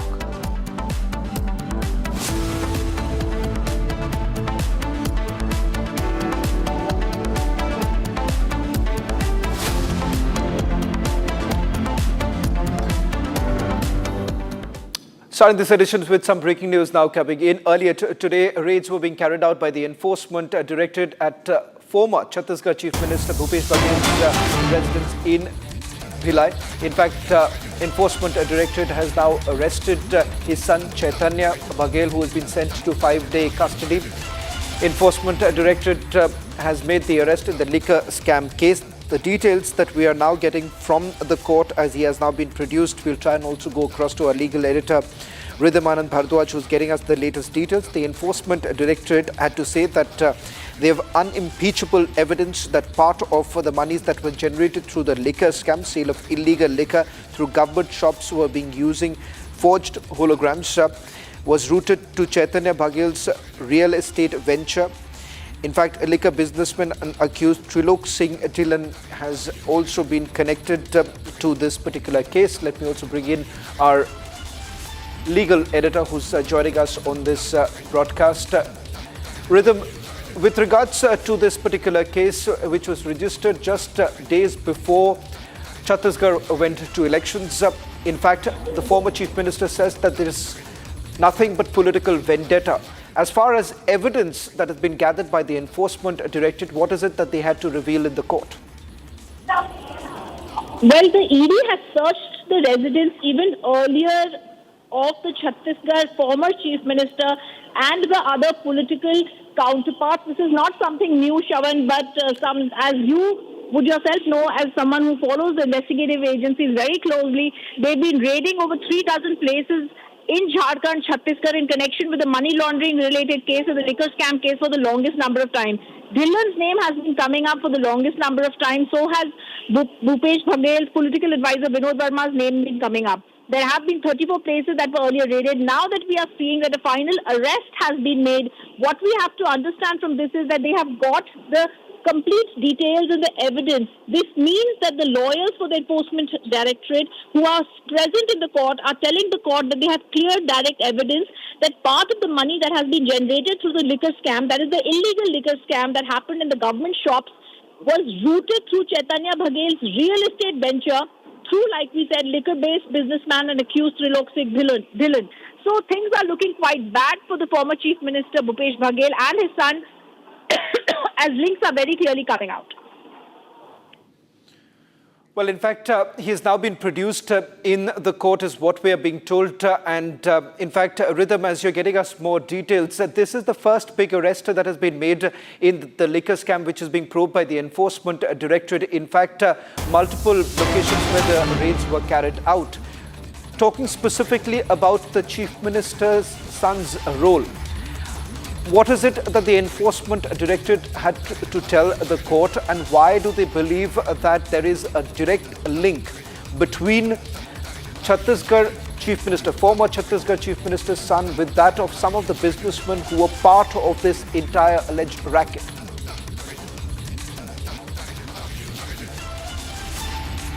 Rhythm, if you can hear me, the question that I was asking was with regards to the direct connection emerging between the former Chief Minister's son as well as the liquor mafia. In fact, we're given to understand that over the last few months, the Enforcement Directorate has not only been able to figure out the hawala transactions that have essentially taken place and the fact that the liquor scam that was perpetrated in the state was through several of these liquor businessmen who were operating and licenses that were granted to them during Bhupesh Bagel's regime.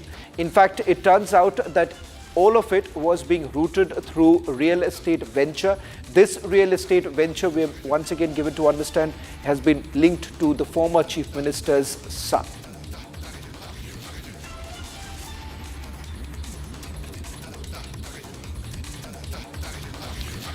The big story that we're tracking today is the banning of the TRF. Almost 2 months after the dastardly Pahalgam terror attack, US in fact has designated Lashkar's proxy, TRF, as the foreign terrorist organization. Today, the US Department of State has added that the Resistance Front, the TRF, is a designated foreign terrorist organization and specially designated global terrorist. In fact, the US Department of State has added that this is essentially after evidence that was gathered and that there is a direct link with the Lashkar-e-Toiba, which claimed the responsibility of the 22nd April Pahalgam attack, which killed 26 civilians. In fact, this was one of the deadliest attacks on civilians in India since the 2008 Mumbai attacks that were conducted by the Lashkar-e-Toiba. TRF has also claimed responsibility for several attacks against Indian security forces, including most recently in 2024. Ladies and gentlemen, the details that we are picking up right now is with regards to the evidence that India has shared with regards to the TRF's terror footprint that you're essentially seeing. This is a group that was basically floated after the abrogation of Article 370. essentially to try and divert the attention and perhaps to hoodwink the FATF. Because remember, Pakistan, in fact, was on the grey list of the FATF. And to evade that, we are given to understand that the TRF was essentially floated. General K.K. Sidha is joining us on this broadcast. General K.K. Sidha, first big comment coming in as far as the TRF is concerned. Several of security officials have largely spoken about how this was designed by the Pakistanis, particularly General Asif Munir. The fact that this was being done to hoodwink the international organizations, it is now clear that the United States of America has essentially punished Pakistan with regards to harboring these terrorists on their soil. Good afternoon and Jai Hind, Shravan. I think today, actually it has happened on 17th of July. It is a great victory. Great victory when I say, diplomatic victory of India, especially when the TRF, and as we brought it out, it happened after, 2019, after the abrogation of Article 370. The TRF as a proxy, and it was done by the Chinese, behest of the Chinese, and Pakistani did it, and they said the resistance front is an indigenous, organization which is actually, they are not happy with India. They don't want to be in India. That's why they are waging the war against the Indian Union. Now, with the fights, it is now 2025 July, and especially after the Pahalgam, 3 months has lapsed. It's a great victory that, TRF, the State Department, what they're saying, that foreign terrorist organization and also SDGT, Special Designated Global Terrorist.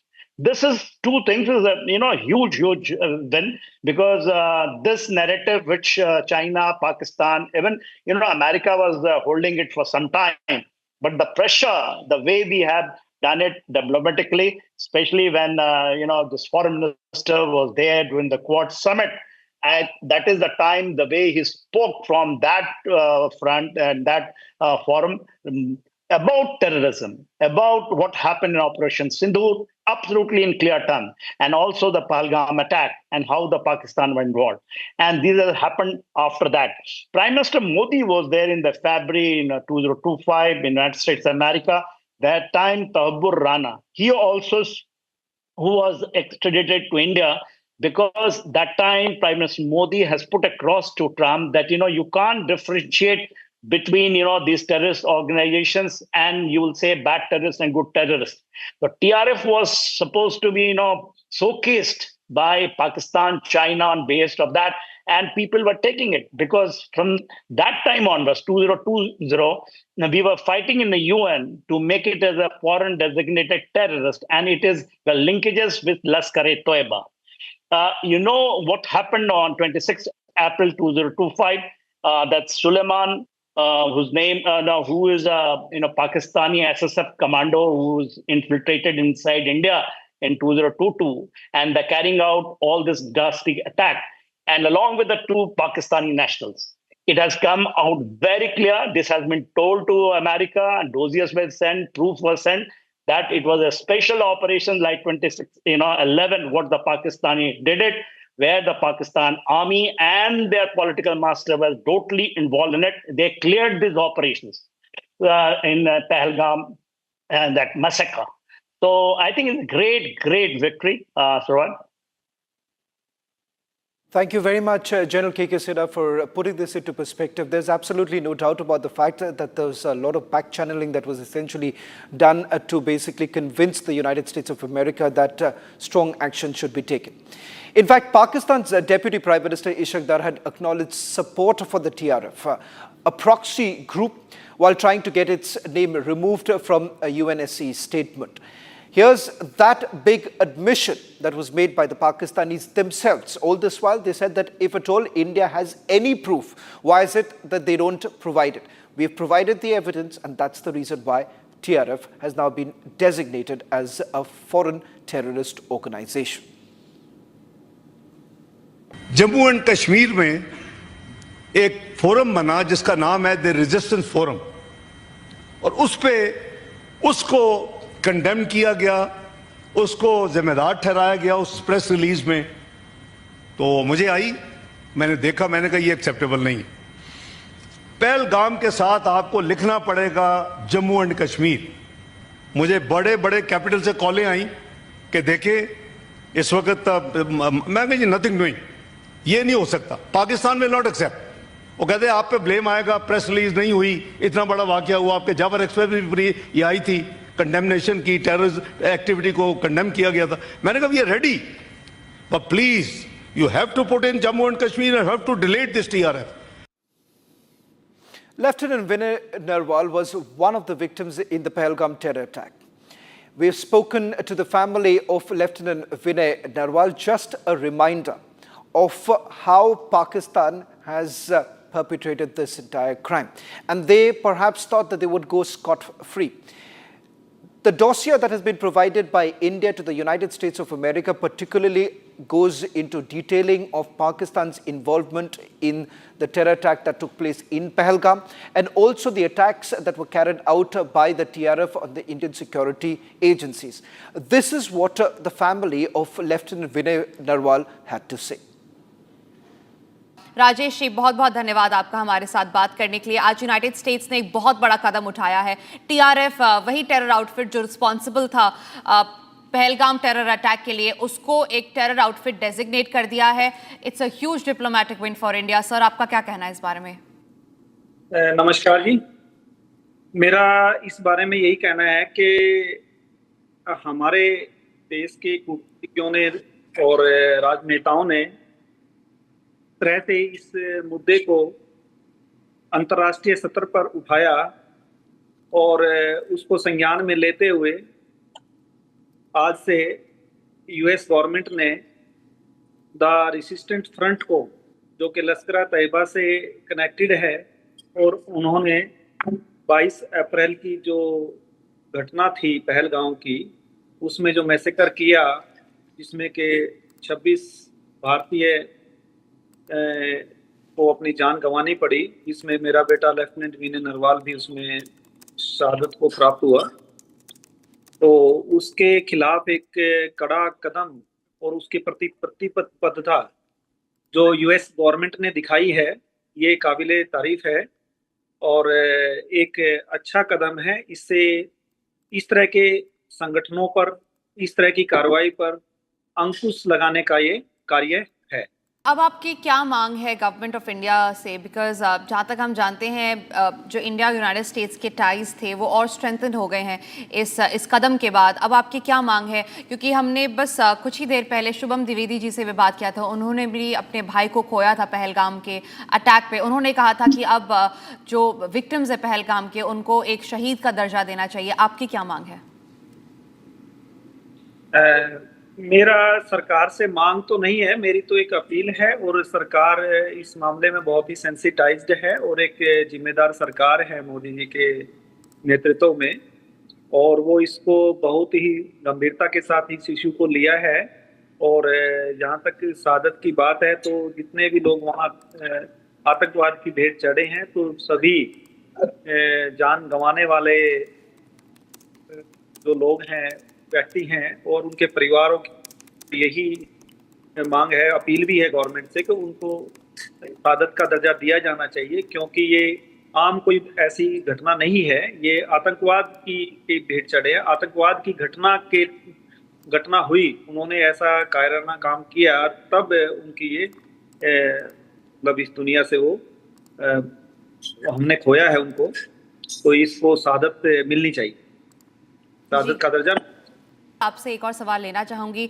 ये जो कदम है United states का, ये कुछ ही महीनों बाद आता है, इनफैक्ट कुछ ही दिनों बाद आता है, जब आसिम मुनीर जो थे वो जब डोनाल्ड ट्रंप से मिले पिछले महीने और उन्होंने बातचीत की। डोनाल्ड ट्रंप और जो पाकिस्तान के लोगों के बीच में बातचीत हुई थी, उससे ये भी कहीं ना कहीं दिखाया जा रहा था कि यूनाइटेड स्टेट्स ओपनली कंडेम नहीं कर रहा है जो भी पाकिस्तान ने किया है। बट आज जिस कदम से जिस तरीके से यूनाइटेड स्टेट्स ने ओपनली बोल दिया है कि जो TRF है वो एक टेरर आउटफिट है, तो क्या आपको लगता है कहीं ना कहीं पाकिस्तान के जो भी अटेम्प्ट्स थे, उनके जो भी मकसद थे कि अपने आप को दूर रखने इस पहलगाम टेरर अटैक से, उनका जो रोल है वो सामने ना आए, वो कहीं ना कहीं कंप्लीटली डिमोलिश हो चुका है? यस मैम, एब्सोल्युटली मैं सहमत हूँ आपकी इस ओपिनियन से। क्योंकि उन्होंने कोशिश तो की है कि किसी तरह से पहलगाम टेररिस्ट अटैक था जो, उससे हम अपनी दूरी बना के रखें, उसमें कहीं पर भी लश्कर-ए-तैयबा का या टीआरएफ का किसी तरह से ना पता लगे। जबकि टीआरएफ ने तो जिम्मेदारी ली जो कि लश्कर-ए-तैयबा से कनेक्टेड है, और लश्कर-ए-तैयबा क्या है ये सबसे किसी से छुपा नहीं है पूरी दुनिया से। तो यूएस ने भले ही देर से किया, लेकिन देर नहीं कह सकते, उसने भी अपने लेवल पर अपने एंड पर जो भी कार्रवाई करनी थी, कोई देखना था, कोई इन्वेस्टिगेट करना था, वो उसने करके और तह तक पहुंच करके तब ये कदम उठाया है। और साथ में मेरे एक और अपील है इस दुनिया के सभी कूटनीतिज्ञों से कि इस तरह के जो भी आतंकवादी संगठन हैं या इस तरह की कोई भी विचारधारा है, कोई भी मतलब स्कूल है, क्या है, छोटा सा भी कनेक्शन है किसी से भी, तो उन सबको ही डेजिग्नेट कर देना चाहिए। और डेजिग्नेट करने के साथ मात्र ये नहीं कि उनको डेजिग्नेट करके छोड़ दे, उनके खिलाफ ये नहीं है कि भाई हम उनसे वास्ता नहीं रखेंगे या उनको बायकाट करेंगे, ऐसा नहीं। उनके खिलाफ एक्शन करना चाहिए, उनको खत्म करना चाहिए। खत्म करना मतलब ये नहीं कि अभी कागजों पे खत्म कर दें, no, not it at all. जो भी उससे इन्वॉल्व हैं, उसमें कनेक्टेड हैं, जो जिनका उसमें रोल है, जो उनको पोसते हैं, पालते हैं, तो उन सब को जड़ से खत्म करना चाहिए। जड़ से खत्म करने का मतलब मैं स्पष्ट कह देता हूं, उनको दुनिया से खत्म कर देना चाहिए।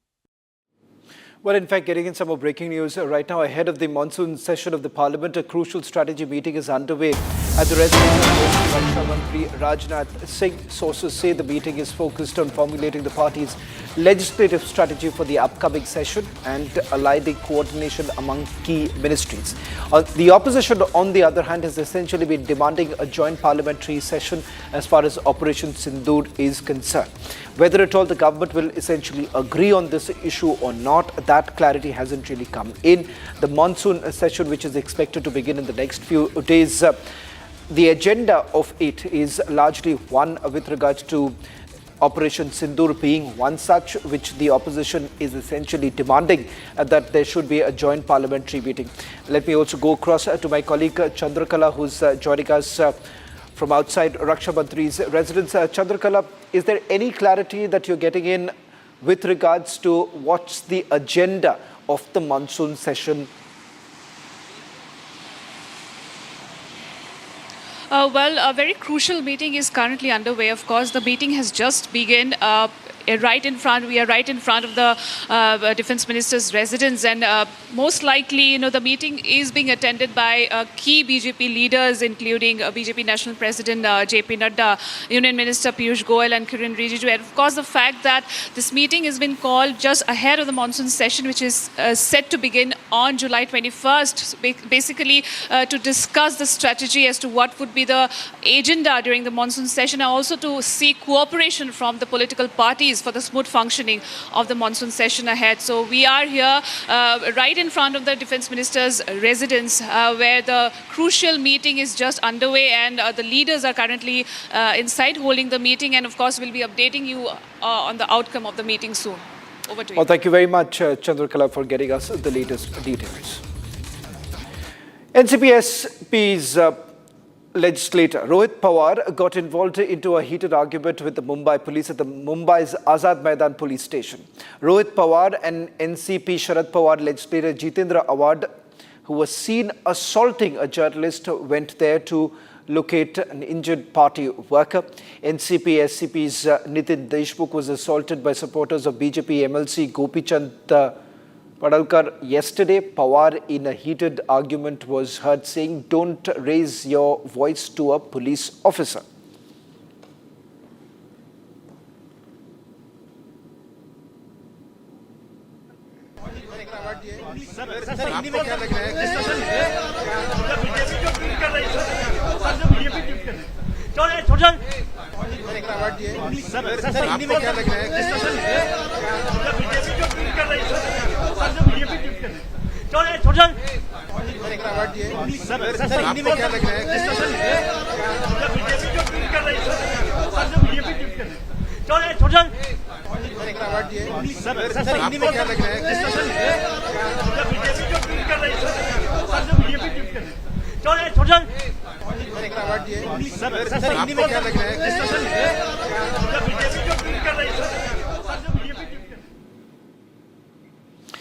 Well, in fact, Jitendra Awad has now been booked by the Mumbai police. This was after there was a direct attempt made by the NCP SP legislator to threaten the police officer. What you can see on your screens, these were images that came in earlier today of Rohit Pawar along with Jitendra Awad barging inside a police station in Mumbai and thereby threatening the police officers. Cognizance of it has now been taken. In fact, he has been booked by the Mumbai police is what we are given to understand. Multiple videos now coming in of the alleged assault. Middle class run over by the rich yet again in Gandhinagar. BMW car kills one rich brat, gets bail. Complete collapse of law and order in the streets of Patna. Another video from hospital firing shows accused roaming freely on the streets.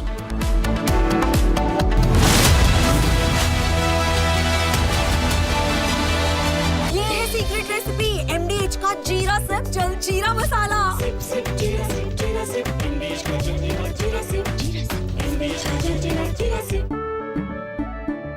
केसरिया से मन जोगी हुआ रे, दिल झूमे देखो मतवारा हुआ रे।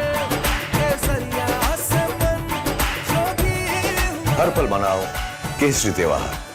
विमल, बोलो जुबान केसरी।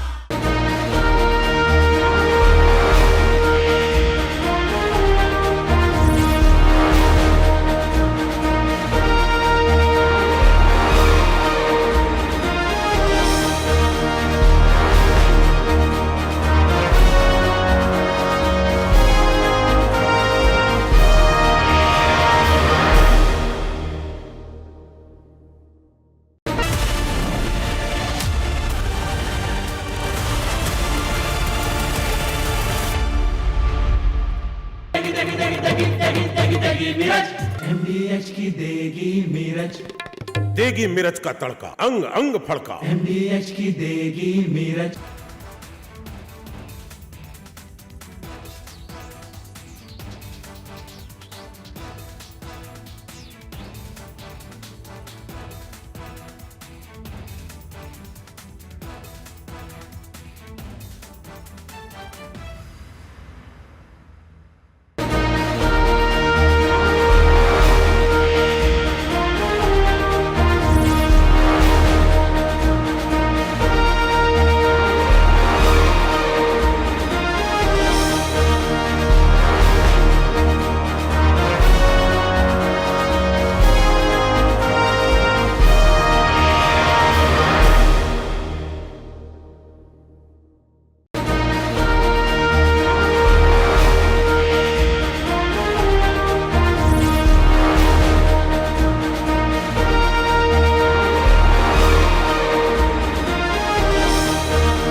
और मजबूत होगी।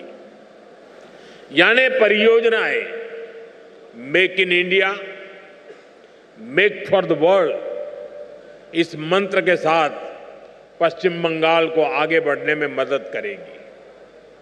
इससे यहां के नौजवानों के लिए रोजगार के अनेक अवसर भी पैदा होंगे। मैं आप सभी को इन परियोजनाओं के लिए बहुत बहुत बधाई देता हूं।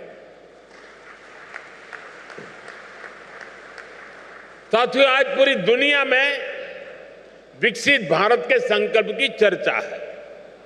इसके पीछे भारत में दिख रहे वो बदलाव है जिन पर विकसित भारत की इमारत का निर्माण हो रहा है। इन बदलावों का एक बड़ा पहलू भारत का इंफ्रास्ट्रक्चर है। जब मैं इंफ्रास्ट्रक्चर की बात करता हूं तो इसमें सोशल, फिजिकल और डिजिटल हर प्रकार का इंफ्रास्ट्रक्चर है। 4 करोड़ से अधिक गरीबों के पक्के घर, करोड़ों टॉयलेट, 12 करोड़ से अधिक नल कनेक्शन, हजारों किलोमीटर की नई सड़कें, नए हाईवे, नई रेल लाइंस, छोटे छोटे शहरों में बने एयरपोर्ट, गांव-गांव, घर-घर पहुंचा इंटरनेट, ऐसे आधुनिक इंफ्रास्ट्रक्चर का लाभ पश्चिम बंगाल सहित देश के हर राज्य को मिल रहा है। साथियों, पश्चिम बंगाल की ट्रेन कनेक्टिविटी पर अभूतपूर्व काम हुआ है। बंगाल देश के उन राज्यों में है जहां बड़ी संख्या में वंदे भारत ट्रेनें चल रही है। कोलकाता मेट्रो का तेजी से विस्तार हो रहा है। यहां नई रेल लाइनें बिछाने का काम, चौड़ीकरण और बिजलीकरण का काम तेजी से चल रहा है। अनेक रेलवे स्टेशन आधुनिक हो रहे हैं। इसके अलावा बहुत बड़ी संख्या में रेल ओवरब्रिज भी बनाए जा रहे हैं। आज 2 और रेलवे ओवरब्रिज पश्चिम बंगाल को मिले हैं। ये सारे काम बंगाल के लोगों का जीवन आसान बनाने में बड़ी मदद करेंगे। साथियों, हमने यहां के एयरपोर्ट को भी उड़ान योजना से जोड़ा है। बीते 1 वर्ष में ही 5 लाख से ज्यादा यात्री इसके जरिए सफर कर चुके हैं। आप भी जानते हैं, जब ऐसा इंफ्रास्ट्रक्चर बनता है तो सुविधाएं तो मिलती हैं, हजारों नौजवानों को नौकरी भी मिलती है। इन प्रोजेक्ट्स को पूरा करने में जो रॉ मटेरियल लग रहा है, उसे बनाने में भी बड़ी संख्या में रोजगार का निर्माण हो रहा है। साथियों, पिछले 10-11 सालों में देश में गैस कनेक्टिविटी पर जितना काम हुआ है, उतना पहले कभी नहीं हुआ। बीते दशक में देश में एलपीजी गैस घर घर पहुंची है और इसकी दुनिया भर में वाहवाही भी हो रही है। हमने one nation one gas grid के विजन पर काम किया। प्रधानमंत्री ऊर्जा गंगा योजना बनाई। इसके तहत पश्चिम बंगाल सहित पूर्वी भारत के 6 राज्यों में गैस पाइपलाइन बिछाई जा रही है। लक्ष्य ये है कि इन राज्यों में भी पाइप से सस्ती गैस उद्योगों तक पहुंचे, रसोई तक पहुंचे। जब गैस की उपलब्धता होगी, तभी इन राज्यों में सीएनजी से गाड़ियां चल सकेगी। हमारे उद्योग गैस आधारित टेक्नोलॉजी का उपयोग कर सकेंगे। मुझे खुशी है कि आज दुर्गापुर की यह औद्योगिक धरती भी नेशनल गैस ग्रिड का हिस्सा बन गई है। इसका बड़ा लाभ यहां के उद्योगों को होगा। इस प्रोजेक्ट से पश्चिम बंगाल के करीब 25 से 30 लाख घरों में पाइप से सस्ती गैस पहुंचेगी। यानी इतने परिवारों का, माताओं बहनों का जीवन आसान होगा। इससे हजारों लोगों को रोजगार भी मिलेगा। साथियों, आज दुर्गापुर और रघुनाथपुर के बड़े स्टील और बिजली कारखानों को भी नई टेक्नोलॉजी से लैस किया गया है। इनमें करीब 1500 करोड़ रुपए का निवेश हुआ है। अब ये कारखाने दुनिया के साथ कॉम्पीट करने के लिए और अधिक एफिशिएंट हो गए हैं। मैं बंगाल के लोगों को इन प्रोजेक्ट्स के लिए पूरा होने की विशेष बधाई देता हूं।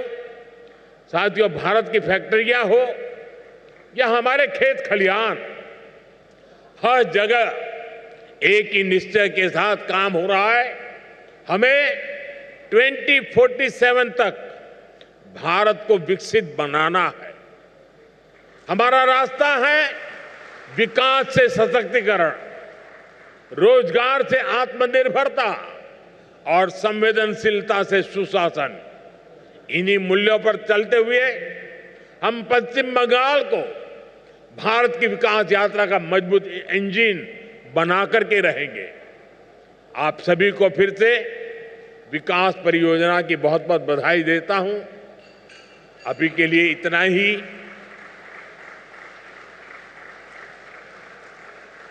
बहुत कुछ कहना है, लेकिन इस मंच पे कहने के बजाय अच्छा है पास में दूसरा मंच है, वहीं जाकर के बोलूंगा।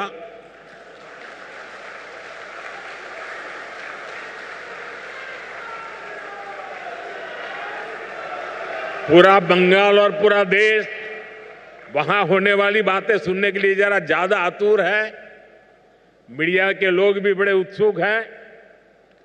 तो साथियों, यहां तो इस कार्यक्रम में मैं मेरी वाणी को यहीं पर विराम देता हूं, लेकिन कुछ पल के बाद वहीं से गर्जना होगी। बहुत बहुत धन्यवाद।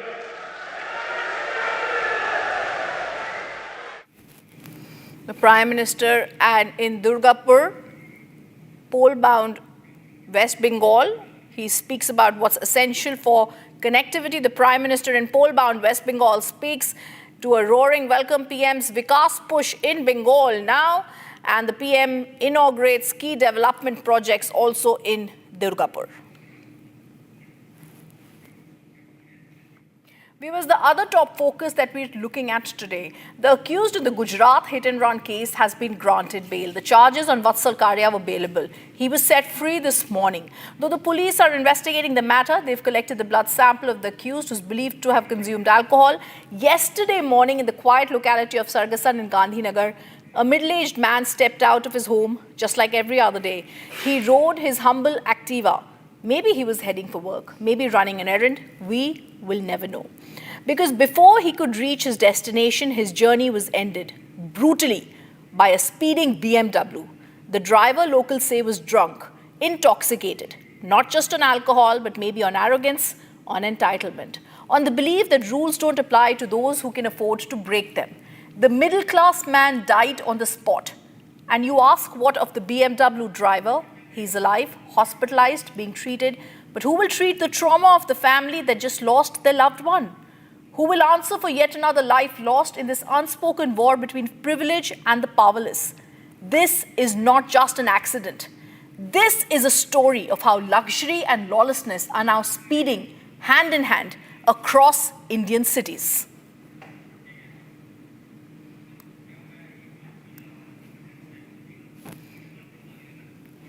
We're showing you what's happened in Gandhinagar. These are the 5 videos we are showing you. The first video, how the BMW crushed the middle-class man in Gandhinagar. These are murders that we are calling luxury murders. The rich, drunk driver in Vasant Vihar that ran over 5 a few days ago. This is the visual of that we are showing you. The rich, drunk driver in Vasant Vihar in swank Delhi's posh locality that ran over 5. And then we remember Pune, where the VVIP killer brat crushed 2 techies. He's now out because the JJB board did not think he is heinous enough to be treated like an adult. Video 3 shows also in Pune how the VVIP killer brat crushed the techies. He was also drunk, inebriated. Blood samples had been changed with his mother. They tried to use their power. They tried to ensure that at the police station, politicians were there. And then we show you video 4 in Vadodara, Gujarat, another round hit-and-run horror. How this person, this boy, was drunk. He comes out not even knowing what's happened.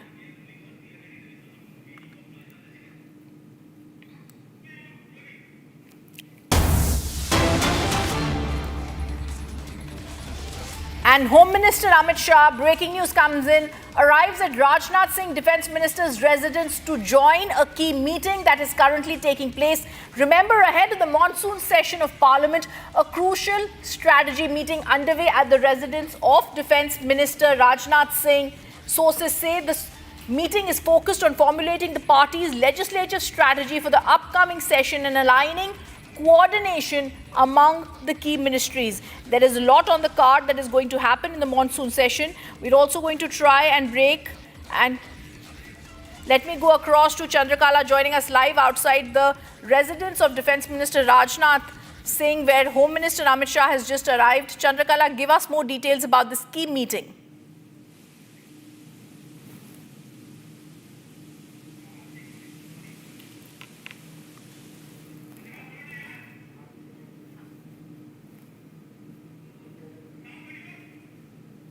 Union Home Minister has just arrived for the crucial meeting ahead of the monsoon session, which is set to take place on July 21st. Of course, as per sources, the meeting will focus on formulating the party's strategy and also seeking cooperation from political parties, other parties, for the smooth functioning of the monsoon session. You know, the meeting is being attended by Union Minister Kiren Rijiju, Piyush Goyal, of course, Union Home Minister has just... I'm just going to interrupt you for one moment. To understand what's happening at the meeting, our political executive editor Aishwarya Kapoor joining us on the phone line. Aishwarya, this is a crucial meeting before the monsoon session of the Parliament. What is being discussed here? Well, at this point of time, as our reporter was also mentioning, Rhythm, we need to understand that the opposition is on a tangent where it does not want discussion and only disruption. There have been certain issues on which the opposition has already put up the plank. We've already seen a letter, though being written from overseas, LOP Rahul Gandhi writing to the Prime Minister. We've seen a meeting of the opposition, a similar high-level meeting of the opposition leaders taking place yesterday, giving a clear indication that though the Speaker and then the floor leaders have been asked to meet, the government has called an all-party meeting prior to the session so that work can happen. But the opposition seems to be on the same tangent, and how to counter that on not one but three specific issues. We have the agenda of both Lok Sabha and Raj Sabha. In total, between both houses, Rhythm, there are 7 plus 8. It comes out to 15 important bills which the government intend to get them through. Government wants these 15 bills, which includes the very controversial and important income tax bill, which the government is all set to bring in this very session. So how to get all of that work through, the government is trying its level best. And at this point of time, we are being told that's the only and primary reason. Apart from that, there are certain issues, but this meeting is not for that. Whether it is the BJP National Party President or the other important state party president, which are still impending. But that is something for which there is a separate meeting late in the evening. This meeting is only and only for the parliamentary affairs. Back to you, Rhythm. Thank you, Aishwarya, for giving us those details. Viewers, we're also now going to move on. These are shots that are coming in that we're going to move to. Prime Minister Narendra Modi holds roadshow in Durgapur in West Bengal. We're getting shots of that are just coming in. And these are shots that are coming in of Prime Minister's mega roadshow in Durgapur in West Bengal. The Prime Minister has also just spoken here. He spoke about Durgapur being a steel city. Durgapur is the hub of India's manpower, plays a significant role in the country's development. The Prime Minister spoke to a packed rally there. He's the grand roadshow that we are seeing of the Prime Minister, the mega roadshow in Durgapur. He spoke about development projects that are going to increase the connectivity and strengthen the identity of the steel city. He's also spoken about making Bharat Viksit by 2047. The Prime Minister's Bengal visit, PM addresses the rally and inaugurates development projects. Viewers, we're also getting you more breaking news. Republic accesses the CCTV video of the bike-borne gangsters with pistols near Patna's Paras Hospital. In this video, one can see a schoolgirl in uniform with a school bag walking on the road, perhaps going to school.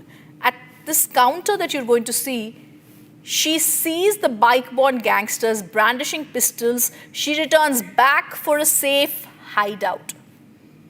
The moment she sees the second bike carrying the gangster crossing her way, she sneaks to see if another bike carrying the gangster is coming, and then she escapes. This tells the story about the law and order situation in the state capital of Bihar. Let me go across to a reaction that's coming in with our editor Prakash of the RJD Shiv Shakti. Before that, a reaction that Paras has done with the director of Paras Hospital. Prakash has done with the director of Paras Hospital. Paras hospital पिछले 13 सालों से आपको पता है कि पटना में चल रहा है और मरीजों की सेवा कर रहा है सर। जो हमारा सिक्योरिटी सिस्टम है वो वैसे ही तत्पर रोज़ काम कर रहा है जो पिछले 13 सालों से करता है। ये एक जो घटना घटी है कल, जो अपन सब लोग इसके बारे में बात कर रहे हैं, ये बहुत ही अनफॉर्चुनेट है सर, जिसके बारे में किसी ने नहीं सोचा होगा। हम डिस्ट्रिक्ट एडमिशन का, पटना पुलिस का और सब लोगों का धन्यवाद देना चाहता हूँ कि उन्होंने हॉस्पिटल में आए हुए मरीजों का और जो मरीज़ थे या जो स्टाफ था और जो पूरा जो ये वाक़या हुआ उसके अंदर पूरा सपोर्ट किया और उन्होंने बहुत अच्छे से इसका निर्वाह किया। कोई भी अपराधी आके किसी को भी मार के चला जा सकता है। देखिए सर, कैसा है कि फिर मैं बता रहा हूँ कि हमारे, तो मैं फिर बोल रहा हूँ कि हॉस्पिटल में आने वाला हर आदमी अंडर होता है तो वो एक अपना एम लेके आता है कि अपना इलाज कराना है या अपने परिजनों का इलाज करना है।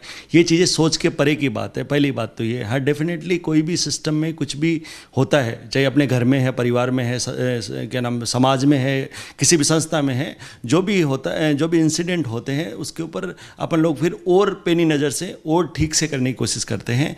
उसी का एक प्रोसेस चलता है, डेफिनेटली वो हम भी करेंगे। सीसीटीवी फुटेजेस जितने हैं पुलिस ले गई है, पुलिस को आप लोग सहयोग किस तरीके से? तरह से मेरा सहयोग पूरी तरह से, या पारस हॉस्पिटल का सहयोग पूरी तरह से पुलिस को है। जो उनको जो जानकारी चाहिए, जैसे चाहिए, हम लोगों ने अभी तक उनको अपलोड कराई और कराएंगे, और उनको जितनी जानकारी चाहिए सब उपलब्ध कराई जाएगी। आपने अपने किसी स्टाफ पर एक्शन लिया है?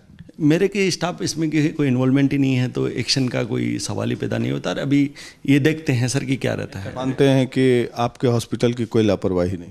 सर ऐसे कहना, अभी तक मेरे को नहीं लगता कि कोई लापरवाही है।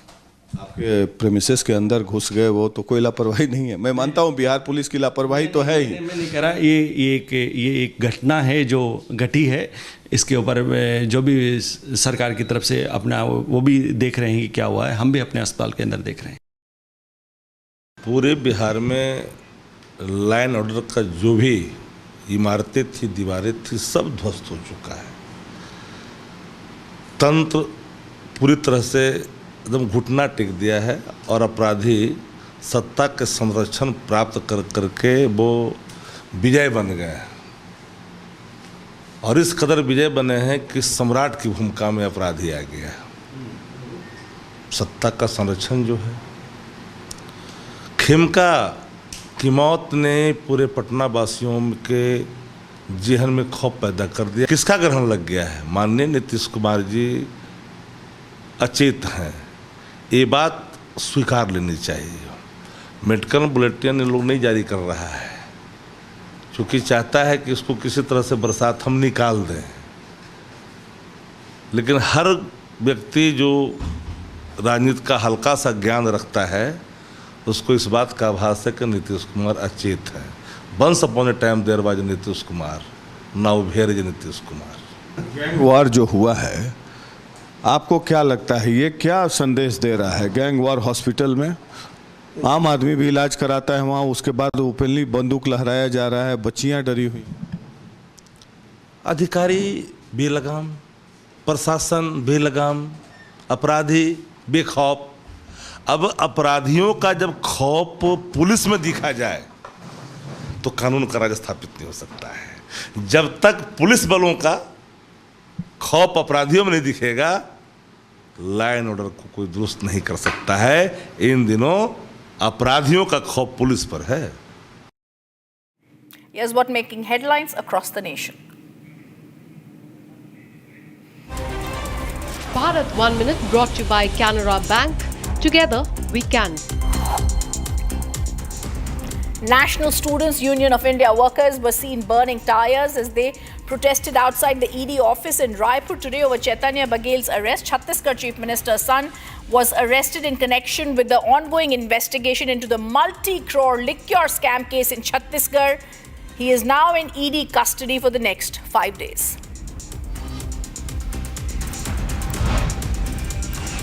Incessant rainfall over the past few days has left Rajasthan's Ajmer marooned, disrupting daily lives.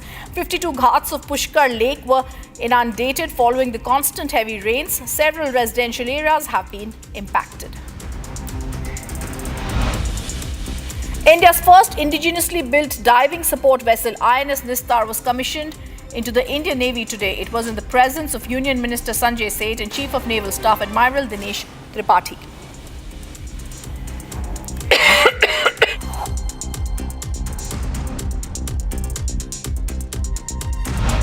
A high-level meeting was held at the Delhi Police headquarters regarding the security in Delhi. The meeting was attended by Delhi Police, NSG, other central agencies. Mock drills were conducted at 10 different locations across Delhi on Thursday.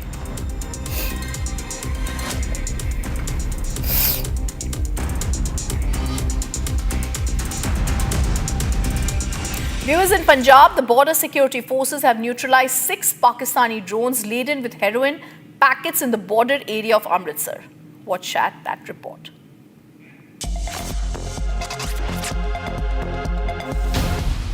In a major crackdown against narco-terror in Punjab, the border security forces have neutralized 6 Pakistani drones and recovered 4 packets of suspected heroin in the border area of Amritsar. The BSF troops on duty intercepted successive drone intrusion at the Amritsar border. In the operations, the border security forces recovered 6 DJI Mavic 3 classic drones and 2.3 kgs of heroin. Responding quickly, the technical countermeasures deployed on the border were activated, which flawlessly neutralized every narco drone coming from the Pakistan side. Border Security Force has launched a massive crackdown on the Pakistani attempt to push in drones into the Indian territory, and in an overnight operation with its anti-drone capabilities, BSF in the Punjab international border has brought down 6 Pakistani drones that were trying to sneak in to drop narcotics into the Indian territory. 6 DJI 3 Mavic drones along with 2 kilogram heroin has been recovered, the international market worth of which is more than 10 crore rupees. The recoveries have been made from the Pulmora village of the Amritsar international border, along with the Rodawala, Khurd and also Tanoi Kala village of the Amritsar. This operation was launched after the interception of the Pakistan launching drones into the Indian territory to drop these consignments of the narcotics into Indian territory. These packets of heroin that have been recovered from 3 different locations along with the drones were tied with the drones and have been packed to be delivered to the couriers. But before it could reach the couriers, they were intercepted by the anti-drone systems that have been put in place on the international border by the Border Security Force, and one by one, 6 drones have been recovered by the Border Security Force, and now the intensified operations are underway in the area as Pakistan launches a major drone dropping strike. India has decimated that completely.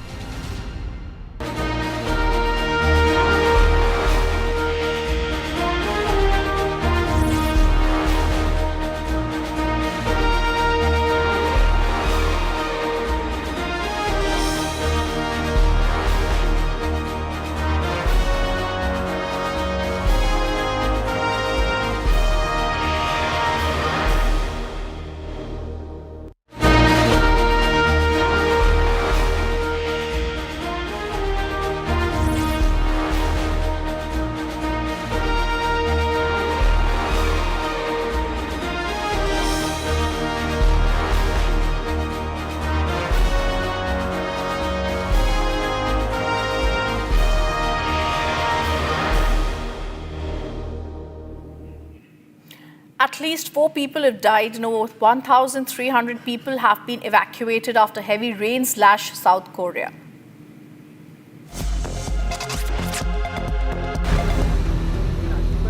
At least 4 people have died and over 1,300 people evacuated after heavy rains lashed South Korea.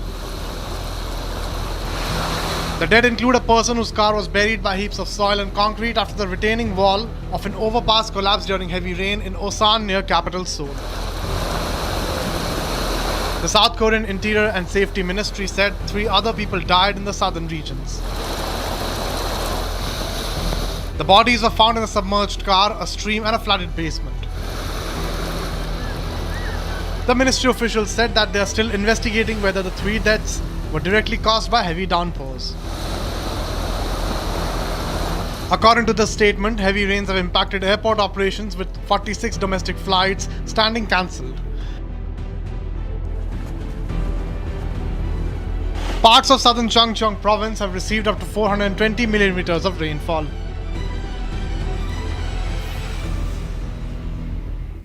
And coming up after a short break, we're going to get you more details on the United States' big move. It declares the Resistance Front, now outfit behind the Pahalgam attack, to be a foreign terrorist organization. India hails this move. And also coming up, Raipur court sends ex-Chhattisgarh Chief Minister Bhupesh Baghel's son Chaitanya Baghel to 5-day ED custody in the big multi-crore liquor scam case.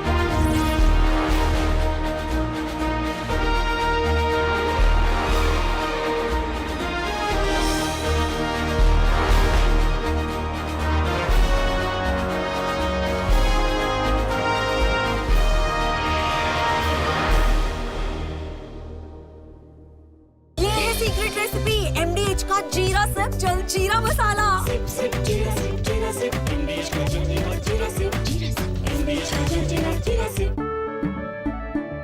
केसरिया से मन जोगी हुआ रे दिल झूमे देखो मतवारा हुआ रे केसरिया से मन जोगी हर पल मनाओ केसरी त्योहार। विमल, बोलो जुबान केसरी।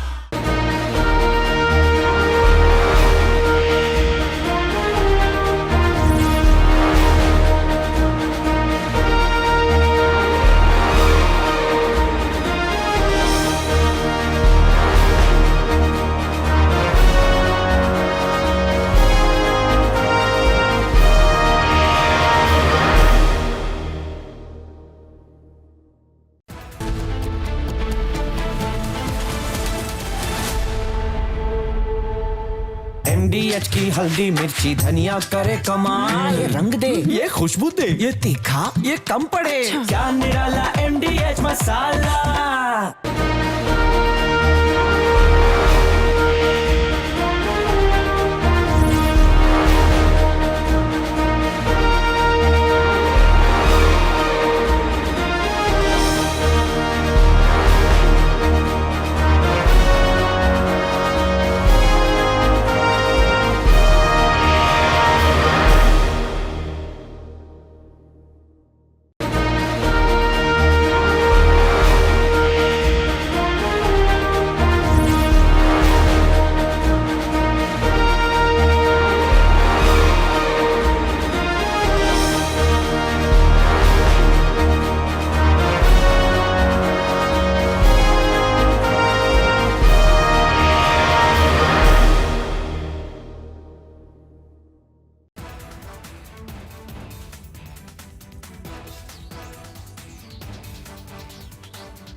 पश्चिम बंगाल एक समय में भारत के विकास का केंद्र हुआ करता था।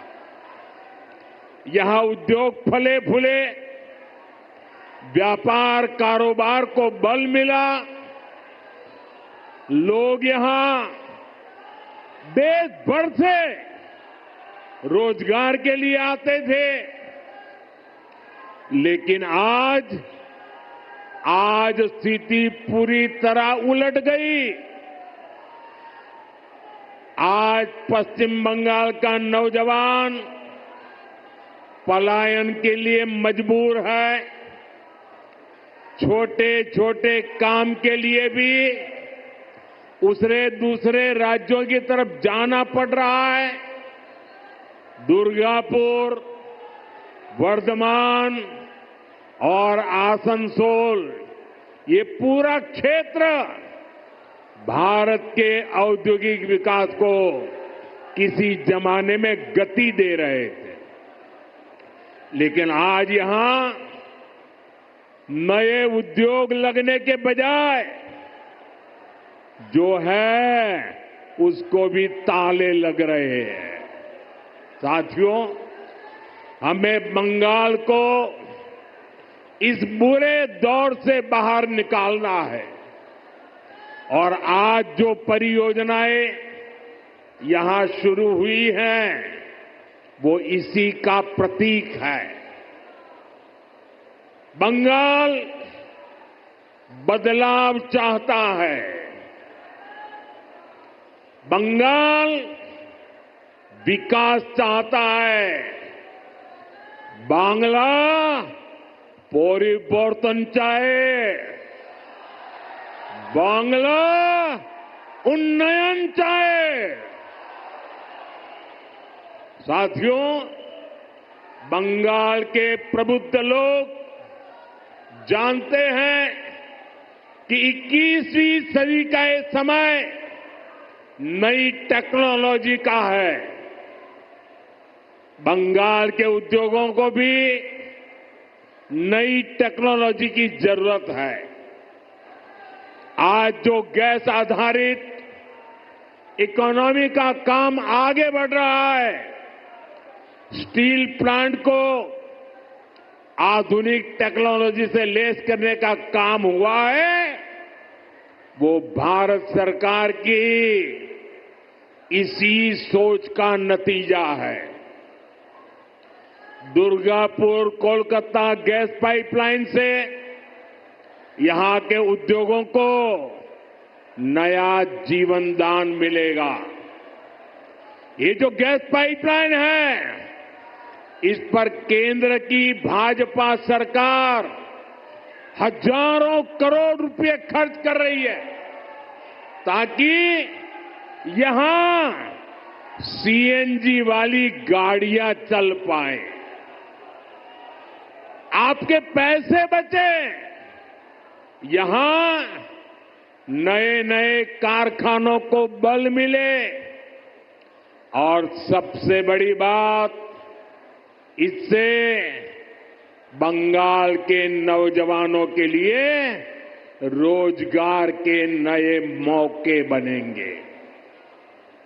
साथियों, आजादी के अनेक दशकों तक पश्चिम बंगाल के लाखों परिवारों के लिए गैस कनेक्शन एक सपना था। बीते सालों में ऐसे परिवारों को गैस कनेक्शन मिला।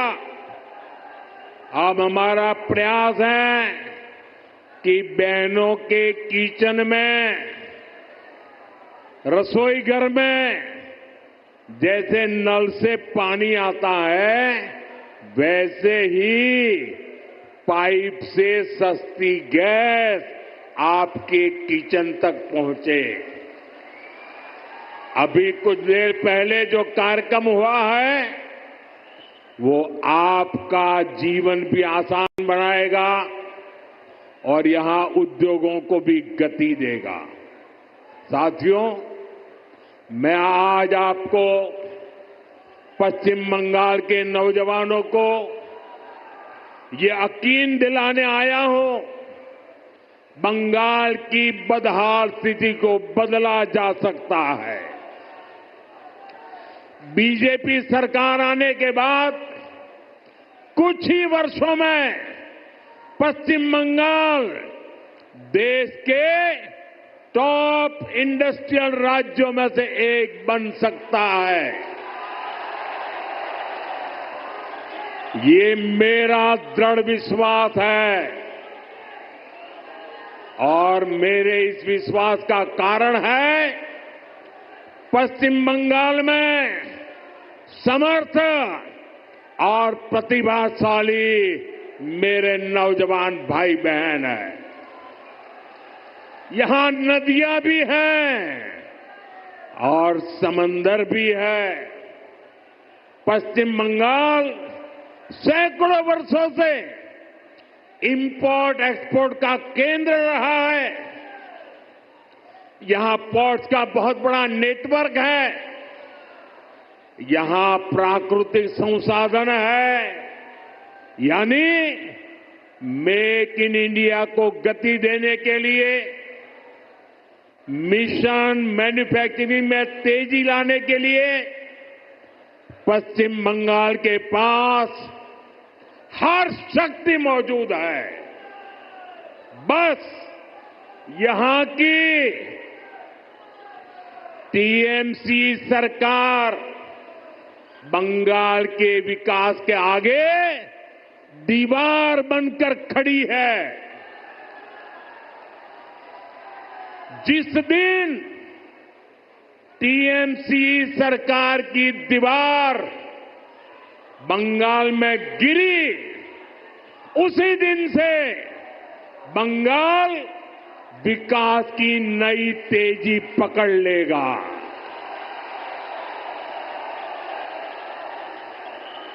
टीएमसी की सरकार जाएगी तभी असली परिवर्तन आएगा।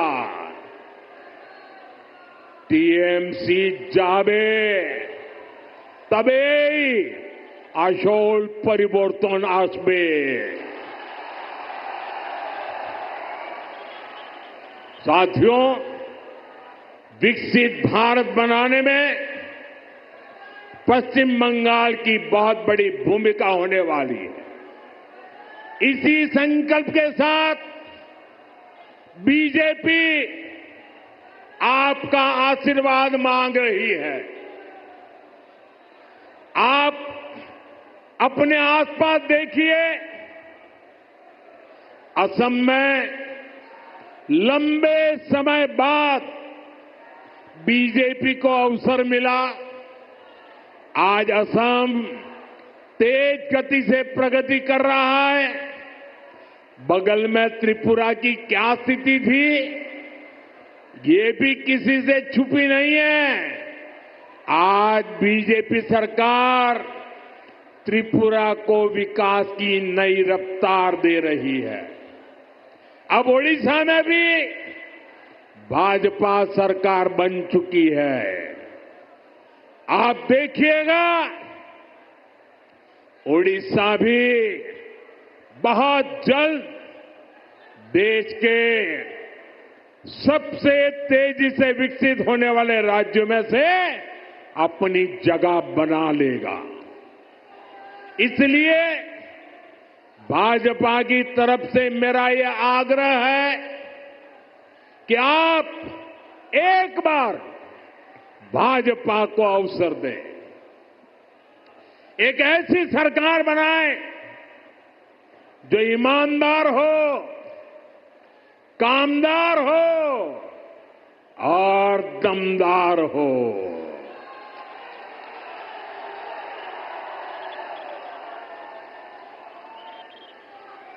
বিকশিত বাংলার মোদির গ্যারান্টি,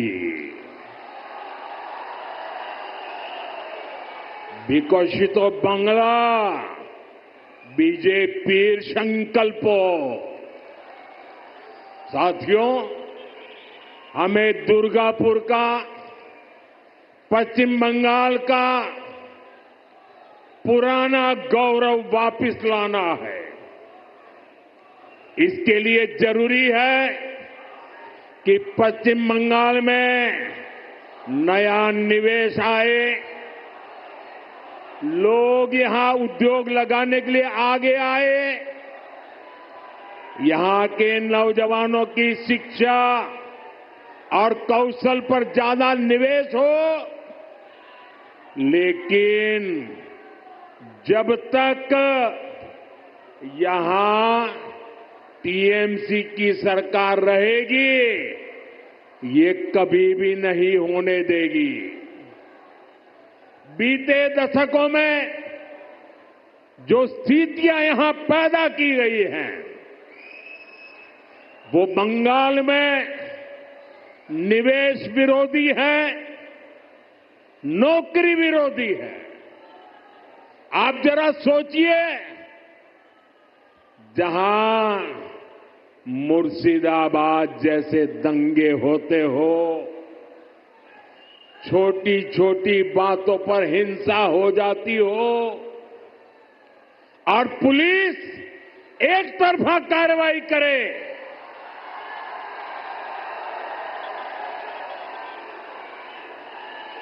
जहां न्याय की कोई उम्मीद ना हो, वहां कोई कैसे निवेश कर सकता है?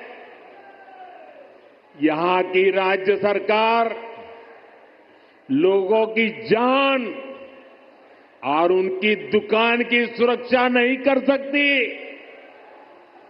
तो निवेशकों को भी चिंता होती है।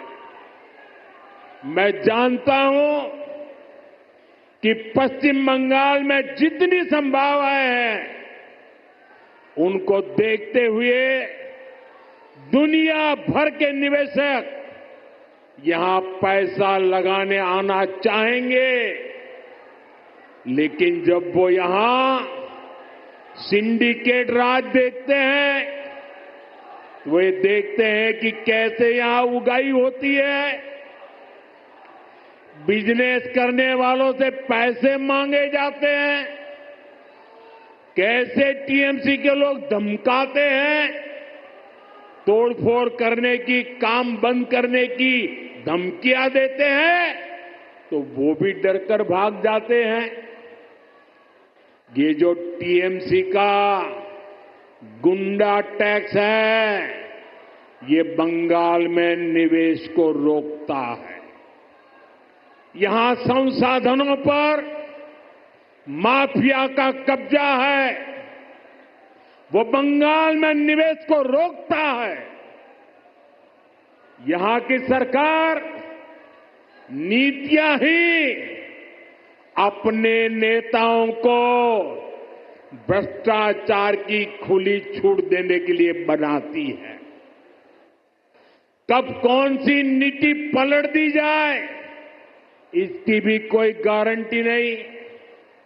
यही कारण है कि टीएमसी के राज में सैकड़ों कंपनियां पश्चिम बंगाल छोड़ चुकी है।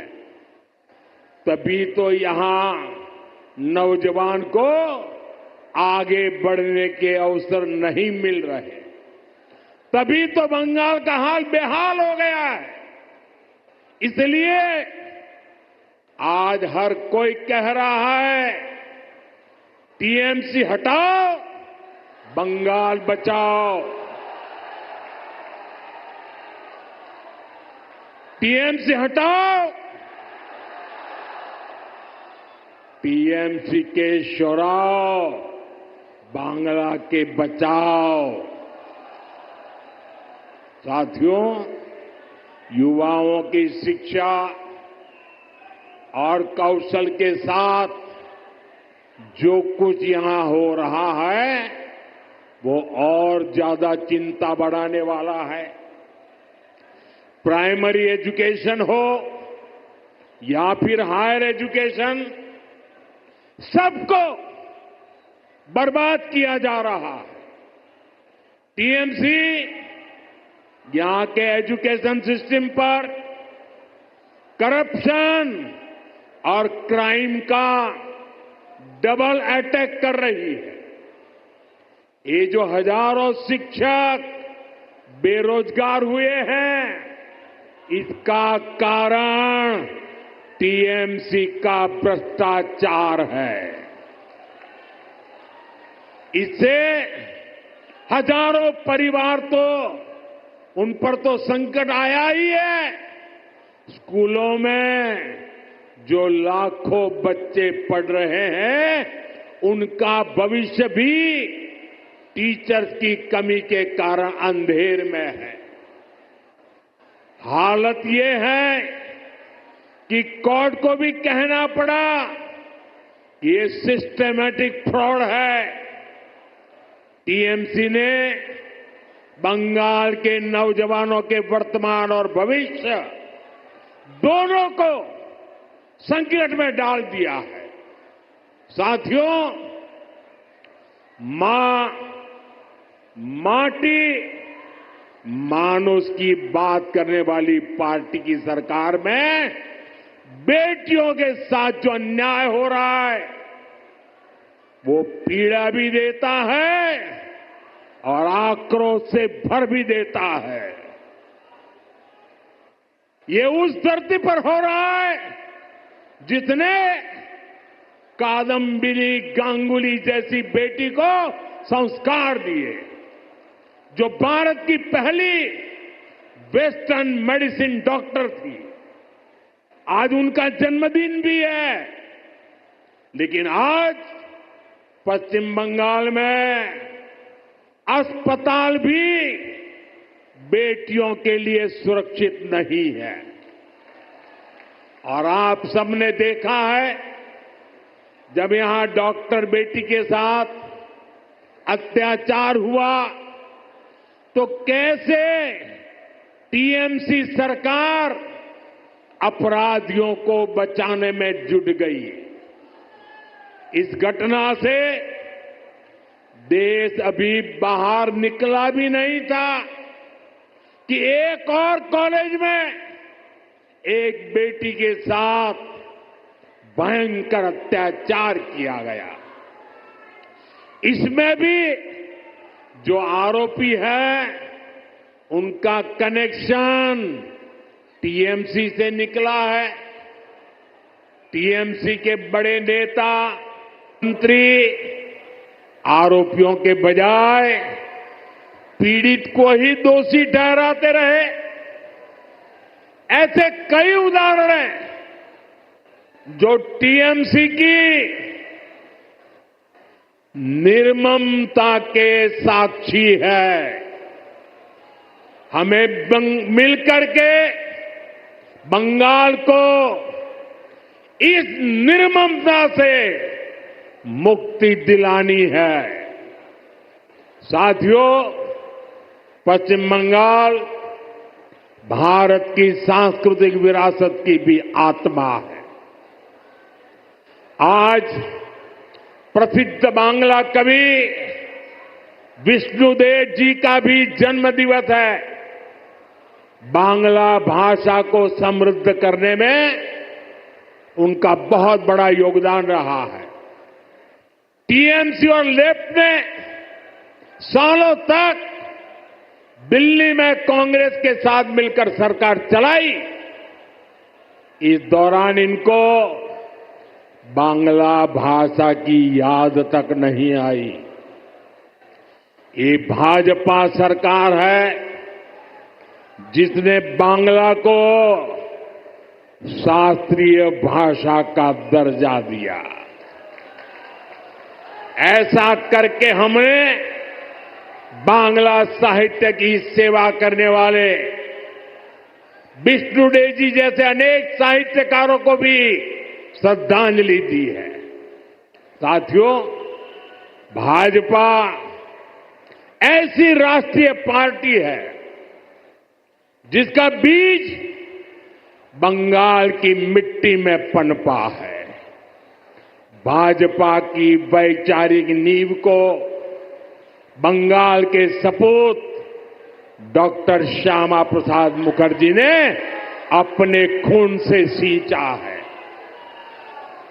डॉक्टर मुखर्जी ने एक देश एक संविधान का जो सपना देखा, वही भाजपा का संकल्प बना और उसे हमने पूरा करके भी दिखाया। भाजपा बांग्ला भाषा को प्रेरणा, परंपरा और पहचान का माध्यम मानती है। भाजपा के लिए बांग्ला अस्मिता सर्वोपरि है। देश में जहां भी भाजपा है वहां बांग्ला का सम्मान है, पश्चिम बंगाल के लोगों का सम्मान है। लेकिन यहां पश्चिम बंगाल में क्या हो रहा है? यहां टीएमसी ने अपने स्वार्थ में पश्चिम बंगाल की पहचान को भी दांव पर लगा दिया है। इसके लिए यहां घुसपैठ को बढ़ावा दिया जा रहा है। घुसपैठियों के फर्जी कागज बनाए जा रहे हैं। इसका एक पूरा इकोसिस्टम यहां डेवलप किया गया है। ये पश्चिम बंगाल की देश की सुरक्षा के लिए खतरा है। ये बांग्ला संस्कृति के लिए खतरा है। लेकिन तुष्टीकरण के लिए टीएमसी हर हद पार कर रही है। आज जब देश के सामने टीएमसी की साजिशें उजागर हो गई है, तो उसने घुसपैठियों के पक्ष में नई मुहिम शुरू कर दी है। ये देश के संविधान को,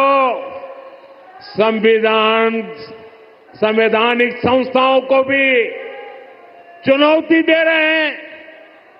टीएमसी अब उनके समर्थन में खुलकर उतर आई है।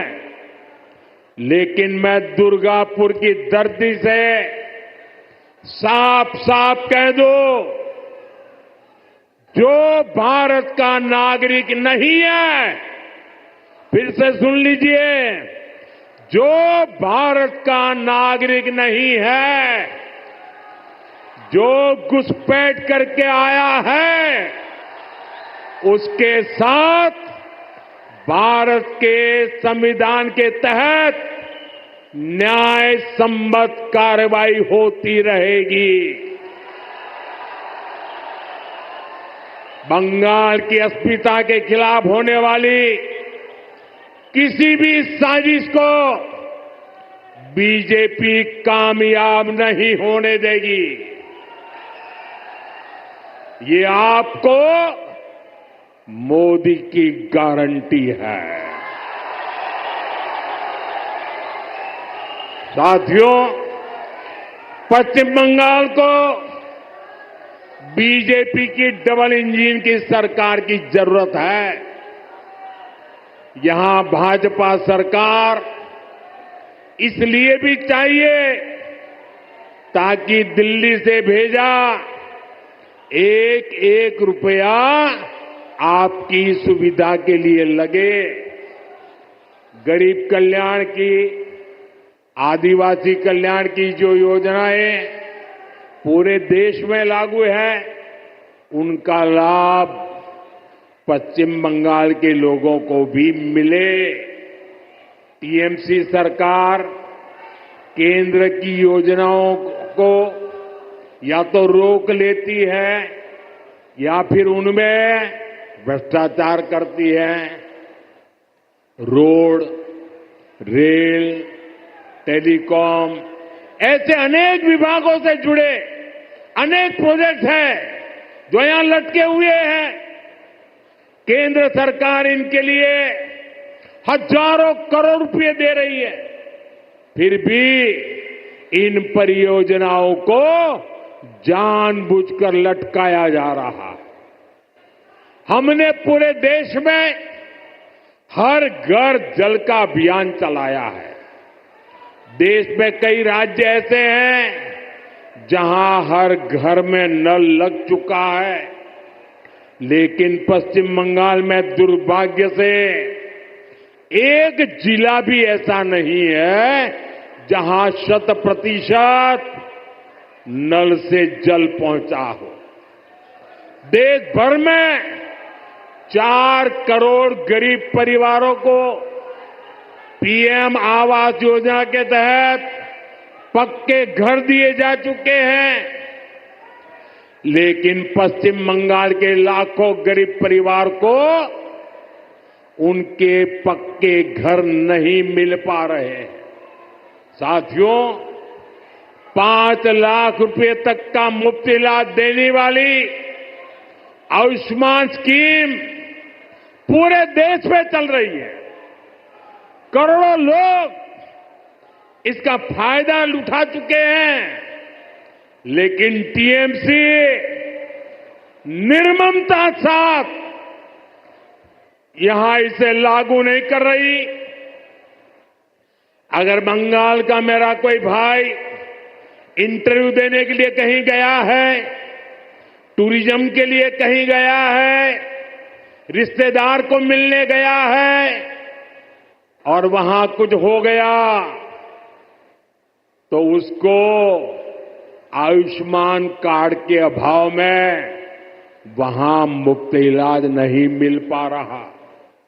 साथियों, गरीब हो या आदिवासी, अपनी राजनीति के लिए टीएमसी सभी को वंचित कर रही है। केंद्र की ऐसी कई योजना है जिनको टीएमसी ने यहां रोक रखा है। भाजपा सरकार बनते ही इन सभी योजनाओं का फायदा पश्चिम बंगाल के हर परिवार को मिलेगा, ये मोदी की गारंटी है। साथियों, भाजपा बंगाल को संकट से बाहर निकालने के लिए प्रतिबद्ध है। बंगाल को माफिया नहीं, काबिल शिक्षक चाहिए।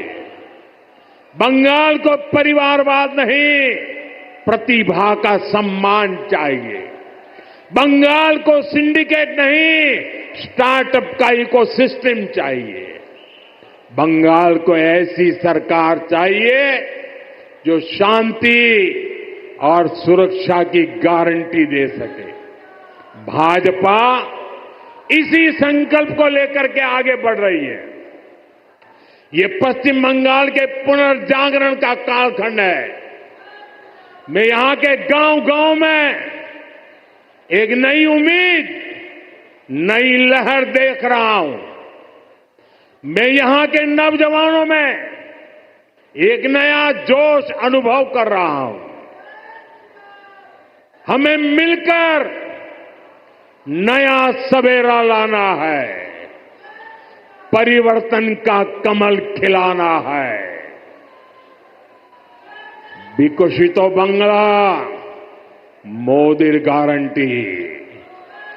एक बार फिर आप सभी का इतनी बड़ी संख्या में आशीर्वाद देने के लिए मैं आभार व्यक्त करता हूं। मेरे साथ बोलिए, भारत माता की। दोनों मुट्ठी बंद करके पूरी ताकत से बोलिए, भारत माता की, भारत माता की। वंदे वंदे वंदे वंदे वंदे वंदे वंदे। बहुत बहुत धन्यवाद।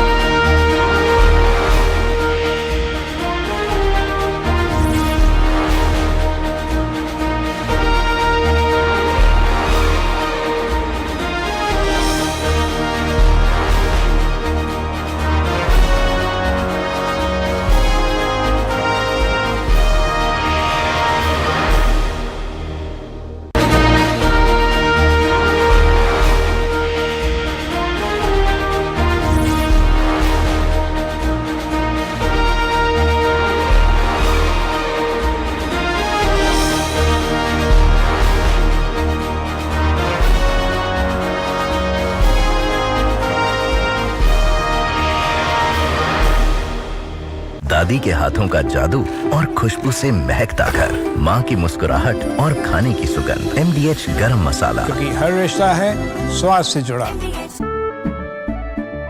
केसरिया से मन जोगी हुआ रे, दिल झूमे देखो मतवारा हुआ रे। केसरिया से मन जोगी हुआ। हर पल मनाओ केसरी त्योहार। विमल, बोलो जुबान Kesari.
first major global slap on Pak-sponsored TRF.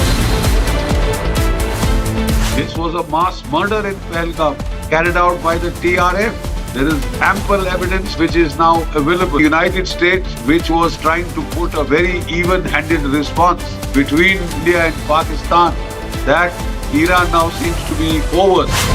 Pakistan terror proxy, now world's problem. Debating tonight at 8 p.m.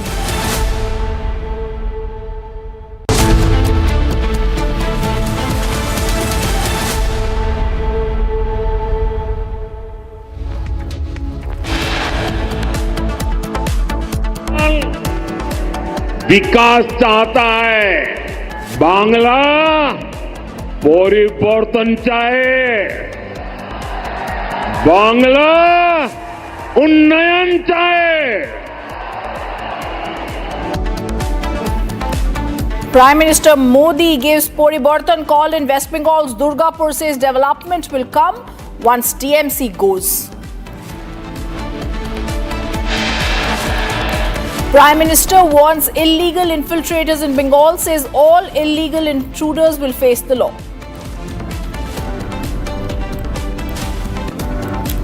NCP SP MLA Rohit Pawar gets into a heated argument with police officers at Mumbai's Azad Maidan police station.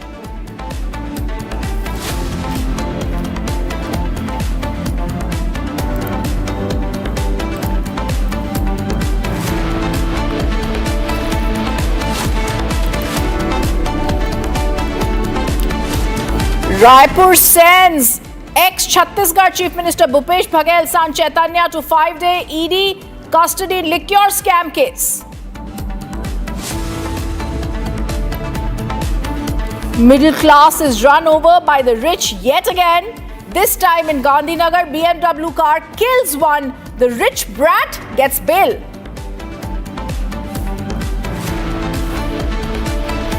US declares the Resistance Front outfit behind the Pahalgam attack as foreign terrorist organization. India hails the move.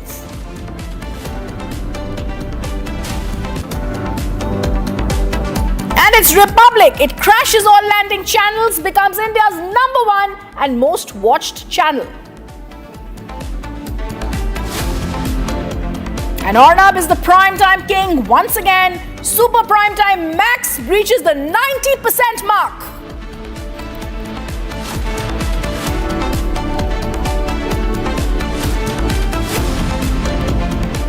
Good evening, welcome to Republic. I'm Ridhima. Top focus today, viewers.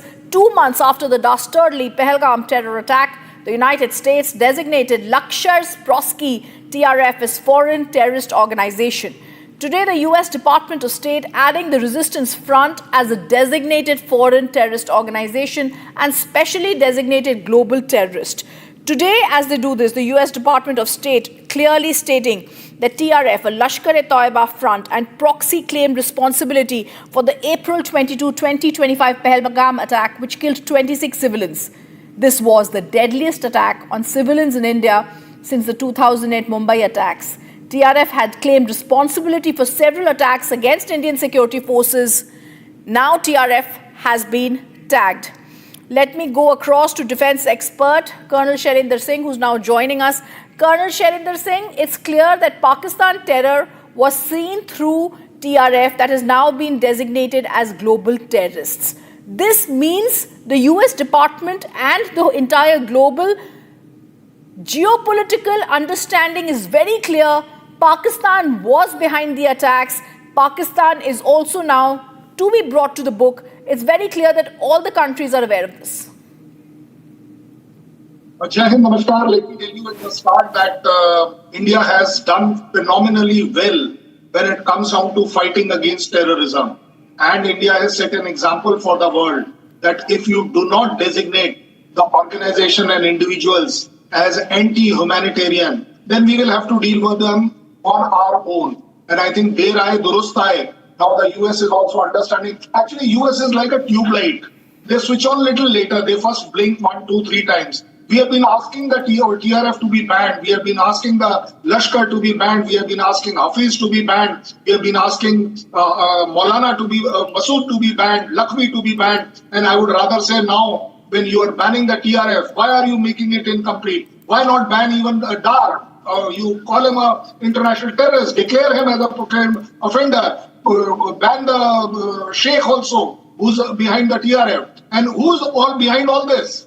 Who's the one who started claiming in UN that the TRF is not behind the Pahalgam? That country needs to be pinpointed. And that country is obviously to the world, Pakistan. Pakistan ministers have openly said that yes, we could with great difficulty take out the name of TRF when it came down to condemnation at the United Nations level. Today the UN, world and specifically US is realizing that India's fight is not against any one country, but it is against terrorism. And anybody, this is our new declaration, this is our new resolve, that anybody who is supporting that terrorism is going to pay for it, and we will make sure that you definitely pay for it, Pakistan. Now, today onwards, any organizational man of TRF, anything to do with TRF, we will be at a liberty that in our continued Operation Sindoor, which has been put only for a small temporary halt, will continue and we will fight, we will strike at will whenever, wherever we find such anti-national, anti-humanitarian people are there. Beware Pakistan, we are coming. All right. Thank you, Colonel Shailendra Singh, for giving us that update, because this is something we're also going to be asking strong questions to Pakistan on. Pakistan's Deputy Prime Minister Ishaq Dar acknowledged support for TRF, a proxy group, while trying to get its name removed from a UNSC statement. Watch that admission. Jammu and Kashmir में एक forum बना जिसका नाम है the resistance forum, और उस पे उसको कंडेम किया गया, उसको जिम्मेदार ठहराया गया उस प्रेस रिलीज में। तो मुझे आई, मैंने देखा, मैंने कहा ये एक्सेप्टेबल नहीं। पहलगाम के साथ आपको लिखना पड़ेगा जम्मू एंड कश्मीर। मुझे बड़े बड़े कैपिटल से कॉलें आई कि देखे इस वक्त मैं कही नथिंग डूइंग, ये नहीं हो सकता, पाकिस्तान विल नॉट एक्सेप्ट। वो कहते आप पे ब्लेम आएगा, प्रेस रिलीज नहीं हुई, इतना बड़ा वाकया हुआ, आपके जावर एक्सप्रेस भी फ्री ये आई थी, कंडेमनेशन की, टेररिस्ट एक्टिविटी को कंडेम किया गया था। मैंने कहा ये ready, but please you have to put in Jammu and Kashmir and have to delete this TRF.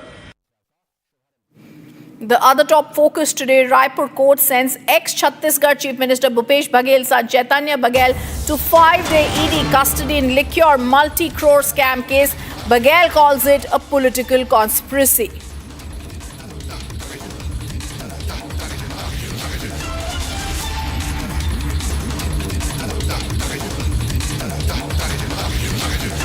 घर में ईडी का छापा पड़ा, 15 दिन बाद 26 मार्च को सीबीआई का छापा डाला, और 10 मार्च से लेके आज 18 जुलाई जब मेरे लड़के का जन्मदिन है, उस दिन तक के एक भी नोटिस नहीं, कोई पूछताछ नहीं, और आज सीधी गिरफ्तारी।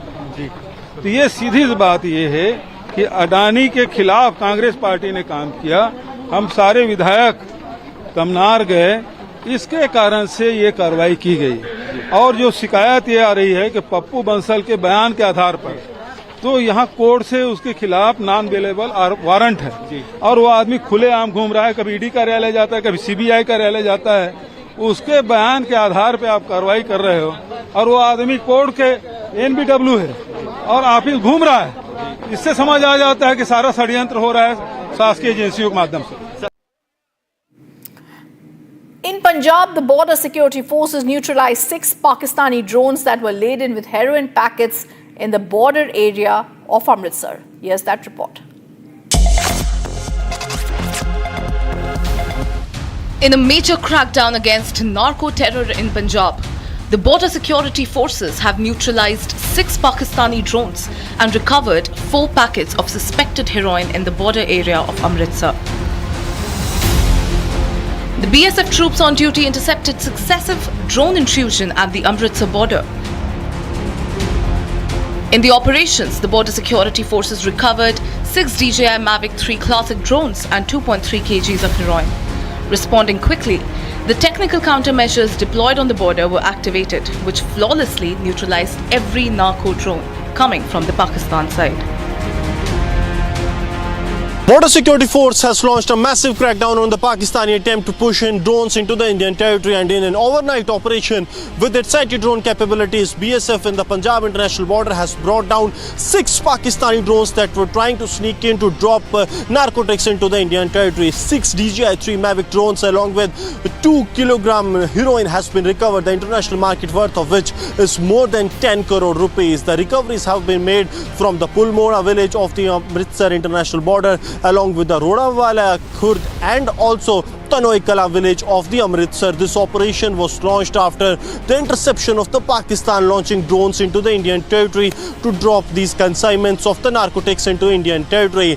These packets of heroin that have been recovered from 3 different locations along with the drones were tied with the drones and have been packed to be delivered to the couriers. But before it could reach the couriers, they were intercepted by the anti-drone systems that have been put in place on the international border by the Border Security Force, and one by one 6 drones have been recovered by the Border Security Force, and now the intensified operations are underway in the area. As Pakistan launches a major drone dropping strike, India has decimated that completely. The Supreme Court stepped in on a high-stakes international custody battle, ordering the Delhi police to trace a missing Russian woman, Victoria Basu, and her 4.5-year-old son. The woman disappeared on July 7th, and her estranged husband, Kolkata-based Saket Basu, fears she may have fled the country. The top court directed the centre to issue a lookout circular, asked the Delhi Police Commissioner to submit a status report by 2 p.m. on Friday, July 18th, today, and a bench of Justice Suryakant and Bakchi also directed the Russian embassy to fully cooperate with the investigation. You had custody of your son, but then the time when your wife was supposed to return with your son, she did not. Yeah. What exactly happened? So, on 4th of July, I saw her taking luggages and entering Russian embassy. But she stayed there for some time, but when she came back, she had no luggages, and I also have proof of that. And what happened to that luggage, and why was she carrying luggages inside Russian embassy? That is one of the questions that people would be asking, number one. And on Russian embassy today, they have said that on 5th also she went, which I am not aware of, but if they are saying she must have gone there on 5th. On 7th morning, 7th of July, I handed my son over as per Supreme Court order, and 8:33 a.m. it was the time when I handed him over to her. She took my son away. My son was waving me goodbye. I also recorded the video. I have it with me right now, and that was the last time I saw my son, and I have not seen my son ever since. So now that you've approached the Supreme Court, what kind of relief are you expecting from them? I see. There are fringe elements everywhere. There are fringe elements in India. There are fringe elements in Russia. So she must have taken support of some fringe elements within the Russian embassy. So I do not care what the Russian government. I have nothing against Russia or the Russian government as such. But Russian government knows. If Russian government knows, if they still do not know, they can know. I just want my son back. That's it. And I am a law-abiding citizen of the country. I never broke any law in the country. I do not even have a traffic ticket in my name. So I was complying to Supreme Court order, but she did not. Apart from committing all the crimes, including that of child abuse, she did not comply to Supreme Court order, and now he is a fugitive right now. So when was the last time you saw your son? And if he could hear you right now, do you have any message for him?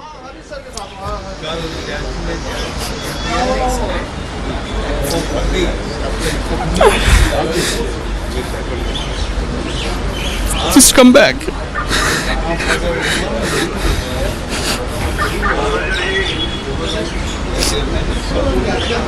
Just come back.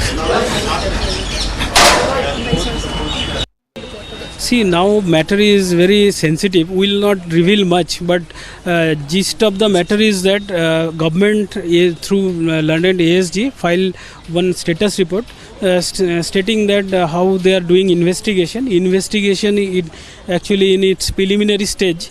So there are certain suspects. We reveal their name. Court already directed them to do proper investigation with regard to those names and do necessary interrogation and do whatever needful to get the investigation done fairly and properly. So in that situation now, ASG further states that as far as their information is concerned, the child has not left India through at least official channel. If not, there is also possibility through not legal, illegal channel or other means. So that will come in investigation. Matter is again kept for Monday. So they will come up with certain other things, I believe. Just last question before I let you go. Can you walk us through the custody arrangement before the woman actually went away with the child? Previous custody arrangement you are talking about. Previous custody arrangement which was actually operative for almost 2 years. That was 20 hours out of 24 hours with the father and 4 hours with the mother. So this is a peculiar case where considering facts and her previous conduct and association, court granted this kind of arrangement 20 hours with the father, because father was always good for child's welfare in this matter. And but last date court giving them an opportunity, that they said that we will change ourselves. Court wanted to give them an opportunity, so that arrangement was changed and they actually took undue advantage of that. That arrangement, change arrangement is 3 days with the mother and 4 days with the father. So when after 2-3 weeks actually, when we dropped the child as per this last arrangement, then child and mother was missing and her phones were also switched off. Then we approached police. Initially police was very reluctant, saying that we can't do. We mention all this in complaint. Thereafter we file appropriate application before Supreme Court for compliance its own order. Then Supreme Court issued notice on that and matter was listed, and now police is doing investigation and other government agencies are also working. So let's see how it goes. Let's take a look at what's making headlines across the nation. Bharat 1 Minute brought to you by Canara Bank. Together we can.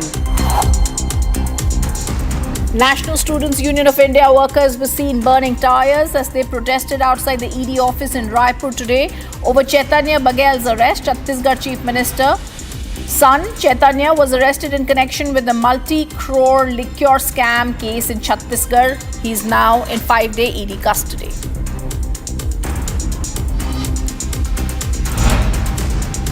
Incessant rainfall over the past few days has left Rajasthan's Ajmer marooned and disrupting daily lives. 52 ghats of Pushkar Lake were inundated following the constant heavy rains. Several residential areas have also been impacted.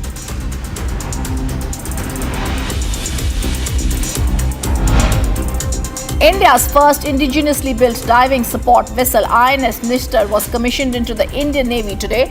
It was in the presence of Union Minister Sanjay Seth and Chief of Naval Staff Admiral Dinesh K. Tripathi. And a high-level meeting was held at the Delhi Police headquarters regarding the security in Delhi. The meeting was attended by Delhi Police, NSG and other central agencies. Mock drills were conducted at 10 different locations across Delhi on Thursday.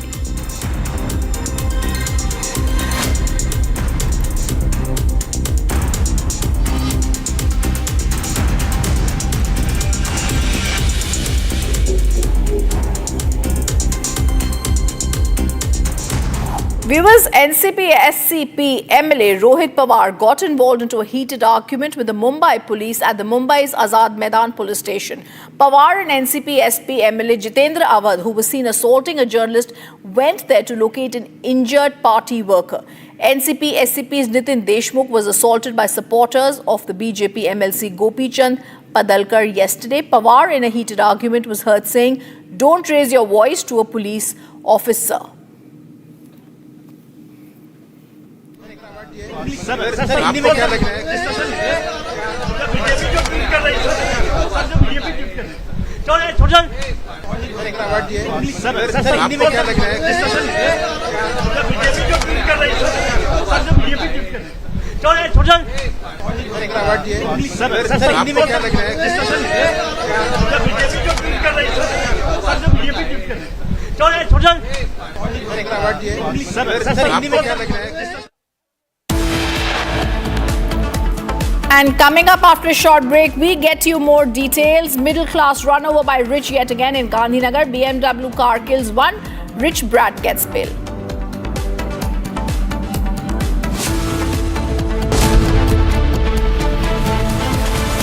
आधे bowl दही में 4 चम्मच MDH चटनी पुदीना मसाला डाला, stir करो, पुदीना चटनी तैयार। MDH चटनी पुदीना मसाला।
छोलिया हो या लोबिया, सफेद चने या काले चने, सब कुछ मजेदार बने।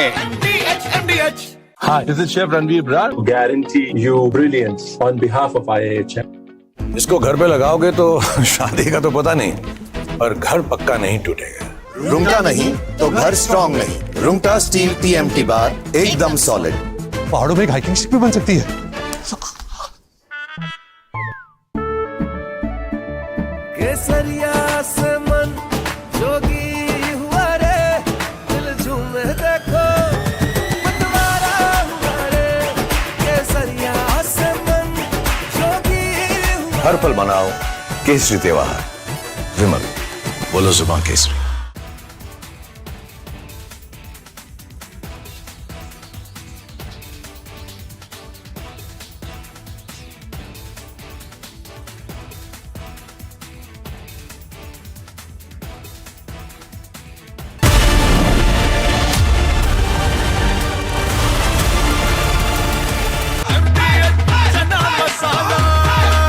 अब छोलिया हो या लोबिया, सफेद चने या काले चने, सब कुछ मजेदार बने।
from Asia's largest news headquarters, setting the agenda for Bharat.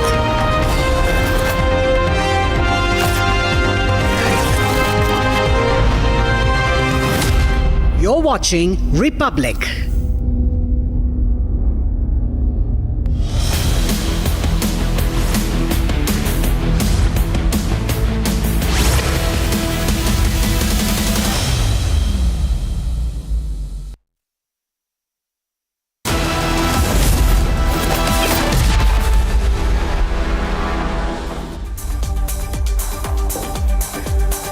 Hello and a very warm welcome viewers. You're watching 6 Stories at 6 with me, Rakhta Mishra. The United States of America has designated the Lashkar Front TRF, the one behind Pahalgam terror attack, a foreign terrorist organization. And this comes just days after President Trump hosted Asim Munir for lunch. It sure is a diplomatic win for India. It's a blow to Pakistan, but what does America's move really mean? Why has US decided to make this move now? We'll tell you that. Also, there is no end to the hit and run cases in the country. Another rich brat, drunk, hits and kills an innocent in Gandhinagar while driving a BMW. He has been now let off, viewers. Stop the luxury murders is Republic TV's campaign. We'll expose the patterns across India. Story number 3 is about the big Atmanirbhar push in defense. Our first indigenously developed deep-sea rescue ship has joined the Indian Navy. Meanwhile, there's lens on the gangs of Bihar now. It's a free run given to criminals. Murderers roam free and fearless. Exclusive footage on Republic TV from the Patna hospital murder. What happened inside and outside. Also on the show, former Chhattisgarh Chief Minister Bhupesh Baghel's son has been arrested by the ED in liquor scam. We'll tell you all that you need to know and the reactions coming in. And finally, the Prime Minister's battle cry in Bengal. He's made a big statement on infiltrators as well. We start with the top story, viewers, on 6 Stories at 6. The United States has accorded the status of foreign terrorist organization and especially designated global terrorist to TRF, a proxy of the Pakistan-based terror outfit Lashkar-e-Taiba. Now, the same group had claimed responsibility for the killing of 26 people, triggering the four-day military escalation between India and Pakistan. And the US noted that this was the deadliest civilian attack in India since the 2008 Mumbai attacks carried out by the Lashkar-e-Taiba. India has expressed its appreciation for the US Department of State decision, calling it as a significant step in the global fight against terrorism.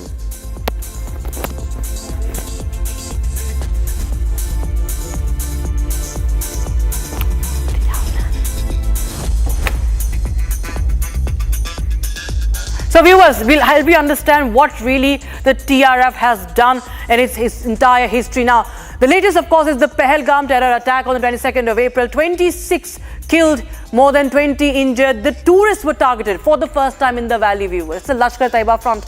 Now, mass shooting happened with M4s and AK-47s. We can quickly move to with the graphics.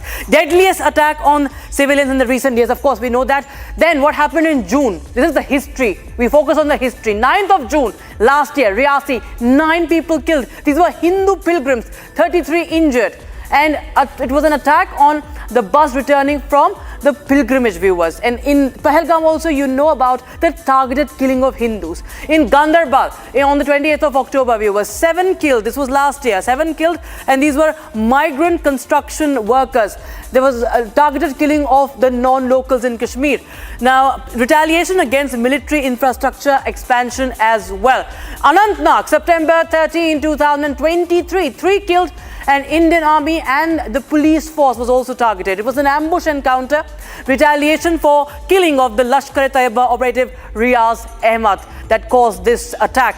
Bandipora, 2020, 8th of July, 3 killed, a BJP leader and the family was also targeted in here. He was shot at home, and TRF had called them political stooges, viewers.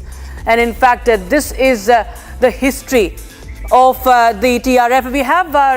We have former Ambassador Veena Sikri joining us on the broadcast. Ma'am, thanks so much for joining us on Republic TV. Ma'am, I want to understand from you, the timing, of course, is very pertinent to understand about US move. 2 things here. Donald Trump wants Nobel Prize. he hosts Asim Munir, and then he gets the nomination. Then there are trade talks happening with India, and we see that finally, after years, United States wakes up to what TRF has been doing. For the past 5 to 6 years, it has been operating.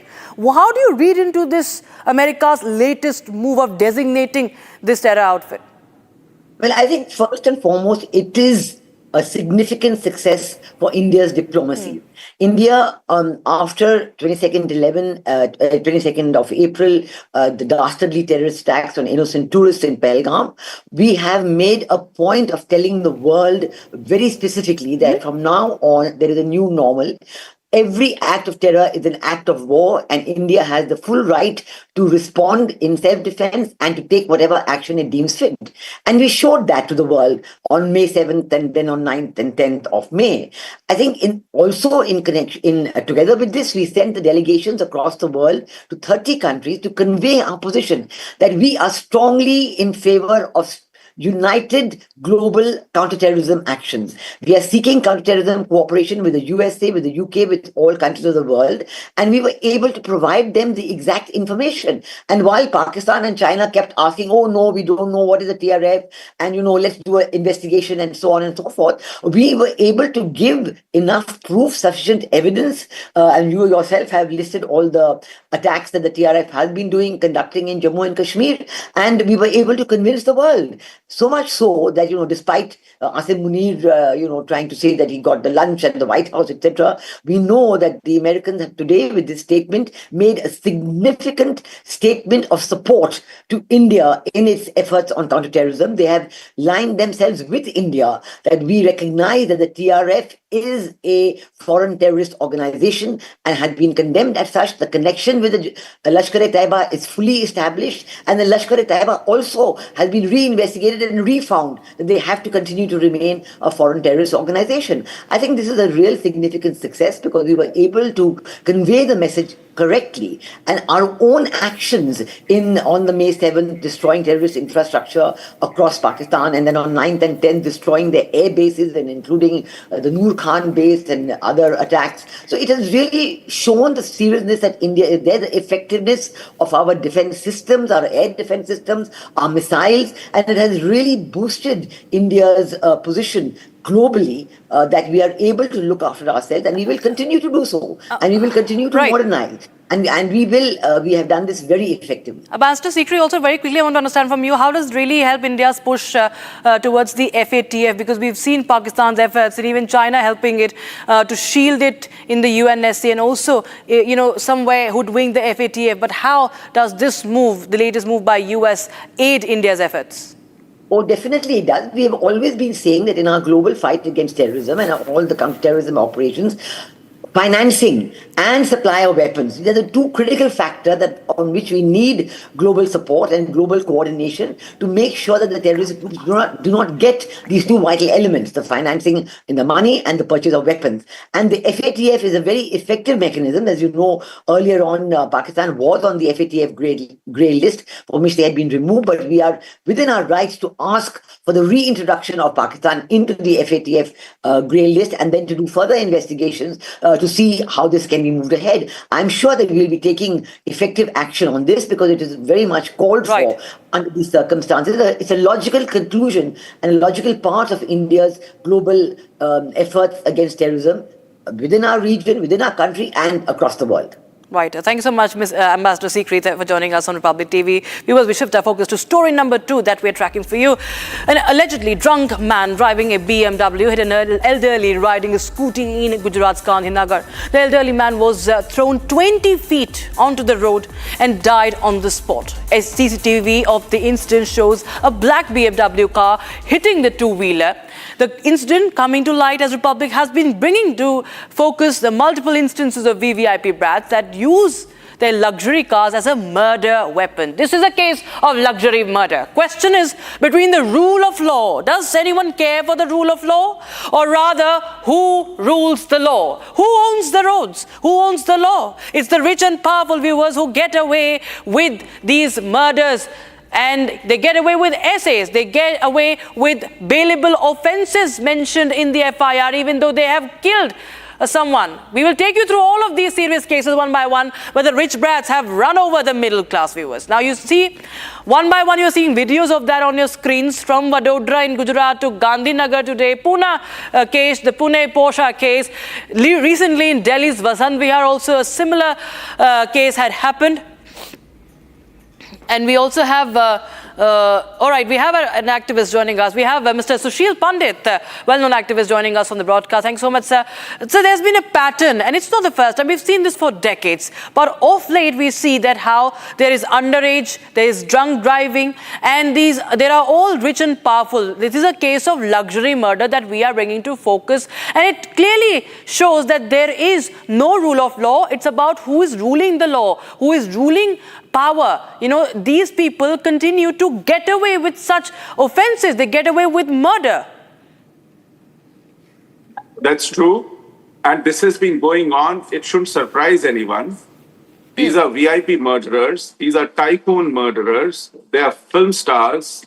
They are celebrities and who's who commit such crimes with impunity and get away with it because our law enforcement, our crime and punishment system, our criminal justice system has broken. It's been broken for ages. These BMWs and such vehicles, SUVs, overnight become trucks. And victims actually become the reason for their plight. It is victim bashing at best when this comes to, in fact, punishing the actual criminals. We've had a case of collusion in Delhi between the prosecutor and the defensive lawyer. Yes. Supreme Court had to intervene and punish the defending lawyer because there were sting operations of collusion between the prosecutor and the defense lawyer. So such is the case. And this is case after case after case where rich brats get away with murder. Rich brats, and because there is no exemplary punishment, because you don't make an example out of such flagrant violation, these cases continue with impunity. Others don't get to learn a lesson, and they feel that they can get away with it because they have expensive lawyers by their side. Yes. They have pliable judges and a criminal justice system that just doesn't work. You have under trials languishing in jails for decades. But you have such rich, spoiled brats who get away with a murder without spending even a day. Yes, sir. They get a bail overnight, and then they fight cases with tons of money they have at their disposal. Yeah, right, sir. This needs to be checked. Yes, sir, absolutely, of course. And the victim's family continue. They have lost their loved ones and they have no hopes, it seems, now for the justice. Also, thanks so much, Mr. Pandit, for joining us, Republic TV viewers. We shift our focus to story number 3 now. In a major boost to India's maritime prowess, the Indian Navy commissioned the INS Nistar, a first fully indigenous diving support vessel with world-class submarine rescue, deep-sea diving and training capabilities. The vessel can perform diving salvage operations up to a depth of 300 meters, with INS Nistar boasting of capabilities exclusive to only a few navies worldwide. The induction sets a great diplomatic leverage for India. So let us just help you understand the significance of the Nistar. Now, viewers, it's the first fully indigenous diving support vessel, and it's of course a strategic leap in submarine rescue. Rescue operations have been in the news of late as well. Rescues submarines from depths up to 1,000 meters, and it's a deep submergence. It has a deep submergence rescue vehicle, and the saturation diving is up to 300 meters. These are the important factors why it's important. Side diving also is a feature up to 75 meters. It allows side diving also, and it's equipped with the side scan sonar. That is again very important as far as the rescue operation is concerned. It includes an ICU, an OT, an operation theater also, and decompression chamber as well. And it can continue for more than 60 days of sea operations. So there is a longevity also. If there is any operation that continues for longer time,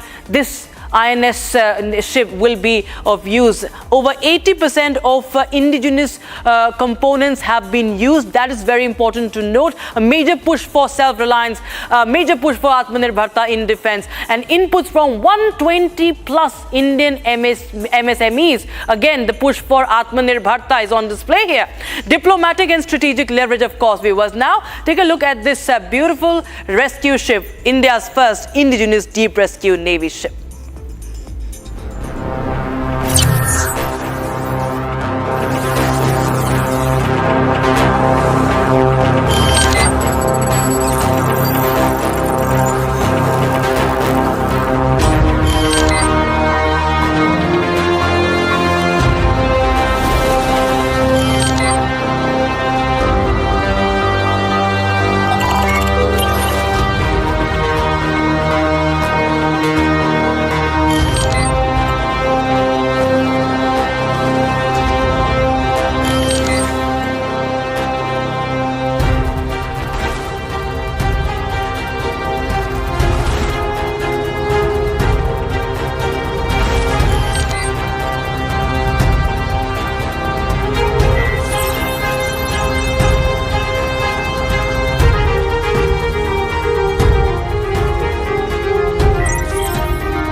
And viewers, Bihar's capital Patna is turning into a crime capital.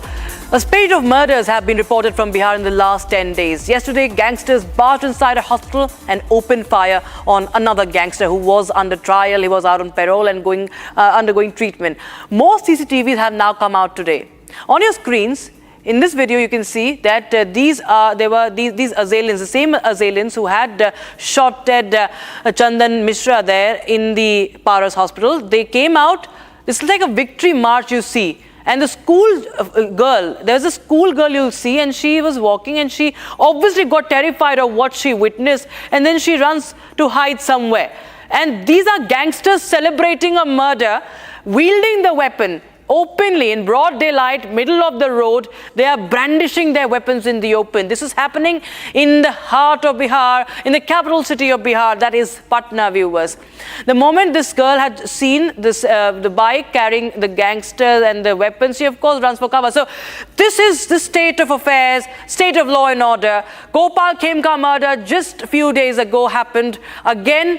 There is there's a mystery that still looms, and the police is busy shifting blames on why this is happening, not taking responsibility, but blaming it on farmers, saying that the farmers are idle during the rainy season, and that's why there's a rise in the case of crimes. Prakash Singh joins us on the phone line from Prakash. Well, we see this CCTV footage that has come out, and we see that these assailants, first they in a mafia style, they enter the hospital. We can play out all the visuals from the hospital also.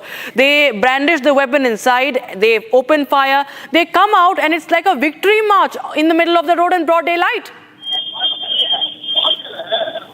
Well, yes, it was the kind of visuals that have come out yesterday and today. Yesterday there were 5 to 6 people entering inside the 5 to 6 people entering inside the corridor of the hospital with openly displaying pistols in their hand, enter the room 209, shot him dead. Chandan Mishra, who was also a notorious criminal, 25 cases on his head of murder and other criminal charges. And now today we got the CCTV footage in which we can see, one, that all the 5-6 criminals assembled at one place. They made the plan and they entered inside the hospital. The second CCTV video showed that after the shootout, they were celebrating on the road, brandishing pistol open in the air with 3 miscreants on one bike each. 2 bikes were there, and we can also see a girl who was terror-stricken.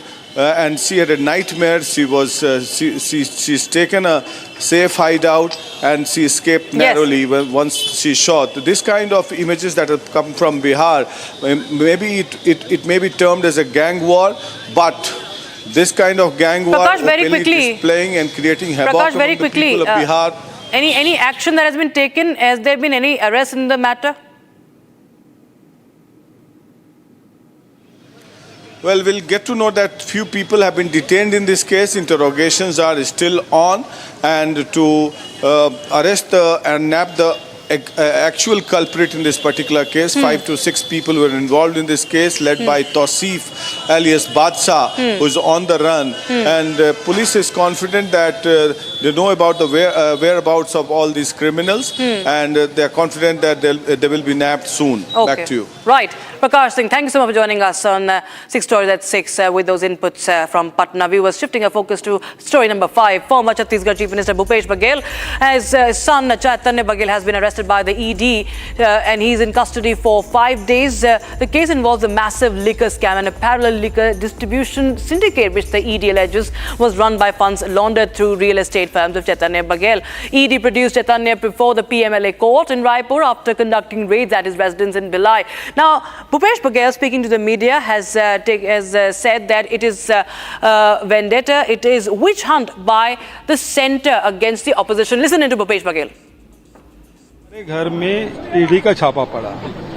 15 दिन बाद 26 मार्च को CBI का छापा डाला और 10 मार्च से लेके आज 18 जुलाई जब मेरे लड़के का जन्मदिन है, उस दिन तक एक भी नोटिस नहीं, कोई पूछताछ नहीं और आज सीधी गिरफ्तारी।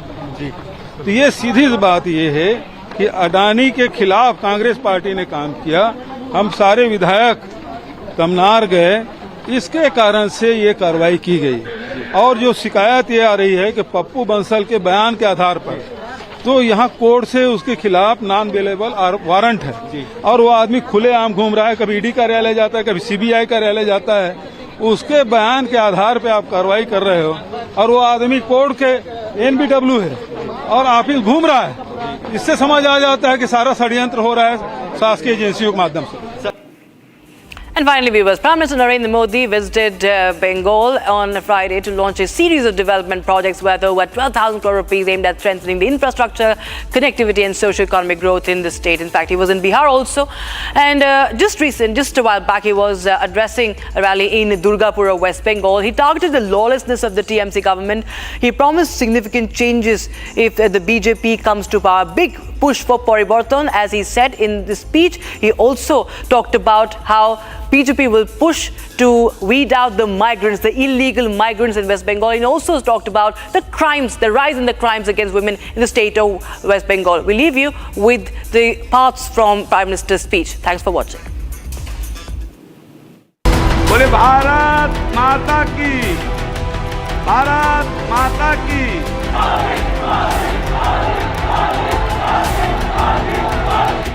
जैसे अवसर गुरुग्राम में है, वैसे ही अवसर गया जी में भी बने।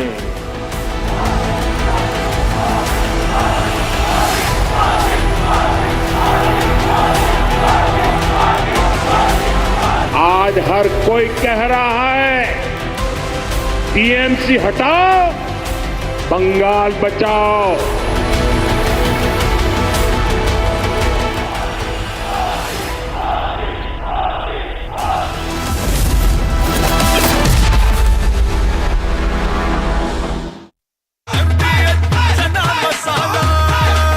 अब छोलिया हो या लोबिया, सफेद चने या काले चने, सब कुछ मजेदार बने।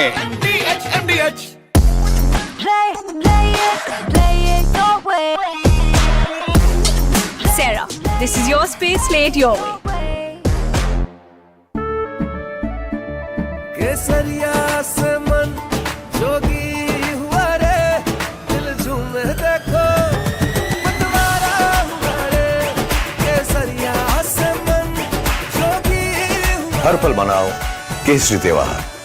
विमल, बोलो जुबान केसरी। MDH की देगी मिर्च, देगी मिर्च का तड़का, अंग अंग फड़का। MDH की देगी मिर्च।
major global slap on Pak-sponsored TRF.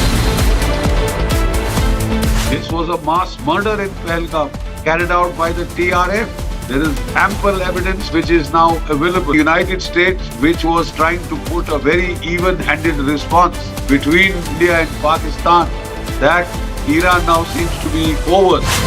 Pakistan terror proxy, now world's problem. Debating tonight at 8 p.m. आधे बाउल दही में 4 चम्मच MDH चटनी पुदीना मसाला डाला, स्टर करो, पुदीना चटनी तैयार। MDH चटनी पुदीना मसाला।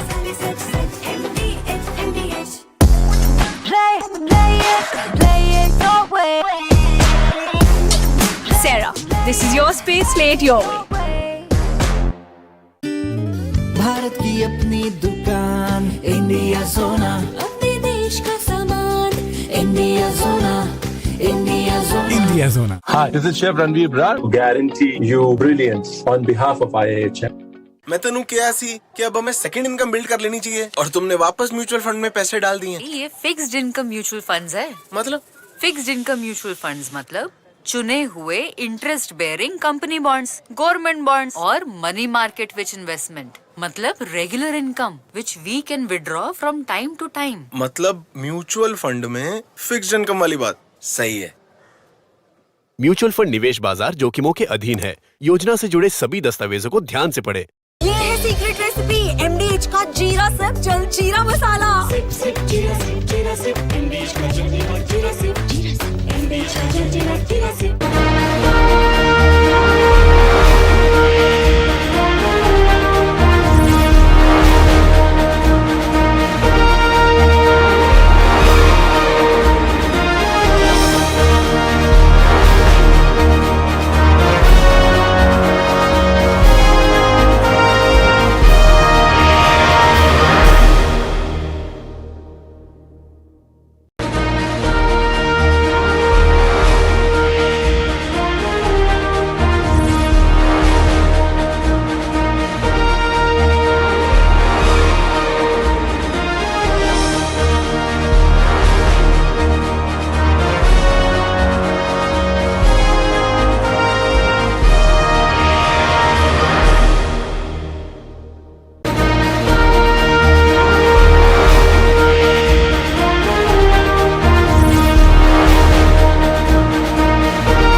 Welcome to Republic. I'm Rhythm. Our top focus is going to also be on the ED investigation on former Chief Minister of Chhattisgarh, Bhupesh Baghel's son, who's now been arrested and in ED custody.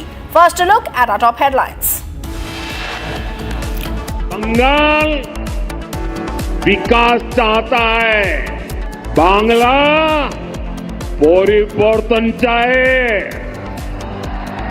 Bangla उन्नयन चाहे।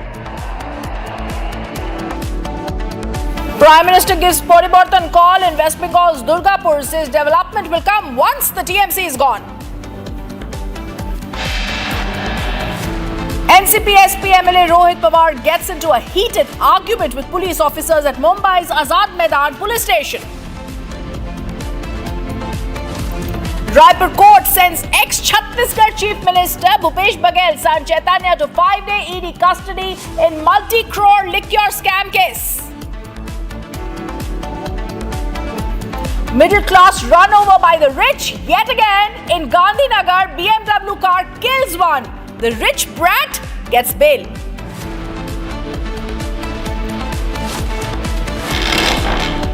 Complete collapse of law and order on the streets of Patna. Another video from hospital firing shows accused roaming freely.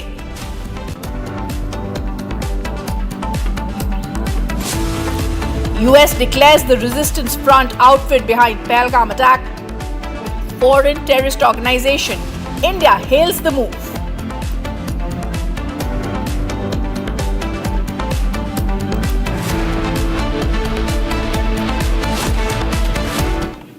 Viewers, we're getting breaking news. A fire has broken out in a chemical factory in Sambhapur area under Sonia police station limits. Fire tenders from Delhi and Uttar Pradesh have been seen carrying out firefighting operations. It's a chemical factory ablaze in the capital. Massive fire that's broken out in the capital. The chemical factory in Sambhalpur area under the Sonia Vihar police station, which has caught fire, and fire tenders have rushed to the spot to try, but a chemical fire factory ablaze. This is a massive fire that's continuing there.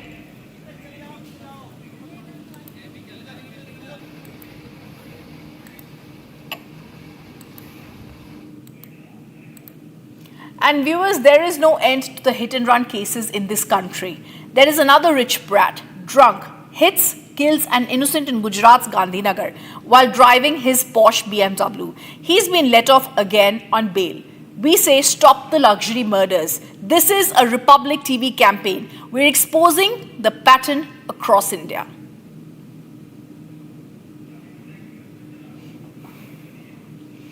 And we show you these 5 videos and this kind of rampant horror that's been going on in India.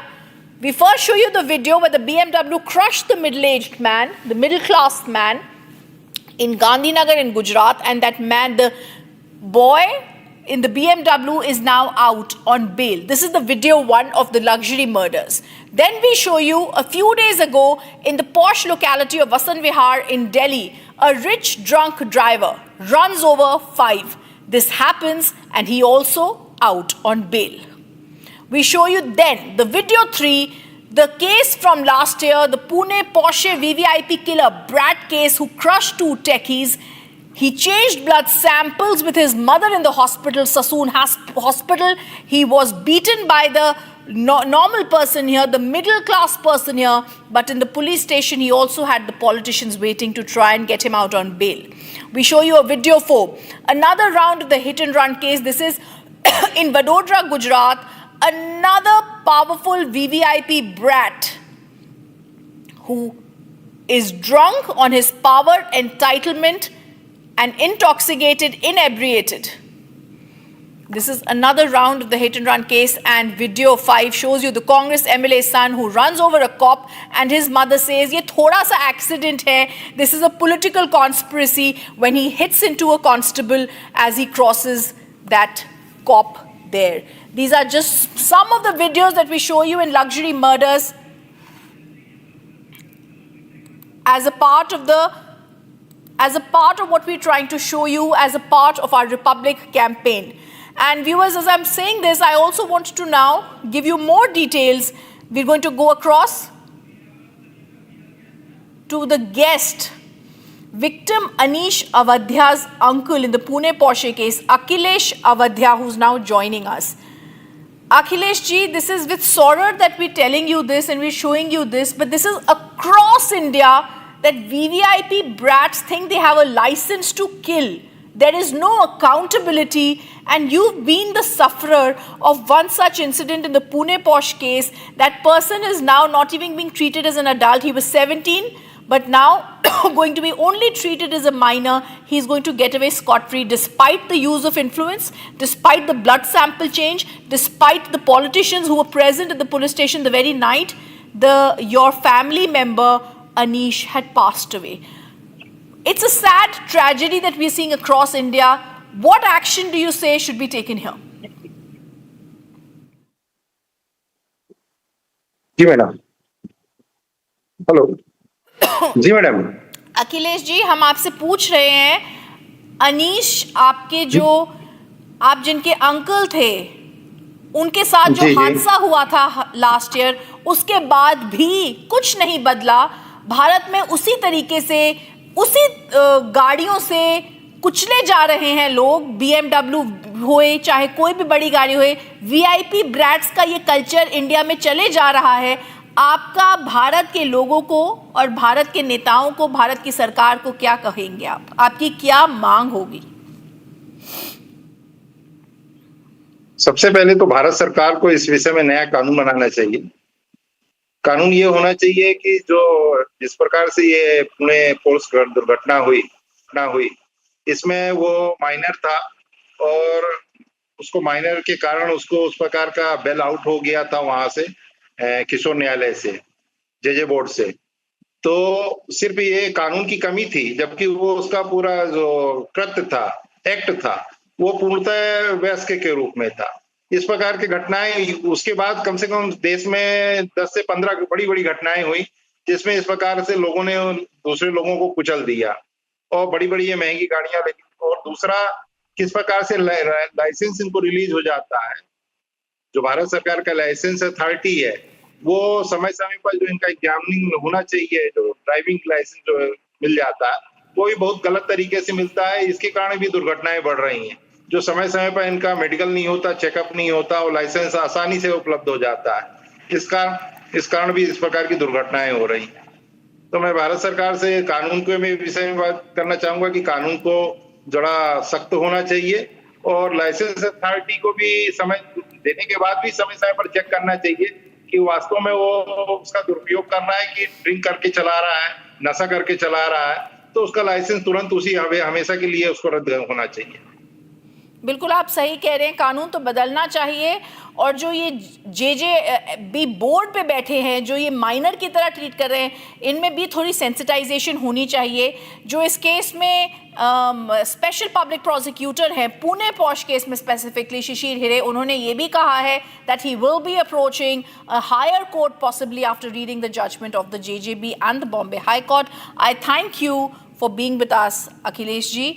बहुत ही दुख और बहुत ही दुख के साथ हमें ये स्टोरी ला रहे हैं that there's this air of entitlement and arrogance with these VVIP brats. Viewers, it's a focus, it's a Republic campaign that we are going to get to the bottom of. The other big story. Today in the heart of Islamabad, families of Baloch activists took a powerful stand against what they call the oppressive regime of Pakistan. These families traveled thousands of kilometers from Balochistan. They're demanding the immediate release of their loved ones. Activists who've been detained, tortured, silenced, only for fighting for justice and the basic rights of the Baloch people.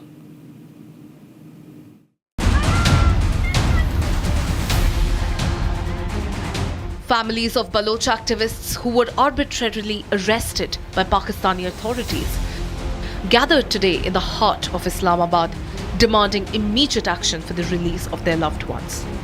The activists were detained under the draconian colonial law 3 MPO. The reason? Because they decided to stand up to the rampant human rights violation and called for peace and justice in Balochistan. Among the detainees is Dr. Mehrang Baloch, a prominent advocate for Baloch rights. Despite the expiry of the 3 MPO detention law, Dr. Mehrang and other activists remained illegally detained and were subjected to inhumane conditions, including denial of family visits and even a legal representation. President jail जो है कोयटा के, उन्होंने ATC court के जज पर हमारे सामने blame लगाया कि उन्होंने उनको ऑर्डर दिया है कि किसी वकालतनामे पे दस्तखत नहीं करें। तो उसके बाद 10 दिन से हम रिमांड में हैं। सबसे पहली बात, हमने 24 घंटे भूख हड़ताल किए क्योंकि हमें हमारे ड्यू राइट्स नहीं मिले। The families are raging and their demand rings as clear as the bell. The international community, including the UN, needs to hold Pakistan accountable for its oppression of the Baloch people. As families continue to fight for justice, Pakistan finds itself in the eye of a storm. The question is, as the world watches closely, will Pakistan face an international pressure for accountability?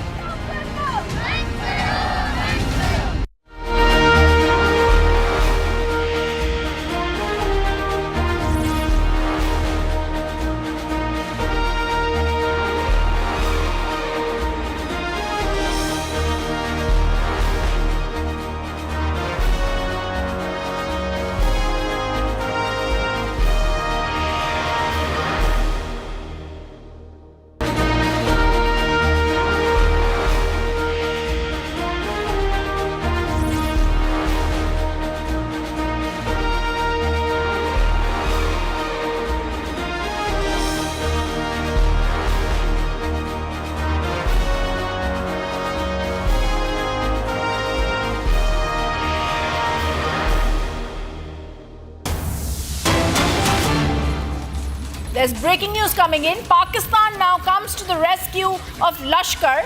Pakistan says Lashkar is a defunct banned organization. Pakistan tries to focus to BLA list as terror group. MOFA Pakistan statement is now, the Minister of Foreign Affairs Pakistan statement is now coming out, where Pakistan is now condemning terrorism in all forms. The Minister of Foreign Affairs is now stating that Lashkar is actually a defunct banned organization. They come to Lashkar's rescue. They say any link with LET, which is a defunct organization banned in Pakistan, belies ground realities. Investigations into Pahalgam incident that happened in internationally recognized disputed region are still inconclusive. Pakistan has effectively, they say, dismantled concerned outfits. While the issue under consideration pertains to US domestic laws, India has a track record. Pakistan is continuing to say the same filth as always, and they continue to say in the statement by the Ministry of Foreign Affairs. I'm going to try and go across to Gursimran. Gursimran, I want to come across to you. This is once again a sham statement by a sham state, Pakistan, where they are trying to continue to say that we've done nothing wrong, we're against terrorism. LET is a banned organization, it's a defunct organization, and India has a track record of exploiting this. What do we make out of the Ministry of Foreign Affairs statement from Pakistan here, Gursimran?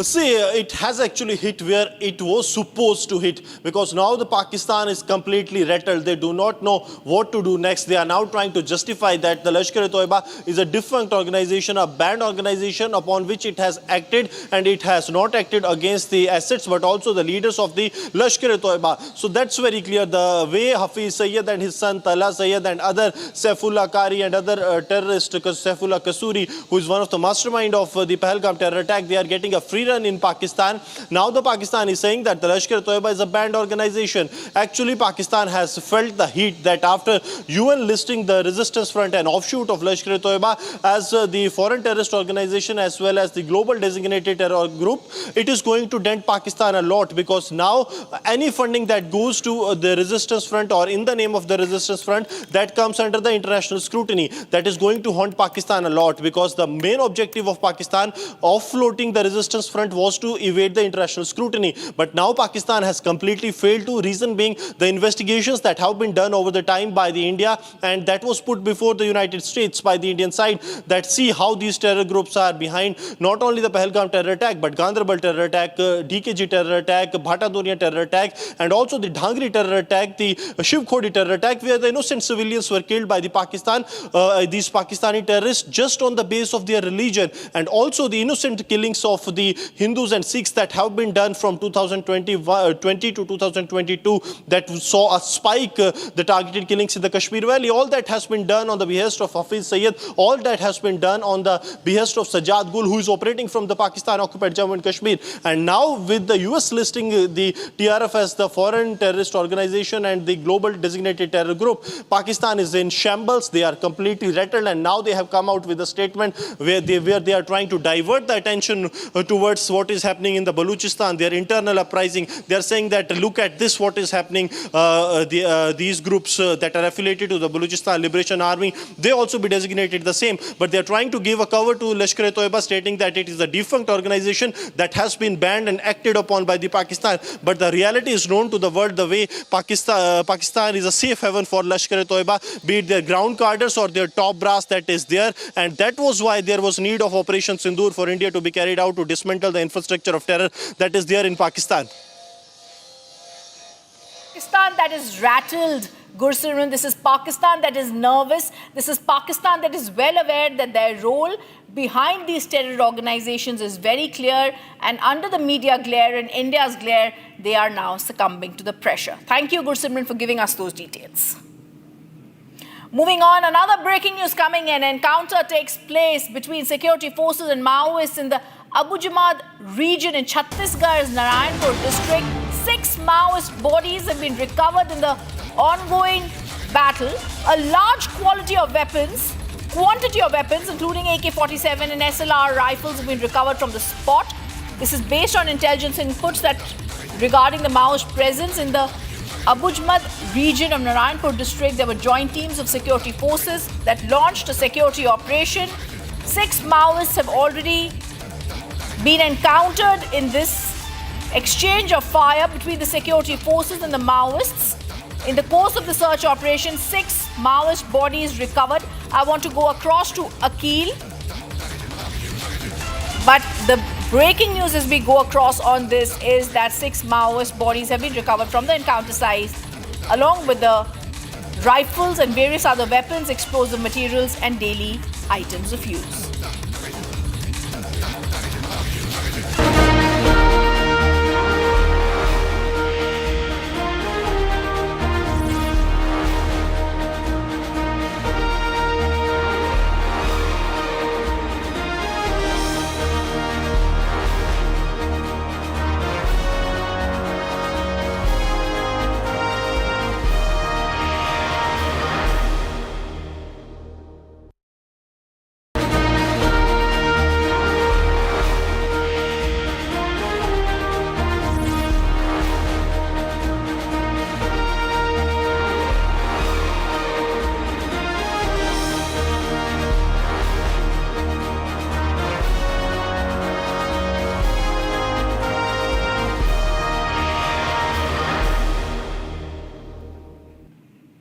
Viewers, in yet another significant milestone for the armed forces, on Thursday, India successfully test-fired an upgraded version of its Akash missile defense system. The indigenous missile defense system successfully repelled Pakistan's attempts to invade the Indian airspace in the wake of Operation Sindoor, taking down missiles and drones launched by the enemy forces.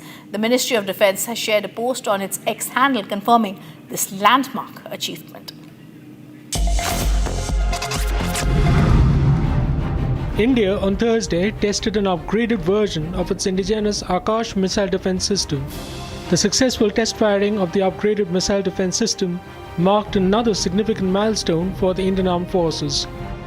The new Akash Prime variant of the homegrown missile defense system was tested in the heights of Ladakh.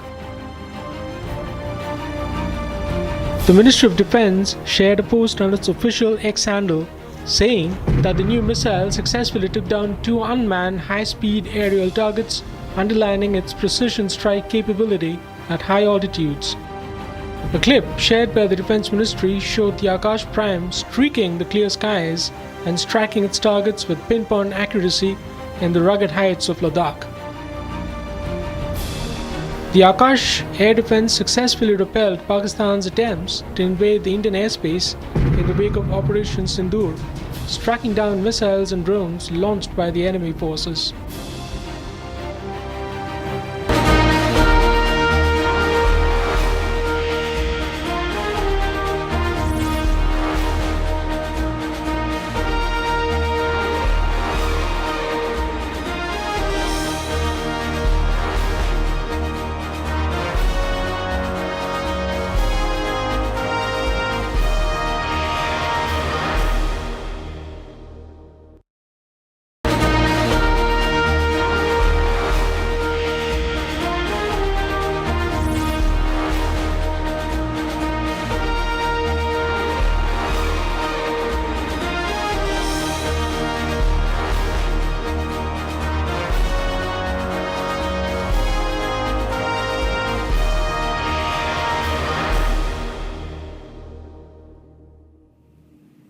Viewers, the Supreme Court stepped in on a high-stakes international custody battle, ordering Delhi police to trace a missing Russian woman, Victoria Basu, her 4.5-year-old son.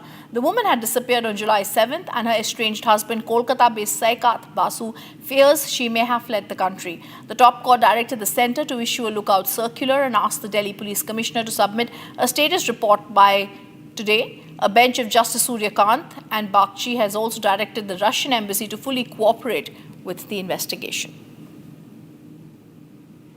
Now matter is very sensitive. We will not reveal much, but gist of the matter is that government through London ASG filed one status report stating that how they are doing investigation. Investigation is actually in its preliminary stage.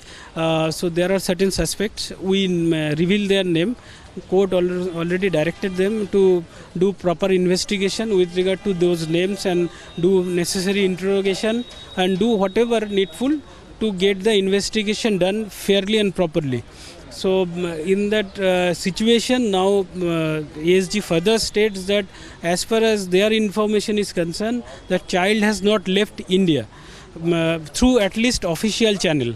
If not, there is also possibility through not legal, illegal channel or other means. So that will come in investigation. Matter is again kept for Monday. So they will come up with certain other things, I believe. Just last question before I let you go. Can you walk us through the custody arrangement before the woman actually went away with the child? Previous custody arrangement you are talking about. Previous custody arrangement which was actually operative for almost 2 years. That was 20 hours out of 24 hours with the father and 4 hours with the mother. So this is a peculiar case where considering facts and her previous conduct and association, court granted this kind of arrangement 20 hours with the father, because father was always good for child's welfare in this matter. And but last date court giving them an opportunity, that they said that we will change ourselves. Court wanted to give them an opportunity, so that arrangement was changed and they actually took undue advantage of that. That arrangement, change arrangement is 3 days with the mother and 4 days with the father. So when after 2-3 weeks actually, when we dropped the child as per this last arrangement, then child and mother was missing and her phones were also switched off. Then we approached police. Initially police was very reluctant, saying that we can't do. We mention all this in complaint. Thereafter we file appropriate application before Supreme Court for compliance its own order. Then Supreme Court issued notice on that and matter was listed, and now police is doing investigation and other government agencies are also working. So let's see how it goes. You had custody of your son, but then the time when your wife was supposed to return with your son, she did not. Yeah. What exactly happened? So on 4th of July, I saw her taking luggages and entering Russian embassy. But she stayed there for some time, but when she came back, she had no luggages, and I also have proof of that. And what happened to that luggage, and why was she carrying luggages inside Russian embassy? That is one of the questions that people would be asking, number one. And on Russian embassy today, they have said that on 5th also she went, which I am not aware of, but if they are saying she must have gone there on 5th. On 7th morning, 7th of July, I handed my son over as per Supreme Court order, and 8:33 a.m. it was the time when I handed him over to her. She took my son away. My son was waving me goodbye. I also recorded the video. I have it with me right now, and that was the last time I saw my son, and I have not seen my son ever since. So now that you've approached the Supreme Court, what kind of relief are you expecting from them? I see there are fringe elements everywhere. There are fringe elements in India, there are fringe elements in Russia. So she must have taken support of some fringe elements within the Russian embassy. So I do not care what the Russian government. I have nothing against Russia or the Russian government as such, but Russian government knows. If Russian government knows, if they still do not know, they can know. I just want my son back. That's it. And I am a law-abiding citizen of the country. I never broke any law in the country. I do not even have a traffic ticket in my name. So I was complying to Supreme Court order, but she did not. Apart from committing all the crimes, including that of child abuse, she did not comply to Supreme Court order, and now he is a fugitive right now. When wheels kill and wallets win. Luxury cars, dead citizens, silent law. Are hit and runs now a luxury sport? Debating tonight at 9 p.m.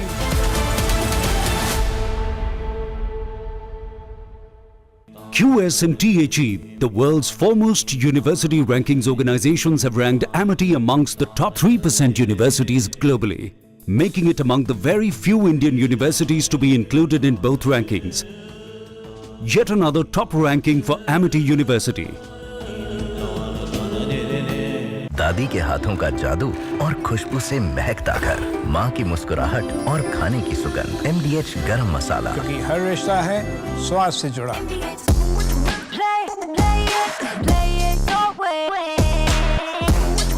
Sarah, this is your space, play it your way. अब छोलिया हो या लोबिया, सफेद चने या काले चने, सब कुछ मजेदार बने। केसरिया से मन जोगी हुआ रे, दिल झूमे देखो मतवारा हुआ रे। केसरिया से मन जोगी हुआ। हर पल मनाओ केसरी त्योहार। विमल, बोलो जुबान Kesari.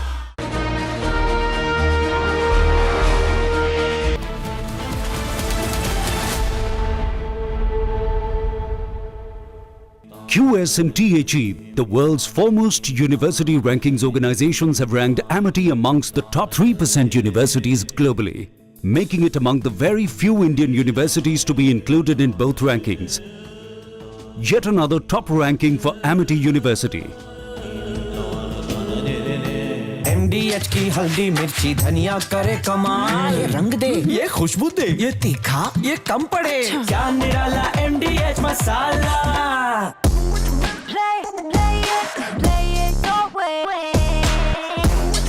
Sarah, this is your space, play it your way. Bharat की अपनी दुकान, इंडिया सोना, अपने देश का सामान, इंडिया सोना, इंडिया सोना। इंडिया सोना। दादी के हाथों का जादू और खुशबू से महकता घर, माँ की मुस्कुराहट और खाने की सुगंध। MDH गरम मसाला, क्योंकि हर रिश्ता है स्वाद से जुड़ा।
From Asia's largest news headquarters,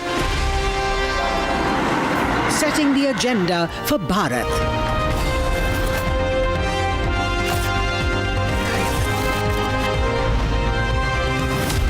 You're watching Republic.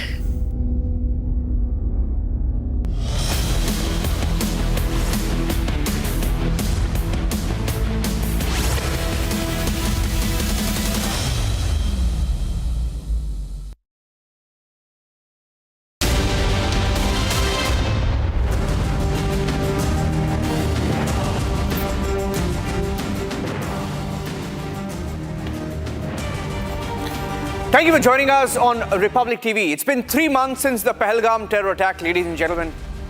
And for the last 3 months, we've done everything from Operation Sindoor to expose Pakistan at the global stage. And tonight, as we broadcast this show, there is some, not complete, but some Pahalgam justice. The TRF, Lashkar Front TRF that claimed responsibility for the Pahalgam attack on the 22nd of April has now been tagged by America as a terror group, which means the hammer is going to fall harder.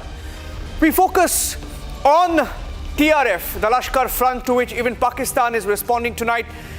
And on the show, also tonight, I have the entire Vadra chart sheet. It's out and it's with Republic.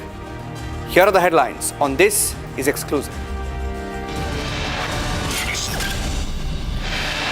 US officially designates terror group behind Pahalgam terror attack TRF as a terrorist organization. TRF terror trumped.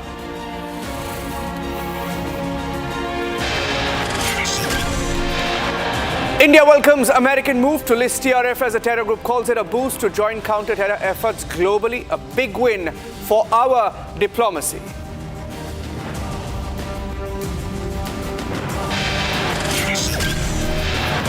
As America cracks down on TRF for its role in Pahalgam, families of the 26 victims now look to justice and the long-awaited closure. They join me live on the show tonight. As Akash Prime with indigenous Sika is tested successfully in Ladakh, the man who led the project joins me live on the world's best mid-range missile, which is on your screens right now.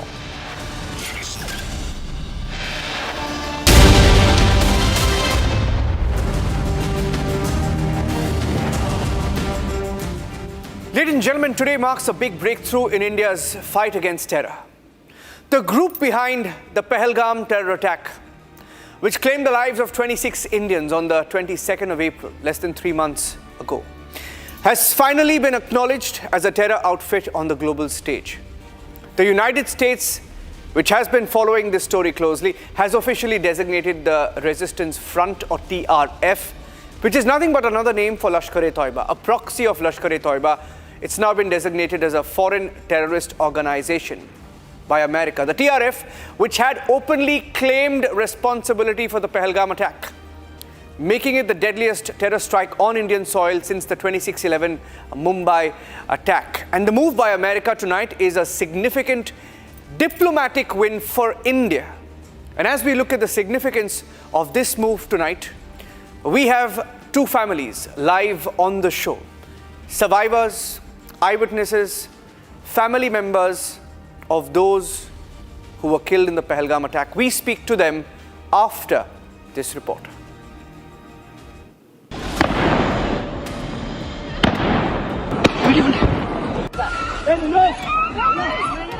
The armed gunmen you see in these clips belong to a group called the Resistance Front. Please ask for help. Okay, you first you give the hands water, drop of water, take a drop of water, sir, please. थोड़ा बताइए हुआ पति को मार दिया. TRF, a Lashkar-e-Toiba proxy, has been involved in numerous terror-related activities, including the heinous attack on civilians in Pahalgam on 22nd of April 2025. मुझे क्या बोलते भेलपुरी खाने से मेरा पति साइड में था, एक इंसान आया, उसने उसको गोली मार दी. यहाँ पे उसने बोला कि शायद मुस्लिम नहीं है, उसने उसको गोली मार दी. TRF also claimed responsibility for several attacks against Indian security forces, including most recently in 2024. Furthermore, LET itself had claimed responsibility for the 2008 Mumbai attacks. India has welcomed the US decision of designating the Resistance Front as a foreign terrorist organization and a specially designated global terrorist under US anti-terrorism laws. India called it a significant step in the global fight against terrorism. The MEA further noted that the decision aligns with India's long-standing call for international cooperation to dismantle terror infrastructure and the strong policy of zero tolerance towards terrorism. India has been pushing for the international forum like Quad and the BRICS to take a hard stance on terrorism by pushing for the issues of cross-border terrorism, terror financing, extremism and separatism. During SCO Council meeting of Foreign Ministers, External Affairs Minister S. Shankar stressed the importance of taking an uncompromising stance on terrorism, citing the recent Pahalgam terrorist attack. The three evils that SCO was founded to combat: terrorism, separatism, and extremism. Not surprisingly, they often occur together. Recently, we in India witnessed a graphic example in the terrorist attack in Pahalgam on 22nd April 2025. It was deliberately conducted to undermine the tourism economy of Jammu and Kashmir while sowing a religious divide. The UN Security Council, of which some here are currently members, issued a statement that condemned it in the strongest terms and, quote, underlying the need to hold perpetrators, organizers, financiers and sponsors of this reprehensible act of terrorism accountable and bring them to justice, unquote. The terror tagging of TRF will take off the mask of Pakistan's terror ties. The attempt to hoodwink FATF authorities will no longer work. थोड़ा बताइए हुआ पति को मार दिया. And as you saw those images, one of the victims you saw there was Lieutenant Vinay Narwal. I have his father, Mr. Rahul Narwal, joining me on the broadcast today. Mr. Narwal, first of all, thank you, sir, for joining us this evening and taking the time out to speaking to us. Namaste. Thank you. My name is Rajesh Narwal. Rajesh, I'm sorry about that, sir. Rajesh. मेरा नाम राजेश नरवाल है और हिंदी में बात कर रहे हैं. हाँ जी, राजेश जी, अभी ये जो यूएस का एक मूव आया है, of course India has been campaigning against TRF on the global stage. What does this mean for your family? आपको क्या लगा ये सुन के कि आज अमेरिका ने टीआरएफ को एक टैग दिया है, टेररिस्ट टैग दिया है? Does it matter to you and your family? Does it make any difference?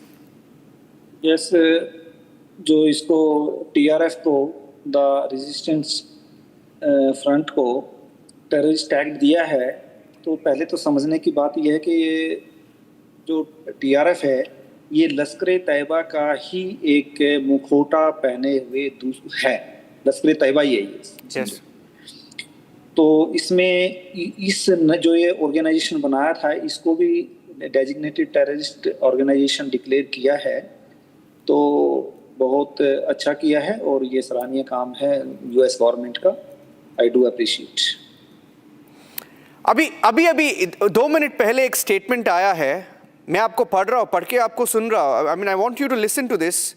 ये सुन के मुझे बहुत आश्चर्य हुआ. ये देखिए, ये पाकिस्तान का स्टेटमेंट ये आया है कि लश्कर एक डिफंक्ट बैंड ऑर्गेनाइजेशन है और ये टेरर ग्रुप है, लेकिन ये डिफंक्ट है. क्या आप इस स्टेटमेंट से सहमत है? Pakistan says Lashkar-e-Toiba is a defunct terror organization that doesn't exist.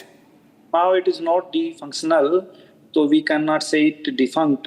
ये तो अभी भी अपने काम कर रहा है. और ये बताइए, जैसे लश्कर-ए-तैयबा ही है, उसने टीआरएफ बना रखा है, हो सकता है 1-2 और बना रखे हो, अभी हमारे नोटिस में नहीं हो. तो इनफैक्ट कौन है वो लश्कर-ए-तैयबा ही है, तो डिफंक्ट तो नहीं है. इसलिए मैं इससे सहमत नहीं हूँ इस बात से. तो पाकिस्तान का जो स्टेक है ये कहना है वो गलत है सर, मुझे ऐसा लगता है. राजेश जी, ये देखिए, ये हमें ये भी आश्चर्य लगा कि if you look at the chronology, Pahalgam terror attack के बाद ऑपरेशन सिंदूर हुआ. ऑपरेशन सिंदूर के बाद डोनाल्ड ट्रंप का एक स्टेटमेंट आया कि सीज फायर हुआ है. मैंने बातचीत की है पाकिस्तान से और भारत से. ये जो पूरा ड्रामेबाज भी थे, जो बहुत सारा ड्रामा भी हुआ कि उन्होंने सीज फायर का ये जो फैसला किया था, उन्होंने क्लेम करने की अटेम्प्ट की थी. आपको क्या लगता है, क्योंकि आसिम मुनीर को उन्होंने इनविटेशन भी दिला के अमेरिका बुलाया. आसिम मुनीर अभी भी एक दोस्त है अमेरिका का, तो इस मूव में कोई डुप्लिसिटी लग रहा है आपको?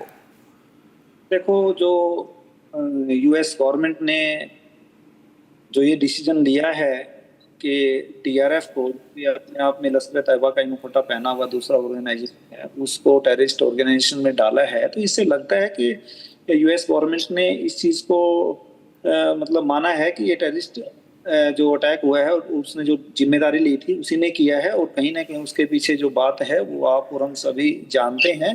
तो इससे आसिफ मुनीर जी के साथ उनका क्या है क्या नहीं है इस बारे में कुछ नहीं कहना है मुझे। सर, आपको ये भी पूछना है कि अभी Asim Munir is very active. Asim Munir और पाकिस्तान का जो स्टेटमेंट आई है, they are trying to divert the attention, but my question to you is, as far as Pakistan is concern, द TRF terrorist behind the Pahalgam attack, Pahalgam में जो आतंकवादी आए थे, दे आर स्टिल अलाइव। इस बारे में ना आप जान सकते हैं ना मुझे मालूम है, लेकिन इतना जरूर है कि हमारी सरकार इस मामले में बहुत ही गंभीर है और बहुत ही सेंसिटाइज है, और डे आफ्टर डे या टुडे या day after some days definitely वो पकड़े जाएंगे और सरकार उन पर एक्शन करेगी। हाँ जी।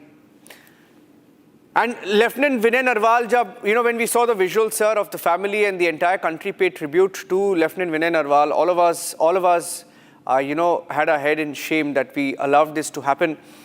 How is your family coping with this? Unke parivar mein, how are all of you coping with this, sir? Sir, ये बड़ा इमोशनल सा क्वेश्चन है। इसमें जिसके घर में ये सब हुआ होता है तो वो कैसे कोप अप करेगा, कोप अप करने की स्थिति में ही नहीं होता है।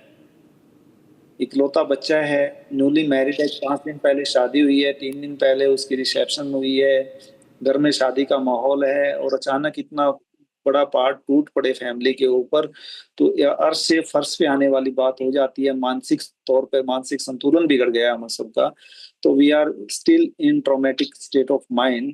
तो कोप अप करने की तो कोई बात ही नहीं है, नहीं कर पाते हैं, नहीं कर पाए। मेरा आखिरी क्वेश्चन आपसे ये है, राजेश नरवाल जी, आप लेफ्टिनेंट विनय नरवाल के पिताजी है, क्या आपके मन में ऐसा कुछ है कि हम अभी भी कर सकते हैं to bring justice, closure to the Pahalgam victims? देखो, हमारी सरकार जो है ये अपना काम कर रही है, और सरकार पर हमें भरोसा करना चाहिए, क्योंकि पहलगाम टेरर अटैक के बाद ऑपरेशन सिंदूर भी किया गया, जिससे मेरे देशवासियों को और हर सिटीजन को, इंडियन को एक सांत्वना मिली है कि हमने कहीं ना कहीं हमने टेररिस्ट अटैक जो पहलगाम में 22 तारीख को हुआ था, जिसमें मेरा बेटा लेफ्टिनेंट विनय भी शहीद हुआ है, तो उनका बदला लिया गया है। तो मेरे देशवासियों को उससे सांत्वना मिली है, क्योंकि ये दुख मेरा अकेले का नहीं रहा है, ये पूरे वैश्विक दुख है ये, और मेरे देश के हर निवासी का ये दुख रहा है। सब मेरे दुख में शरीक हुए हैं। तो एक्शन तो लिया है गवर्नमेंट ने, जो ठीक समझेगी फ्यूचर में जैसा भी होगा एक्शन ले भी रही होगी, मेरा यही कहना। हाँ जी, राजेश नरवाल जी, बहुत बहुत शुक्रिया for speaking to Republic TV. Thank you sir, thank you very much for taking the time out and having the courage to speak. And we're getting in some more breaking news now, because we have a statement also coming in. It's an exclusive statement from the US Embassy. The US Embassy spokesperson in India, Chris Elms, has issued a statement on the American move to tag TRF as a terror group.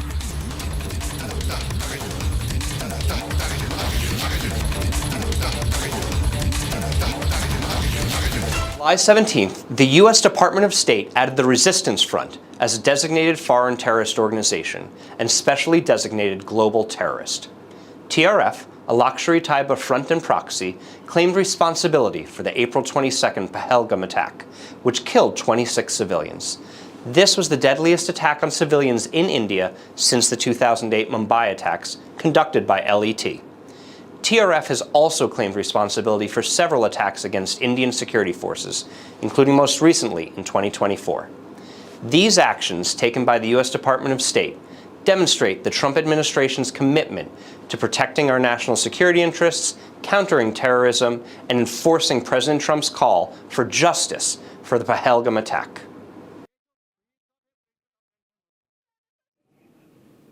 Okay, that statement came in a few minutes back from the US Embassy. Moving on to our next big story. Big moment for India, for India's indigenous capability. The Indian Army successfully tested the Akash Prime missile system, which is designed to operate in extreme cold, high altitude conditions, especially above 4,500 meters. This specific testing was conducted at 15,000 feet. In the test carried out by the Indian Army in the Ladakh sector, the missile hit 2 confirmed kills during a test run. This advanced missile is a new variant of India's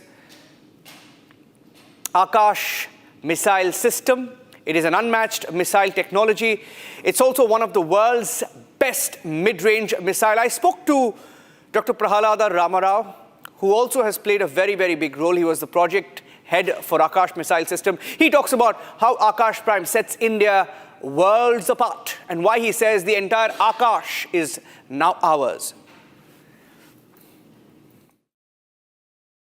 Akash Prime is here, and we've seen the kind of comments that have been made in the last few weeks and months on the need for more and more made in India, indigenous weaponry, technology, missiles. When you look at Akash Prime, how far have we come, sir? One thing we are very happy, and it is our strategy that when the Akash was already being used, it was given to the Indian Army, Indian Air Force, and it was showing good performance. We took the decision to do Akash Prime. That is, how do you go ahead with the improved version of Akash, better version of Akash. And this is a good strategy, that there is a possibility of continuous improvement of a product.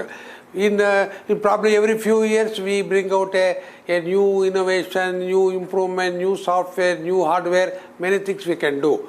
That way we launched the Akash Prime, and knowing fully well that Akash itself is meeting all the requirements, but we said let us customize for specific roles where Akash Prime will be giving a slight edge than Akash alone. So this is how we started. I am happy that it has been tested by users at the most stringent conditions, and it has worked well. I am very happy with it, and our dream, also our strategy has worked out very satisfactorily. You spoke about the edge.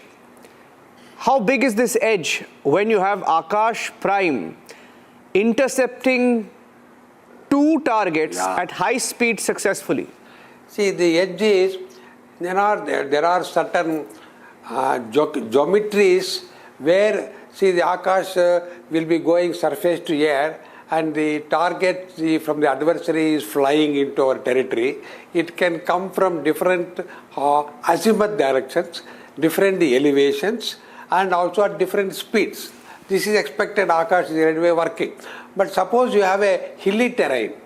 Then naturally over certain particular azimuth and elevation, you may not be able to see the adversary's image or radar image. You can't see, radar reflection you cannot see. Then you have to require to take a very unique trajectory for that particular target. There you need a small edge so that you will go more accurately, and we may like to hand over the certain last second activities to the missile itself instead of guiding from the ground-based radar. Normally we are guiding the missile from a ground-based radar till the missile intercepts the target and explodes the warhead so that the target gets destroyed. This is normally condition. But in the prime case, what we do is, we will allow the missiles seek the target by itself. So it will be more accurate during the terminal phase, and even though the ground-based radar cannot be seeing the target all the time, the missile will see and go and intercept. So it becomes some sort of autonomous, and there is a seeker, RF seeker to do the job, and that will ensure that under all circumstances, the edge will be giving you superiority so that the target cannot escape or hiding behind a hill or trying to go low suddenly. Such situations we can combat very successfully. And fortunately, we are able to do a proper system engineering so that the same missile with the same length and size and weight is able to handle the RF seeker also. And the same launcher can carry the missiles, whether Akash or Akash Prime, it can carry the same missile. And the user will have the total freedom and flexibility to load a launcher with a mix of Akash and Akash Prime, and the onboard or a ground-based command center will take a decision. It can take autonomous decision or a commander-induced decision to use either Akash or Akash Prime, because the same protocols are there, and this gives a hell of a lot of confidence, flexibility, customization for the Army or the Air Force who want to use this Akash and Akash Prime. They are the same breed, they are from the same breed. Each has one has slight edge, another, and of course, as you can understand, Akash Prime will be, because of that small edge, it will be little expensive, and Akash will be little lower cost. That's it. Otherwise, it is a beautiful piece of engineering work. Okay, that was Dr. Prahalada Ramarao, the man who headed the Akash project. So he's been a part of the Akash project, was tasked to do that by Dr. APJ Abdul Kalam. The entire podcast will be put up on republicworld.com. It's critical what he says vis-a-vis China and why it gives us the edge. Moving on now. Republic TV has accessed the full charge sheet against Robert Vadra, who's the accused number one in the money laundering case. We've accessed details through this charge sheet of what and how Robert Vadra, through the Haryana land scam, laundered money. Okay, the charge sheet talks about Vadra receiving 58 crore as proceeds of crime. The money was routed through two channels. One, a sum of 5 crore was routed through Blue Breeze Trading Private Limited. Point number two, 53 crore routed through Skylight Hospitality Private Limited. Vadra used these funds to acquire immovable properties and make investments, settle loans. 38 crore worth properties were linked to Vadra and have now been seized. That's nearly 43 properties we are hearing. What Vadra owns, we know about his land in Bikaner, Rajasthan, units in Good Earth City Centre, Gurugram, units in Best Tech Business Tower in Mohali, residential units in J. Ambe Township in Ahmedabad. Real Earth Estates Private Limited owns these properties, and also MS Skylight Realty Private Limited. Shavan, with details of the charge sheet, he's got details of it with him. Shavan, it was a sweet deal, and it's been going on for several years. Finally, the charge sheet has been filed. Can you take us a little bit through what the charge sheet details out, which is new, and secondly, what next in this case? Well, in fact, 11 people have been charge sheeted. Robert Vadra happens to be accused number one. A land which was purchased for about 3.5 crores was finally sold off for about 58 crore rupees to DLF. This company, that is Skylight Hospitality Private Limited, linked to Robert Vadra, purchased the land for about 3.5 crores, then sold it off to Unkareshwar Properties, and that was for 7.5 crore rupees. And finally, the same very land parcel was sold off for about 58 crore rupees. Now, according to this particular charge sheet, as far as the money, the proceeds of crime that was routed to Robert Vadra was about 58 crore rupees. They have basically put out details of how Robert Vadra has actually received the money or the proceeds of crime. 5 crore rupees was actually routed through a company named Blue Breeze Trading Private Limited, and about 53 crore rupees was routed through Skylight Hospitality Private Limited, a company that has been linked to him. The other important point is that apart from buying immovable properties, we are given to understand that Robert Vadra has used the proceeds of crime for buying land in Bikaner, units in Good Earth City Centre, which you already mentioned. Apart from that, he's bought land in Faridabad, plots in Mayfield in Gurugram, commercial units in Centrum Plaza in Gurugram, commercial units again in Gurugram, commercial units in Indo-Export Mart in Noida, an apartment in Gurugram, land in Bikaner, and a commercial space in Noida. Now these are claims that have been made by the enforcement directorate in the charge sheet that has been filed. But remember, this happens to be the first charge sheet that has been filed against Robert Vadra. There are about 3 cases that have been registered, or for that matter, which is being probed by the Enforcement Directorate. But this is one case where the Enforcement Directorate believes that they have enough evidence against Robert Vadra. Shravan, thank you for joining us with those details. In fact, those details came into our newsrooms a short while back. It's a chart sheet which we have accessed, the entire chart sheet. They called it Damat Shri, the Damat scam, etc. And Robert Vadra finally has been chart sheeted. Very strangely, Rahul Gandhi has come out and defended Robert Vadra, saying that my brother-in-law is innocent. Story is developing. Thanks for watching. This is exclusive.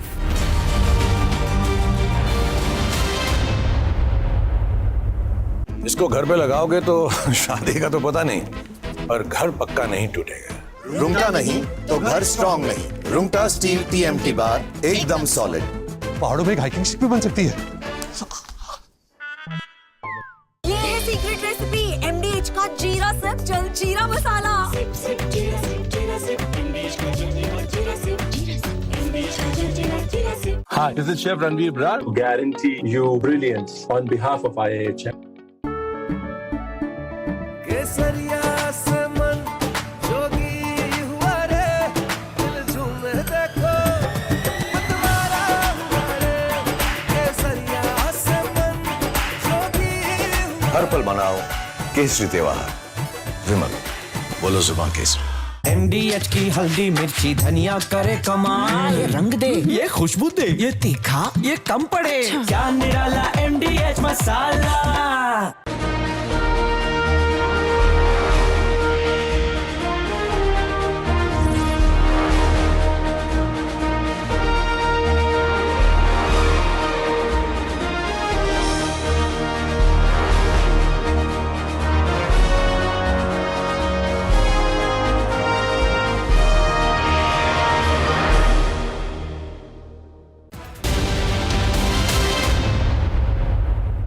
मैं तेनू क्या सी कि अब हमें second income build कर लेनी चाहिए, और तुमने वापस म्यूचुअल फंड में पैसे डाल दिए। ये फिक्स्ड इनकम म्यूचुअल फंड्स है। मतलब फिक्स्ड इनकम म्यूचुअल फंड्स मतलब चुने हुए interest bearing company bonds, government bonds और मनी मार्केट विच इन्वेस्टमेंट मतलब regular income which we can withdraw from time to time. मतलब म्यूचुअल फंड में फिक्स्ड इनकम वाली बात सही है।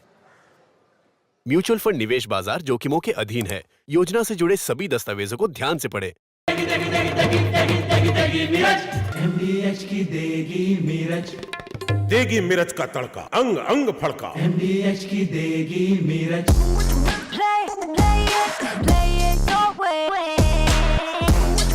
Sarah, this is your space, play it your way.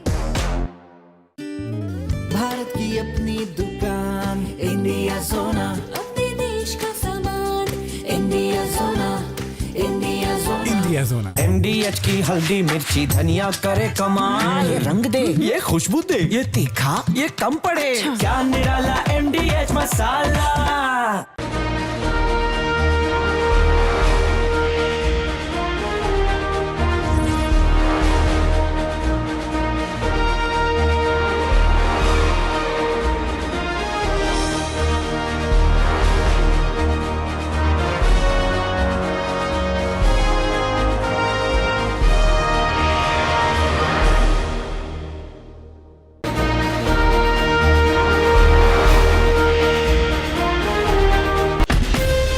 From Asia's largest news headquarters,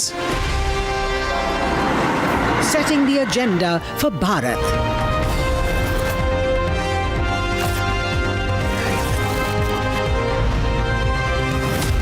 You're watching Republic.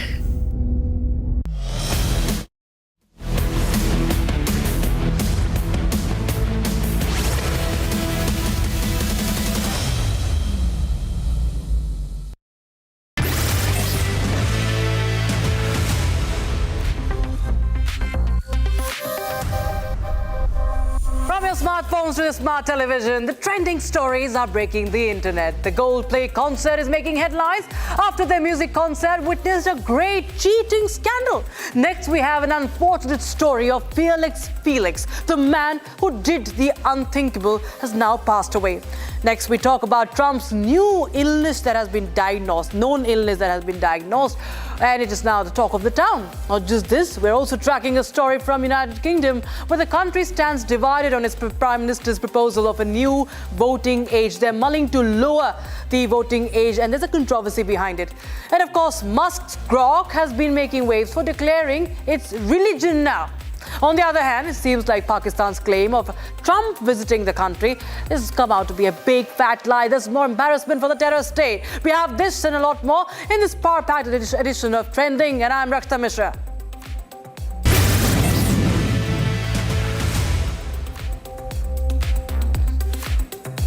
A seemingly innocent kiss cam moment at the Coldplay concert in Ohio has spiraled into a major scandal within the US tech startup community.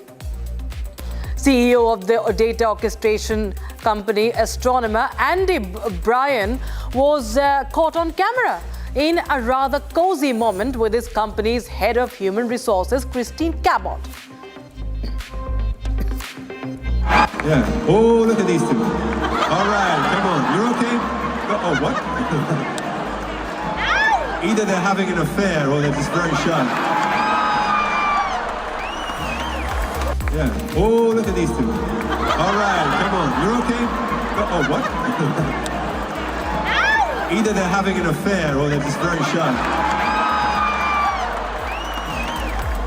And on your screens were the visuals of that viral moment. It's a moment of shock and mortification in Massachusetts that has transfixed the internet. A camera at the Coldplay concert near Boston swept the audience, picking out the canoodling couple, and voila, they are busted. Just seconds later, they're horrified, they're mortified, and the lady turns and buries her face in her hands while Andy ducks down to the ground.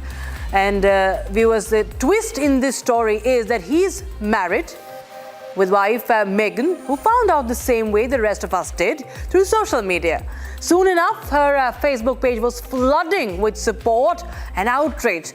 Megan has since made her profile private. In fact, Coldplay singer Chris Martin had this to say in regards to this viral kiss cam moment at which his concert, which accidentally exposed the affair. What to do? Did we rumble you? Okay, right. Oh shit. I hope we didn't do something bad. Alright, okay. What to do? Did we rumble you? Okay, right. Oh shit. I hope we didn't do something bad. Alright, okay.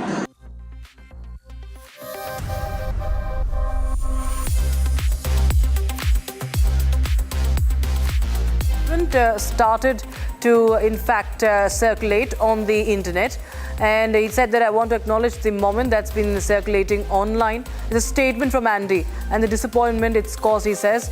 Now, it turns out that this particular statement was from a parody account of Andy Byron. It holds no truth whatsoever. It's fake news. Now, even Musk joined the conversation by replying to an ex-post about this incident with a laughing out loud emoji. And in the wake of this incident, Astronomer employees held an emergency meeting to address reputational damage. While there are no statements yet, chances are that heads might roll. So there's a swarm of responses coming in, viewers. Sorry for the wife. People are saying no sympathies for the husband. Is a general public trend that is being observed on social media.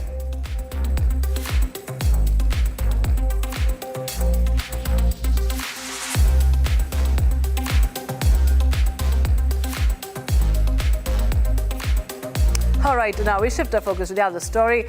Well, Felix is the Austrian daredevil who jumped from space in 2012, has sadly passed away at the age of 56. The legendary skydiver who stunned the world by breaking the sound barrier during a 2012 free fall from the edge of space has tragically died in a paragliding accident in Italy. Known as Fearless Felix, he became a global icon when he jumped from 24 miles above the earth, hitting 843.6 miles per hour at free fall, a feat backed by NASA technology and viewed by millions. Now there's an outpour of condolences. On your screens, viewers, we are showing you the posts that he was a global icon. It's visible, the hero of the stratosphere, the man who dared.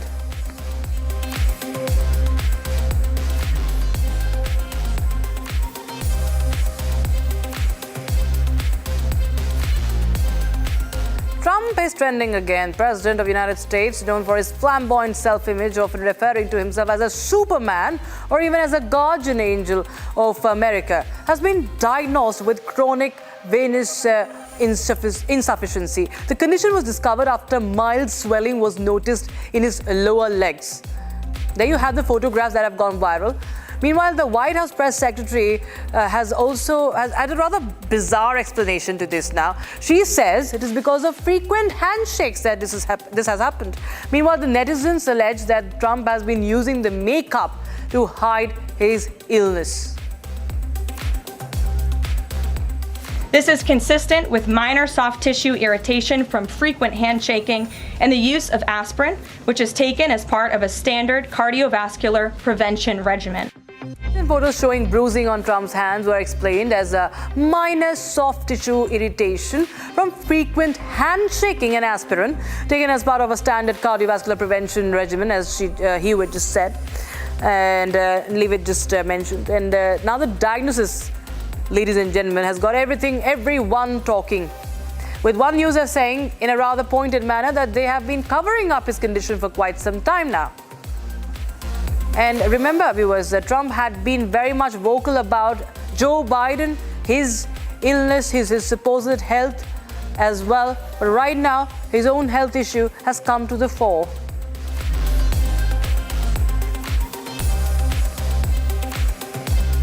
And it's time now to take a quick look at the trends running hot on social media.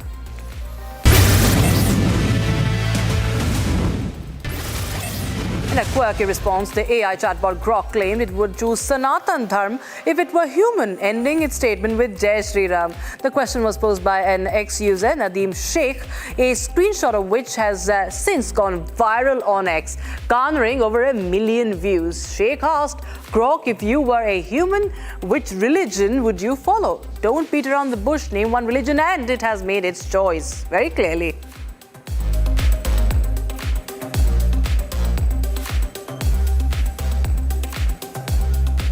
The Singapore Navy has taken the internet by storm with their latest viral video showcasing their crew performing the popular aura farming dance trend on board the MSRB Protector. This fun and energetic video pays tribute to 11-year-old Indonesian boy Ryan Arkandika, whose original dance video sparked a global trend.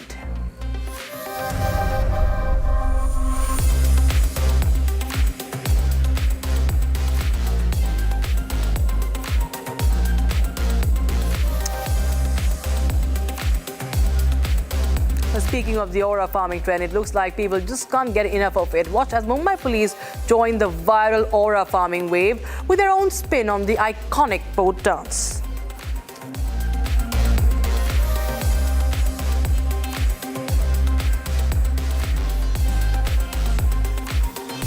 French intelligence input suggests that Masood Azhar, India's most wanted terrorist, has been spotted in Pakistan-occupied Kashmir's Gilgit-Baltistan region. He was recently seen in Skardu, around the Sadpara Road locality, which hosts multiple mosques, madrasas and guest houses.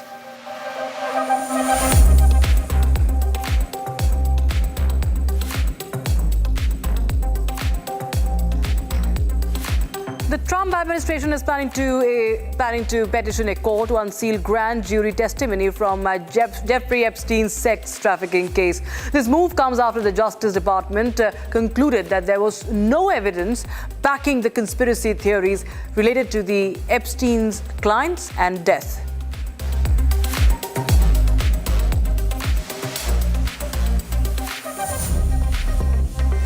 Now, The White House dismissed media reports claiming US President Donald Trump is scheduled to visit Pakistan on September. The White House clarified that the trip to Pakistan has not been scheduled at this time, and because of this, Pakistan media had to retract all the reports. It's an embarrassment for them.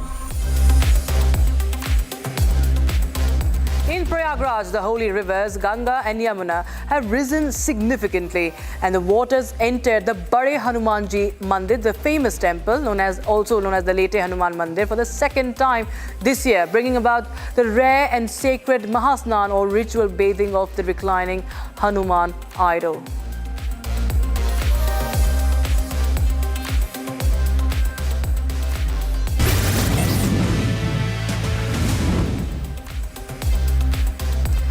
Now, in a significant development from United Kingdom, viewers, it's considering to reduce the voting age to 16 by the next general election. Prime Minister Keir Starmer said that the move has been adopted to bring transparency to the voting systems in the United Kingdom. I think it's really important that 16 and 17-year-olds have the vote because they're old enough to go out to work. They're old enough to pay taxes, so to pay in. And I think if you pay in, you should have the opportunity to say what you want your money spent on, which way the government should go. So I'm really pleased that we're able to bring more young people into our democracy and give them the chance to have a say over how their taxes are going to be paid and what they're going to be used for. Mr. Starmer has said that they are breaking the barrier so as to include more people in the United Kingdom's democracy. And the whole development has got everyone talking. Now, people are usually divided on this matter. Now, say, for instance, one individual, what he's saying. He's saying that the teenagers like to be edgy and rebellious, and this could be advantageous to the far-right Reform Party, while others say that it would only backfire.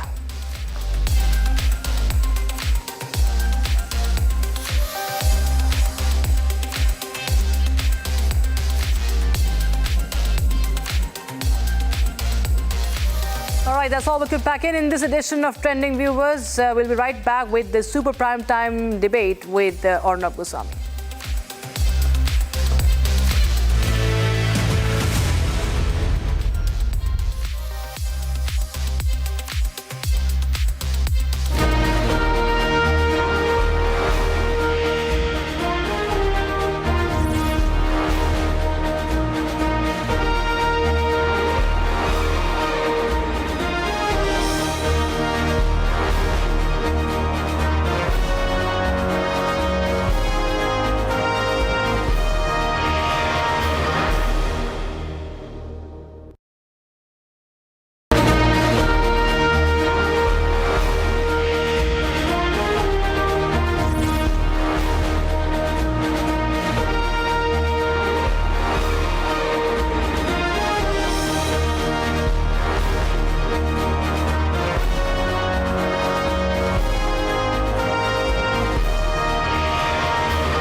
When wheels kill and wallets win.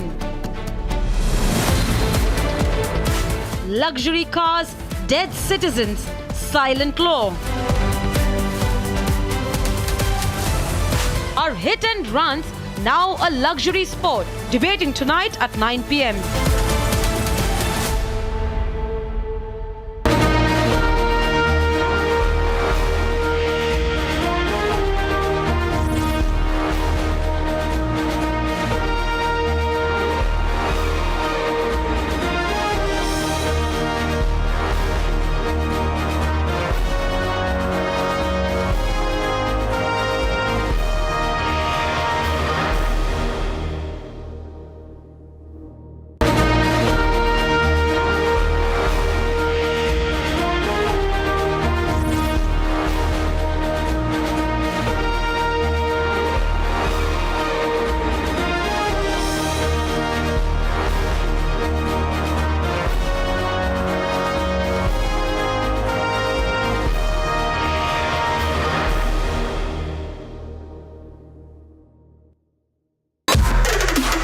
week on Get Me Right, why Punjab is en route to becoming the first state in the country to get a blasphemy law and the need to treat with caution. Also, is Donald Trump angry yet helpless with Vladimir Putin? Has the American president failed in his art of the deal with the Russians and the Ukrainians? Also, Pakistan's sugar-coated scamming of the International Monetary Fund. Would the world take note? Join me this weekend only on Republic TV.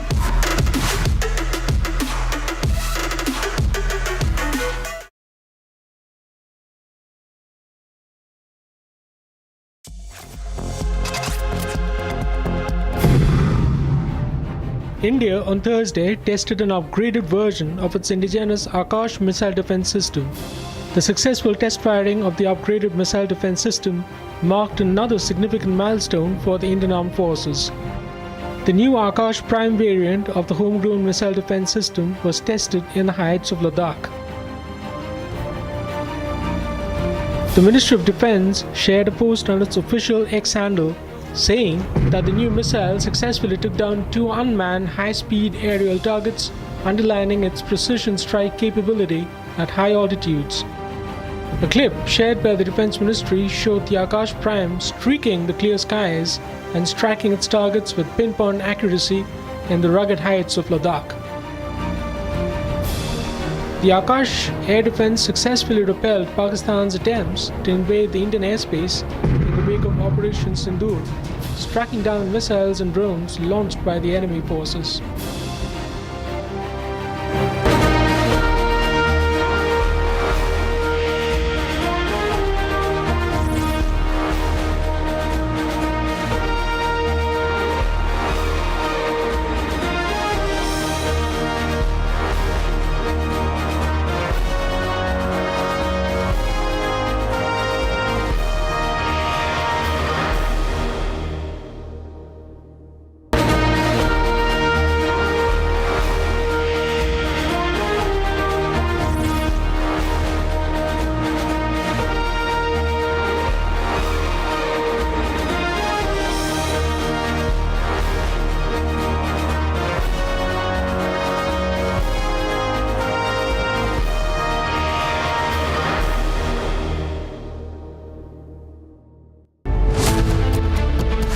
When wheels kill and wallets win.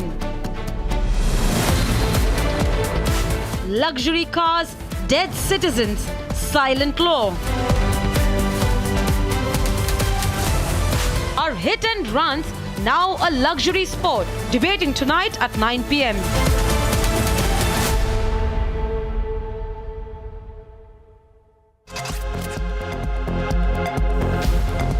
In a major crackdown against narco-terror in Punjab, the border security forces have neutralized 6 Pakistani drones and recovered 4 packets of suspected heroin in the border area of Amritsar.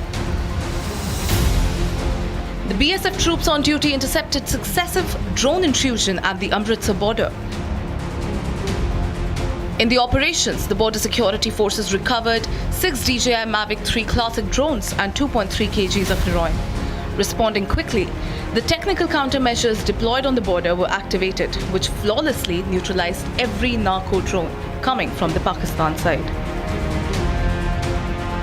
Border Security Force has launched a massive crackdown on the Pakistani attempt to push in drones into the Indian territory, and in an overnight operation with its anti-drone capabilities, BSF in the Punjab international border has brought down 6 Pakistani drones that were trying to sneak in to drop narcotics into the Indian territory. 6 DJI-3 Mavic drones along with 2 kilogram heroin has been recovered, the international market worth of which is more than 10 crore rupees. The recoveries have been made from the Pulmora village of the Amritsar international border, along with the Rodawala, Khurd and also Tanoi Kala village of the Amritsar. This operation was launched after the interception of the Pakistan launching drones into the Indian territory to drop these consignments of the narcotics into Indian territory.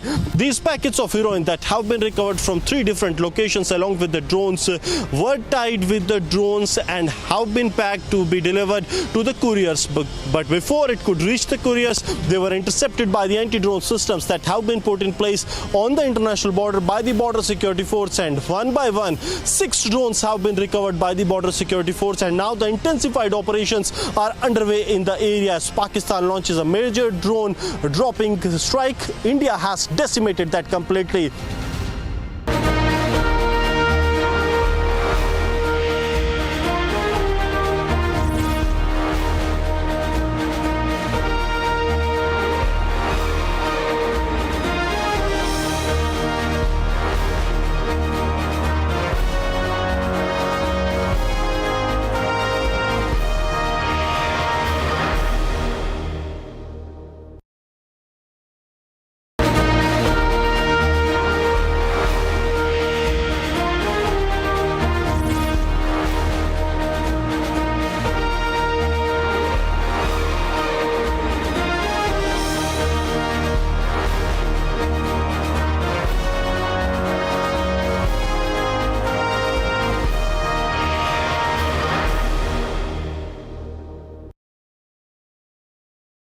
QS&THE, the world's foremost university rankings organizations, have ranked Amity amongst the top 3% universities globally, making it among the very few Indian universities to be included in both rankings. Yet another top ranking for Amity University. पैसा लगाना है तो century ply club prime पे लगाओ। डूबेगा नहीं, जलेगा भी नहीं, कोई खा नहीं जाएगा, धोखा नहीं देगा, ऊपर नीचे भी नहीं होगा, सेफ रहेगा, सिक्योर्ड में मिनिमम 30 साल का रिटर्न देगा। अब इससे बेटर इन्वेस्टमेंट है तो बताओ। सेंचुरी प्लाई क्लब प्राइम, रहो बेफिक्र। MDH की देगी मिर्च, देगी मिर्च का तड़का, अंग अंग फड़का। MDH की देगी मिर्च। केसरिया से मन जोगी हुआ रे, दिल झूमे देखो मतवारा हुआ रे। केसरिया से मन जोगी हुआ। हर पल मनाओ केसरी त्योहार। विमल, बोलो जुबान केसरी। पैसा लगाना है तो सेंचुरी प्लाई क्लब प्राइम पे लगाओ। डूबेगा नहीं, जलेगा भी नहीं, कोई खा नहीं जाएगा, धोखा नहीं देगा, ऊपर नीचे भी नहीं होगा, सेफ रहेगा, सिक्योर्ड में मिनिमम 30 साल का रिटर्न देगा। अब इससे बेटर इन्वेस्टमेंट है तो बताओ। सेंचुरी प्लाई क्लब प्राइम, रहो बेफिक्र। अब छोलिया हो या लोबिया, सफेद चने या काले चने, सब कुछ मजेदार बने।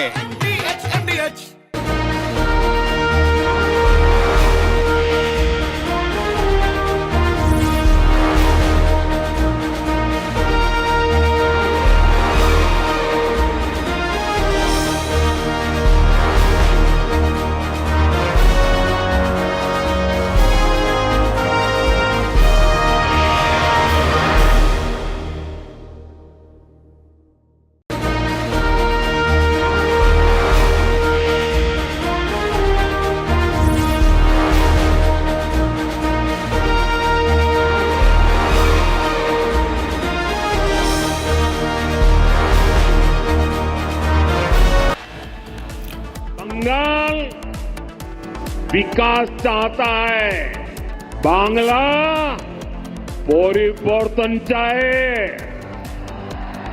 बांग्ला उन्नयन चाहे। Prime Minister gives Poriborton call in West Bengal's Durgapur, says development will come once the TMC is gone. NCP SP MLA Rohit Pawar gets into a heated argument with police officers at Mumbai's Azad Maidan police station. Raipur court sends ex-Chhattisgarh Chief Minister Bhupesh Baghel son Chaitanya to 5-day ED custody in multi-crore liquor scam case. Middle class run over by the rich yet again in Gandhinagar. BMW car kills one. The rich brat gets bail.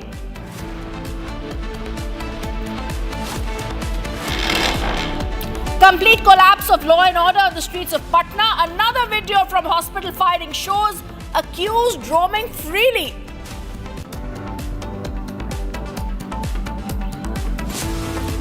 US declares the resistance front outfit behind Pahalgam attack foreign terrorist organization. India hails the move.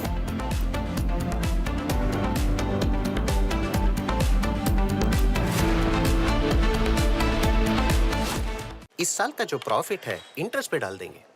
हर महीने ब्याज का पैसा आता रहेगा। अगर regular income ही चाहिए तो आप वो पैसे फिक्स्ड इनकम फंड्स में डाल दो। वो क्या होता है? फिक्स्ड इनकम म्यूचुअल फंड्स चुने हुए ब्याज देने वाली कंपनी बॉन्ड्स, गवर्नमेंट बॉन्ड्स और मनी मार्केट में इन्वेस्ट करते हैं। सिस्टमैटिक विथड्रॉल प्लान से आपको on the dot fixed amount भी आता रहेगा। म्यूचुअल फंड में फिक्स्ड इनकम वाली बात सही है। म्यूचुअल फंड निवेश बाजार जोखिमों के अधीन है। योजना से जुड़े सभी दस्तावेजों को ध्यान से पढ़ें। ये है सीक्रेट रेसिपी MDH का जीरा सिप जल जीरा मसाला। सिप सिप जीरा सिप जीरा सिप MDH का जल जीरा जीरा सिप MDH का जल जीरा जीरा SIP. Play it your way. Sarah, this is your space. Play it your way. Bharat की अपनी दुकान इंडिया सोना, अपने देश का सामान इंडिया सोना, इंडिया सोना, India Zona. Hi, this is Chef Ranveer Brar. Guarantee you brilliance on behalf of IIHM. MDH की हल्दी मिर्ची धनिया करे कमाल। ये रंग दे, ये खुशबू दे, ये तीखा, ये कम पड़े। क्या निराला MDH masala.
This week on Get Me Right, why Punjab is on road to becoming the first state in the country to get a blasphemy law and the need to treat with caution. Also, is Donald Trump angry yet helpless with Vladimir Putin?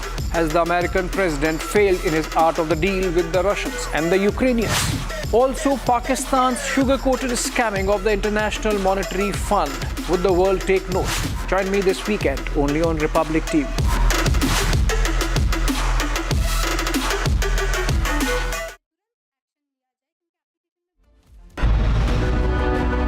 The reason we've launched the Nationalist Collective is because we believe it is time now for a group of ideologically driven Indians to drive the destiny of our country. For far too long, people who have had interests inimical to national interest have held sway. We need to put nationalism first, nation first. The Nationalist Collective is a very clear and sharp movement, presents the spirit of a new India which stands by what is right, does what is right, and raises its voice for what is right.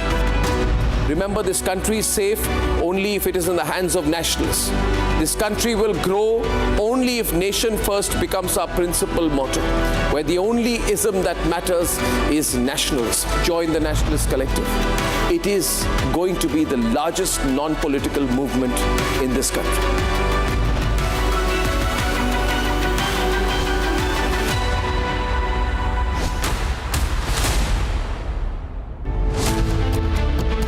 First major global slap on Pak-sponsored TRF. This was a mass murder in Pahalgam carried out by the TRF. There is ample evidence which is now available. The United States, which was trying to put a very even-handed response between India and Pakistan, that era now seems to be over.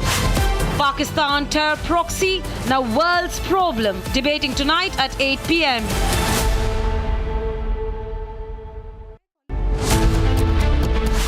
When wheels kill and wallets win. Luxury cars, dead citizens, silent law.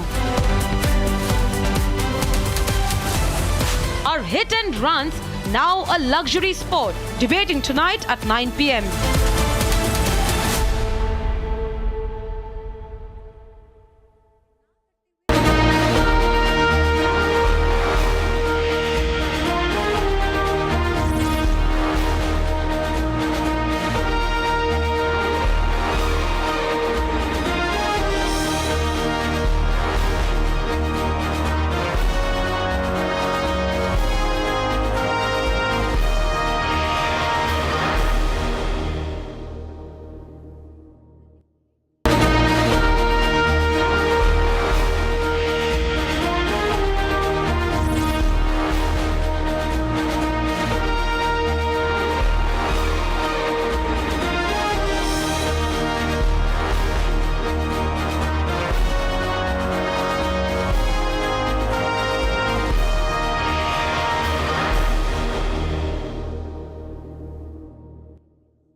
When wheels kill and wallets win.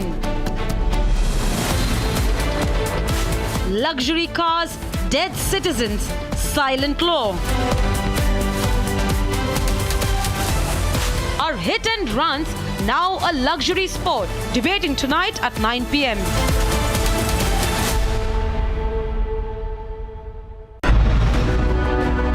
The reason we've launched the Nationalist Collective is because we believe it is time now for a group of ideologically driven Indians to drive the destiny of our country. For far too long, people who have had interests inimical to national interest have held sway. We need to put nationalism first, nation first. The Nationalist Collective is a very clear and sharp movement, presents the spirit of a new India which stands by what is right, does what is right, and raises its voice for what is right. Remember, this country is safe only if it is in the hands of nationalists.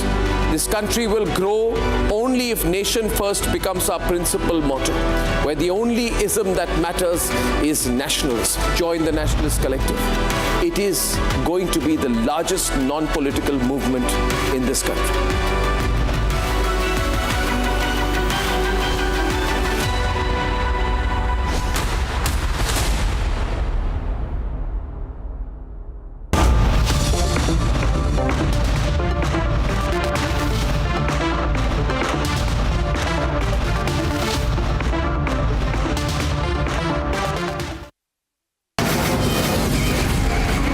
From the Republic Media Network headquarters, it's time for Arnab Goswami on The Debate.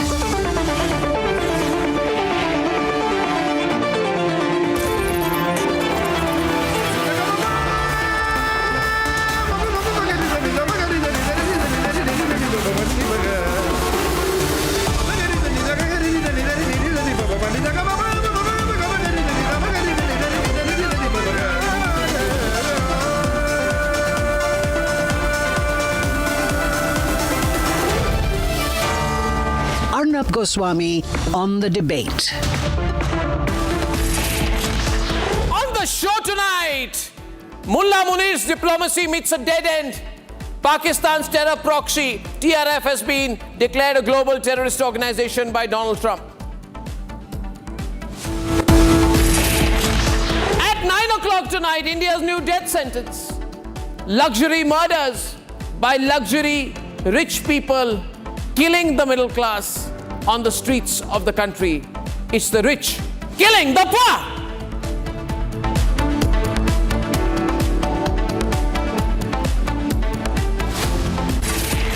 And tonight I have one question for Pakistan. Was all the bootlicking worth it?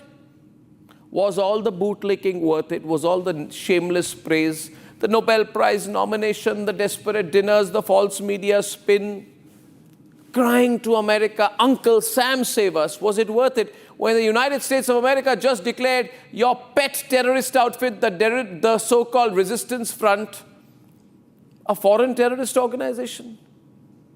Come on, tell us. Mullah Munir, your TRF? Yes, your TRF. The same TRF that slaughtered innocent Hindus in Pahalgam, the same TRF that spilled blood in Riyasi, the same TRF that is nothing but a cowardly rebranded version of the coward Hafiz Saeed's cowardly Lashkar-e-Toiba, the same TRF you built, you funded and sheltered, the same TRF you gave Chinese grenades, Mullah Munir, American weapons, Mullah Munir, ISI handlers, Mullah Munir, and then you stood in Geneva and lied to the world with a straight face. You said TRF, Lashkar-e-Toiba, we have no idea. Well, now the world does. You, Pakistan, lobbied the United Nations to delete TRF's name from the condemnation note after the Pahalgam massacre. You tried to cleanse their name from global scrutiny. Your foreign minister even admitted to lobbying desperately for the TRF. But guess what? Diplomacy cannot wash off blood. You forgot one thing. The world may play its games, but when the truth punches through, there is no mask strong enough to hold. And what did you get in return for your servility? Look at the pictures there of the families of the martyrs killed by the TRF. We said to the Pakistanis, we'll take revenge. And revenge we've taken. Every promise made to every family that has lost a loved one will be fulfilled. We will destroy Pakistan. We will punish TRF. We will get Hafiz Saeed. What is the position of Pakistan today? Since the last couple of hours, I've been talking to Pakistanis and they are looking stunned. I did a program on Hindi which we called an open dhulai. We said that we will hammer the Pakistanis on the TRF subject. And I asked the same question about 20 times. Will any Pakistanis say today that the TRF is not a terrorist organization? And not one of them had a reply. Not one. They just kept looking left and right. They asked questions. Some of them even abused. But I want to say to every Indian today, nothing will bring the lives back of all the people who have been killed in Pahalgam. Those pictures will continue to haunt us for a very long time. But I want everyone to know that when